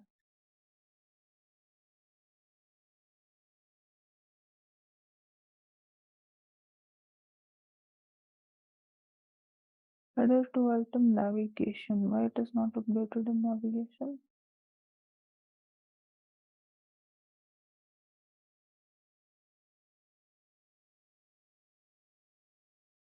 Okay, guys, did you see what mistake I made here?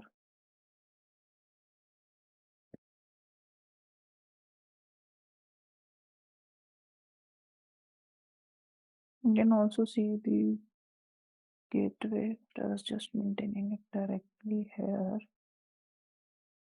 Okay, so let's now change it for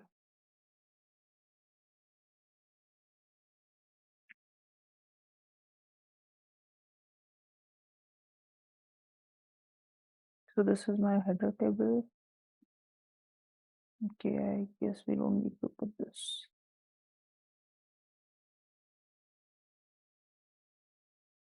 Yeah, the format gets a little tricky at the time.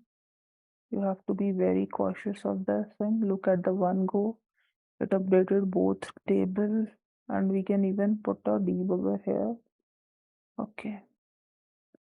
Let's go to the gateway again. Where is my gateway?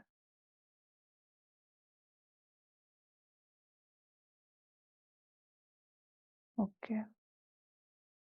So what we can do is we will be even going back from here to here.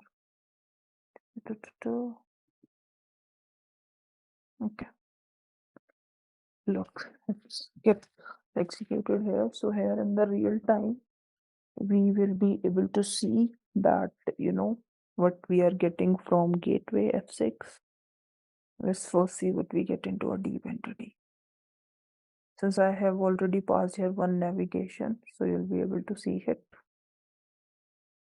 You can even pass both the navigations.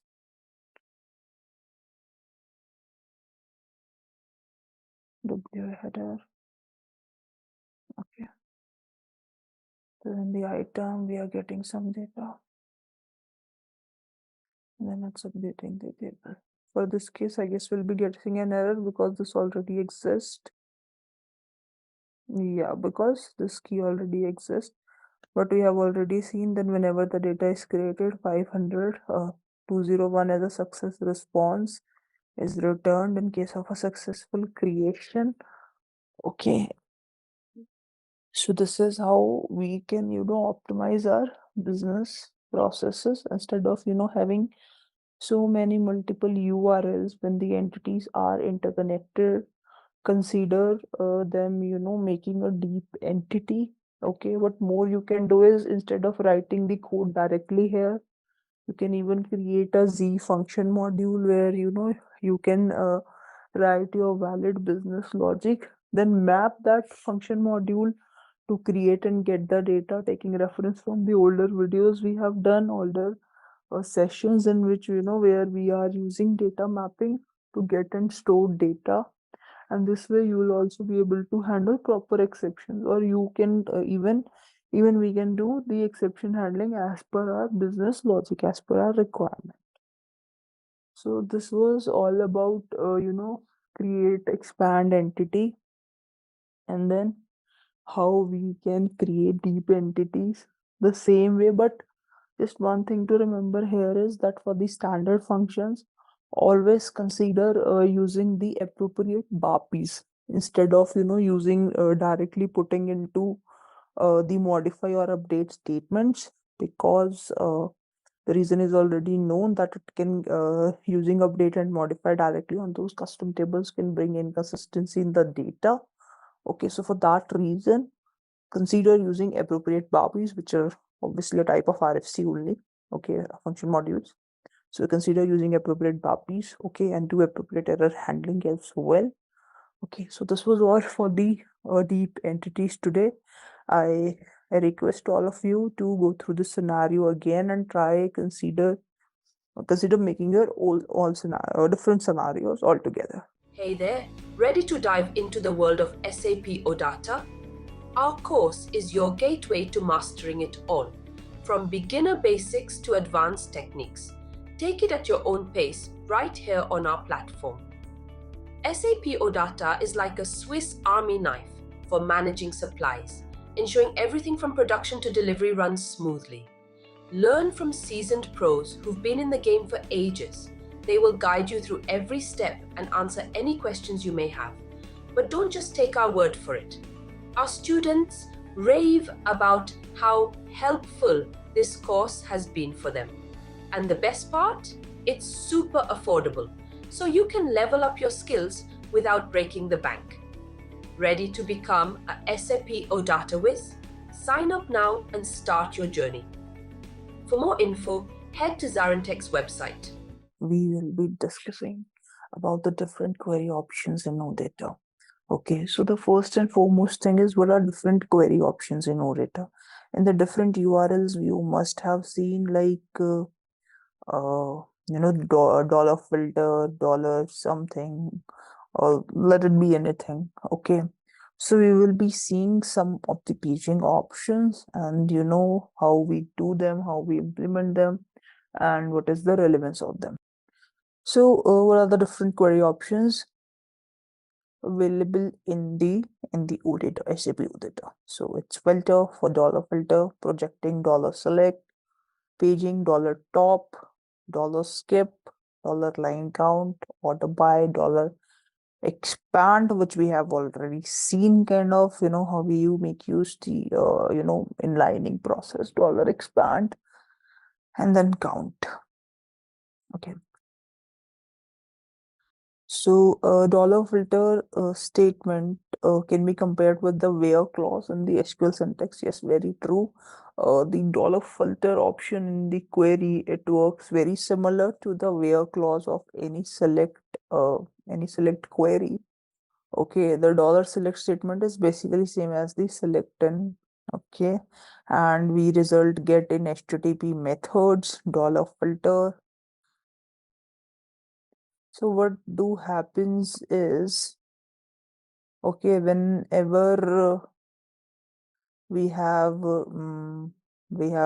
this query options, let's see how we work around them, and how we basically put a work around them. So what we'll be doing is we'll be trying to understand here one by one that so The first option, let's say, which we have seen is $filter. Okay. The URLs are case sensitive, so we have to use them very cautiously. Okay, so $filter is like when you are getting some data and you want to segregate that data, you want to filter out that data on the basis of some condition. Okay, so what I'll do is I'll simply make one OData. Okay, I have made a custom table inspired from the last class. Okay, this table, if you see, have around several entries, 10, 12 entries, I guess, not more. Okay, 8 entries.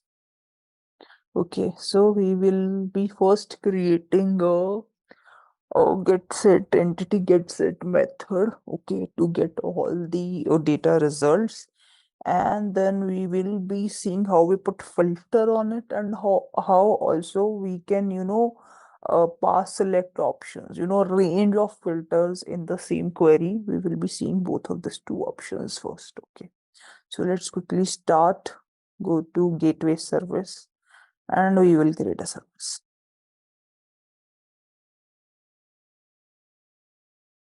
Let's close this project.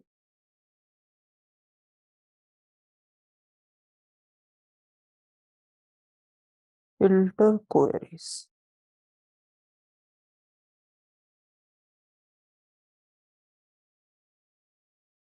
We will import the entity type.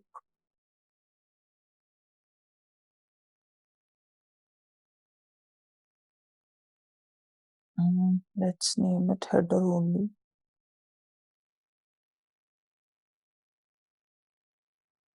Making sales order again now. A primary key. Okay. Now we will go to this method, service implementation get entity set method. So what we will do is we will go to this class. Okay, let's go to this class SC24 and let's try to find out that method.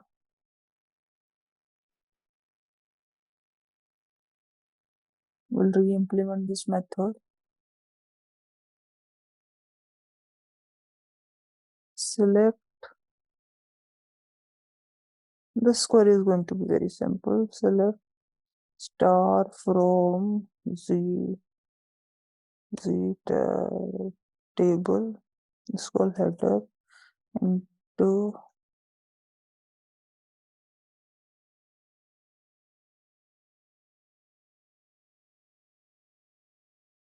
it descent. Let's try this way.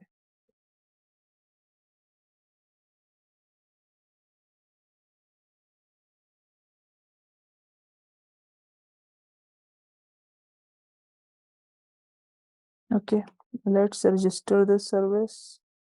Filter query.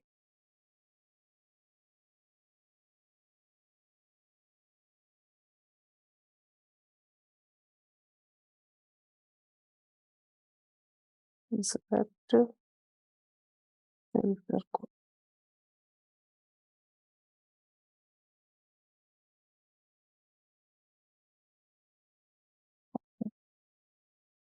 And we will be adding the selected service.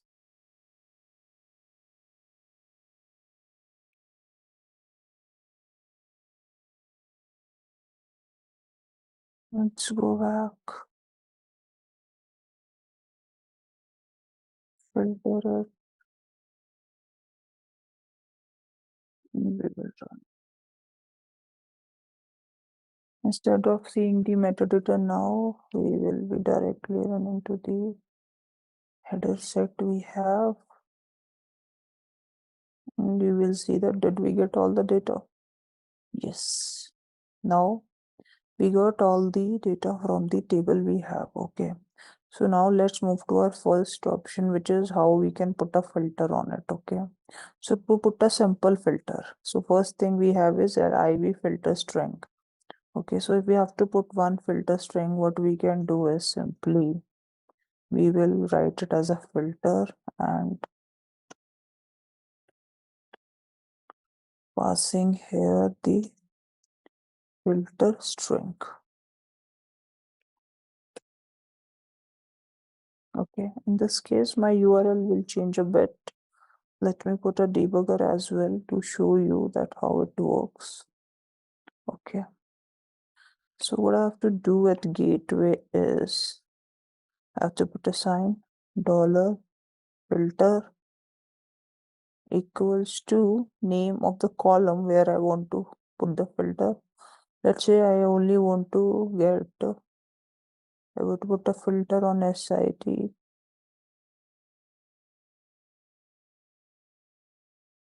equals to, let's select particular value. At this moment, you can see we are getting all the values.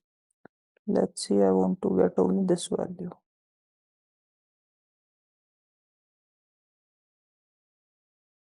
The value has to come in inverted commas. Okay, there are issues with space.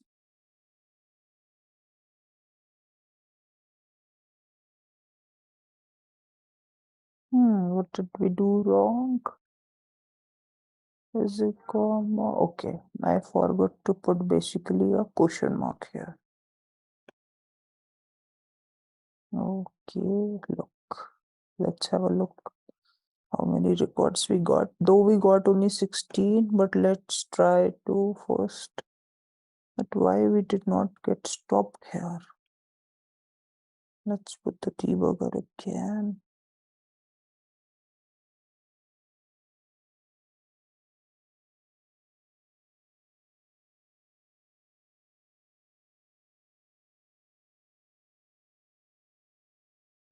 That is a very strange thing. We are getting data correct, but why my debugger is not stopping is also a very shock to me as well.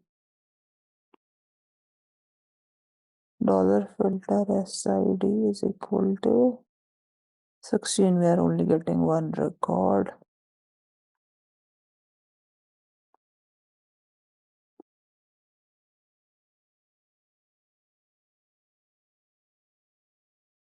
Filter query. That is a very, very shocking thing, to be honest.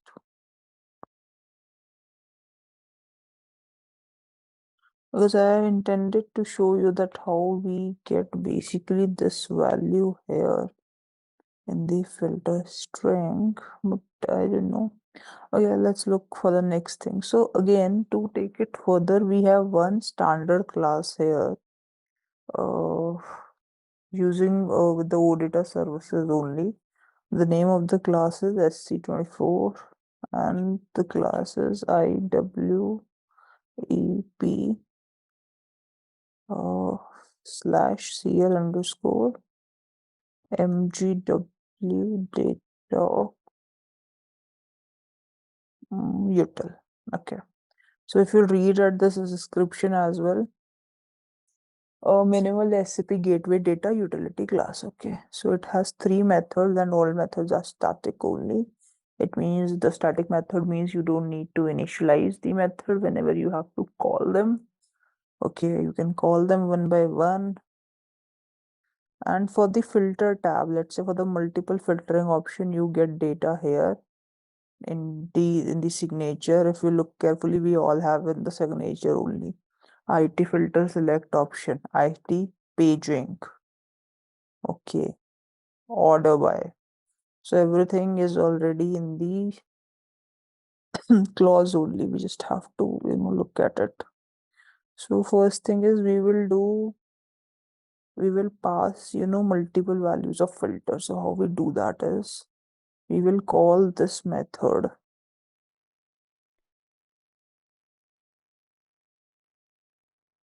Okay. In the select option,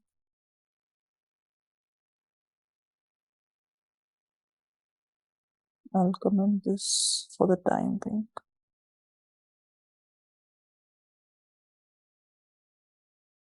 And for this operation, what I'll do is we will declare two variables, id header type, reference to the class, MPC class, as we keep doing, zfilter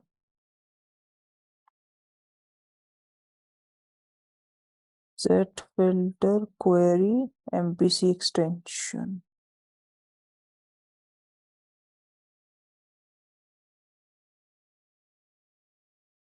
tt will give reference to table type header, and thus similarly we will do it for the work area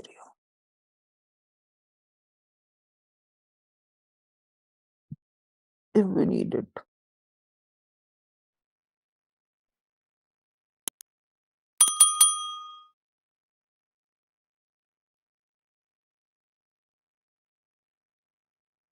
Okay, so now what we will do is, instead of putting it there, we will fetch it into our internal table.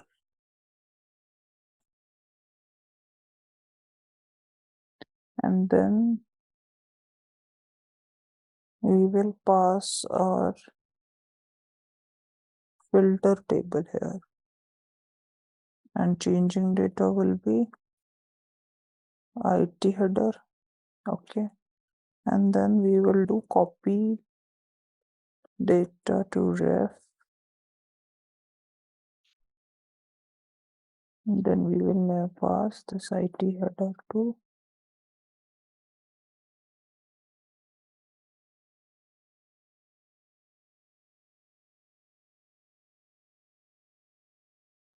issue is not compatible type with formal parameters. CR data. Okay, let's try to do it in that way. In that case,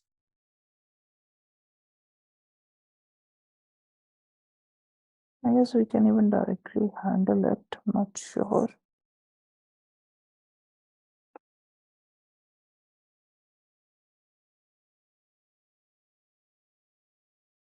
Okay.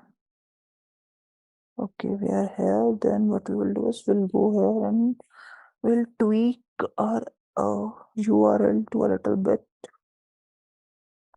equal to this. We have a range here from, where is my table there? Or table of data.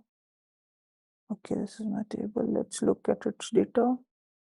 So the data range we have here is from, let's bycard the first and last. Okay.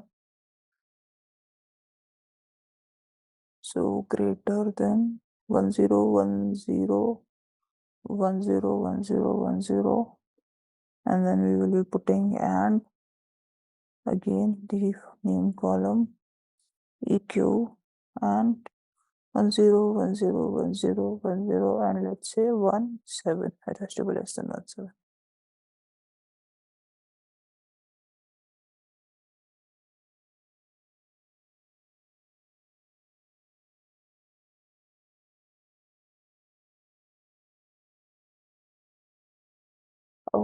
Okay, my bad. I just put the equal to query, which seems to be not working here. It has to be GT. If we have to make it work, then this, and it should be LT here.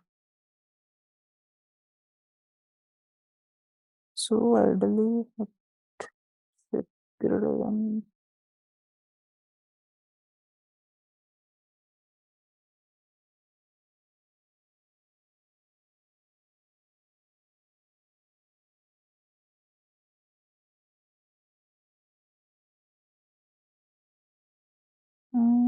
let's go and see where we are lacking.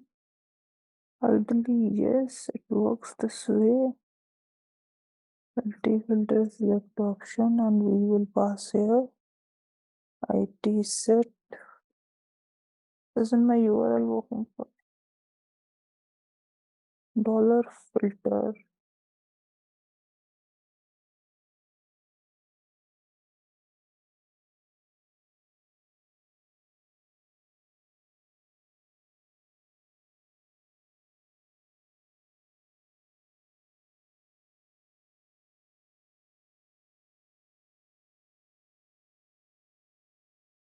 This is a bad request. Let's try to fix it together. What exactly is happening? I'm putting it greater than. Okay, let me start 11 in that case.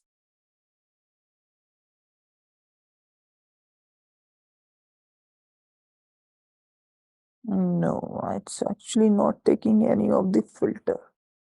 Why is it so? Because still it is getting me the entire data.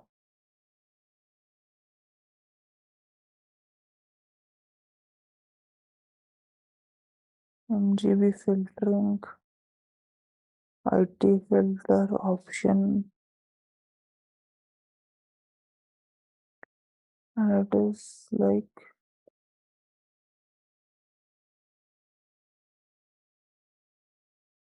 changing here.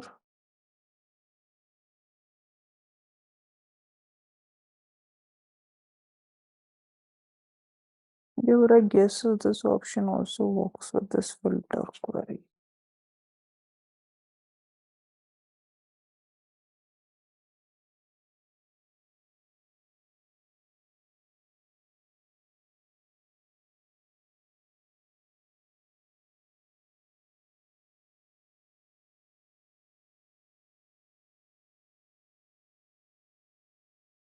Yeah, I believe this option is somewhere just to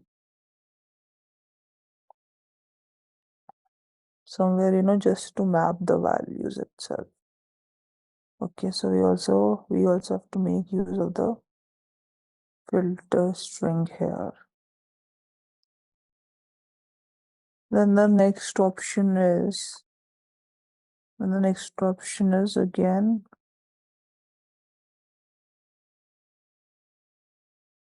is filter strong. Filter string take care of every parameter we pass. Okay, so again the next clause which we comes here is, and is one very important clause, is order by. Okay, so order by is like for anything by which you want to. Let me close this. You have seen that IT order is a thing. Okay, so what we will do is we'll close the signature. So let's say you want to, if you have seen right now, we are getting in a sales order ID in ascending orders. Okay, so order ID works in a way where you give the field name and the sort order. Okay, so the sort order can be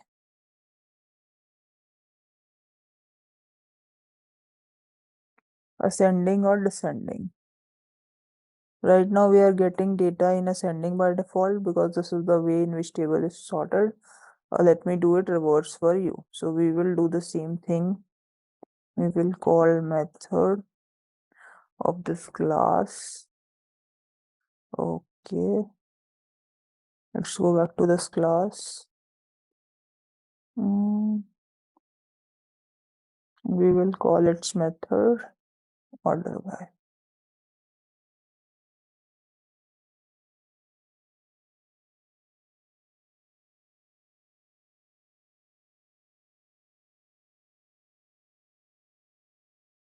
Okay, in the order by I have to pass IV order, if I'm not wrong, IT order it is. Okay, and then the changing we have to pass the ETD entity set. Now what we have to do here is we have to use a, let me first again show it to you. Now we are getting entire set 10, 11. Okay, let me do one thing. We'll order this in reverse order. So what we have to do is question dollar order by equals to SID DESC descending.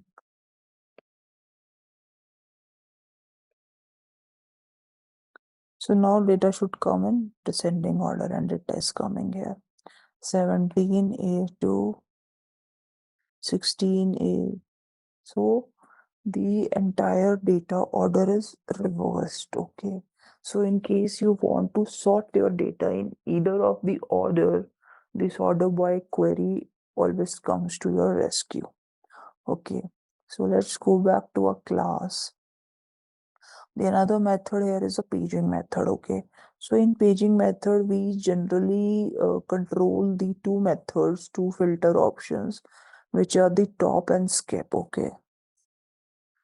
Dollar top and dollar skip. Okay, so these two options are very important when it comes to reporting via OData. Let's say you have to show top 5 things, and probably sometimes you have customizations like this, that you first skip 2 and then show next 5 like this. Okay, so the dollar top will show you the top 5 records. Let's say we put dollar top is equal to 5. So what will happen is it will show you 5 records of all the records, top 5 records. And let's say you put a combination of dollar top and dollar skip. So what will happen is if dollar top is equal to 5 and dollar skip is equal to 2, so in the URL first 2 records will be skipped and next top 5 will be shown. Okay.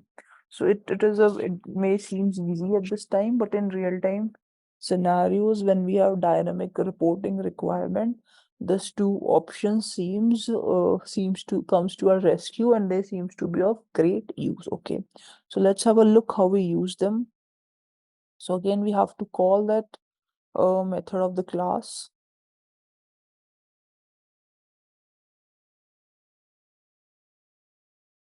paging. Okay, I'm pressing shift enter again and again. So in paging, what we have to pass is, let's check the signature. Okay, you have to check the is paging.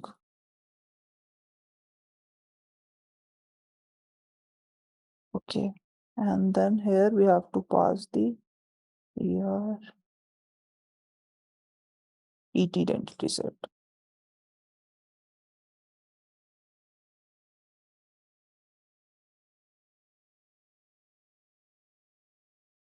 Now we will go to this URL. We will first see dollar top is equal to 5.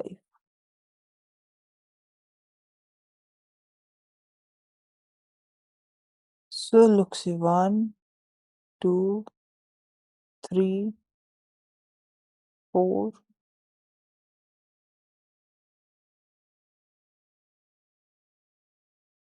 5. We are only getting 5 record. In the similar way, whatever number you will give here, you will get that number of records. Now, since we have already seen, right now we are only seeing the top 5 records. Let me put 10 it in combination with dollar skip and dollar skip is equal to 2. Now it should ideally skip the 1 0 and 1 1 record. Okay, and it shall show me the next records. Okay, so let's see how it goes. Yes, it's skipped. Look, 1 0 and 1 1 are not coming, and it gently skipped to the next records. Okay, and let's see if we can merge more query options here. I'm just trying it here. Format and dollar format is equal to JSON. So look, in this similar way, so what happens is we can even compare more dollar options. Now we are getting this in the dollar format. Okay. So these were some of the paging options we had, and in this case, this class is very important. So at least I don't assume, or I don't expect to remember the full class, but at least remember something like data util exists, so that with the help of F4 in the SAP, you can search it and then you can call it. Okay. So this way we implement different query options in our SAP, and we get data on the front end. Okay, filter option is very frequently used because in most of the scenarios, filter data will be coming from the front end, and then we will be passing results on the basis of the filter request we received.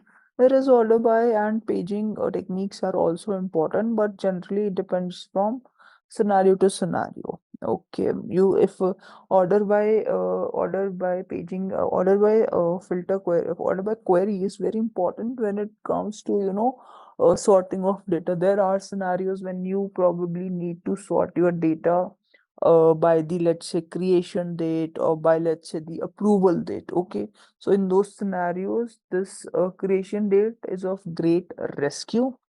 Okay, sorry, great, the order by clause is of great rescue. Okay, it works similar to as it works in the filter query.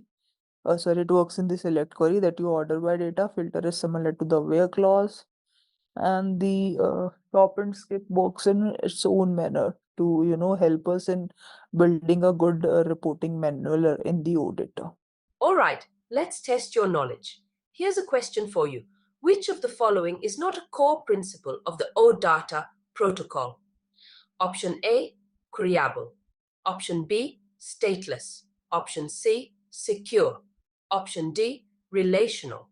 Take a moment to think, and when you're ready, choose the correct option. Remember, each choice holds a key to unlocking the answer. Good luck!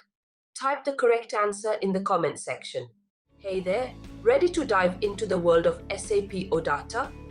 Our course is your gateway to mastering it all, from beginner basics to advanced techniques. Take it at your own pace right here on our platform. SAP OData is like a Swiss Army knife for managing supplies, ensuring everything from production to delivery runs smoothly. Learn from seasoned pros who've been in the game for ages. They will guide you through every step and answer any questions you may have. But don't just take our word for it. Our students rave about how helpful this course has been for them. And the best part? It's super affordable, so you can level up your skills without breaking the bank. Ready to become a SAP OData whiz? Sign up now and start your journey. For more info, head to ZaranTech's website.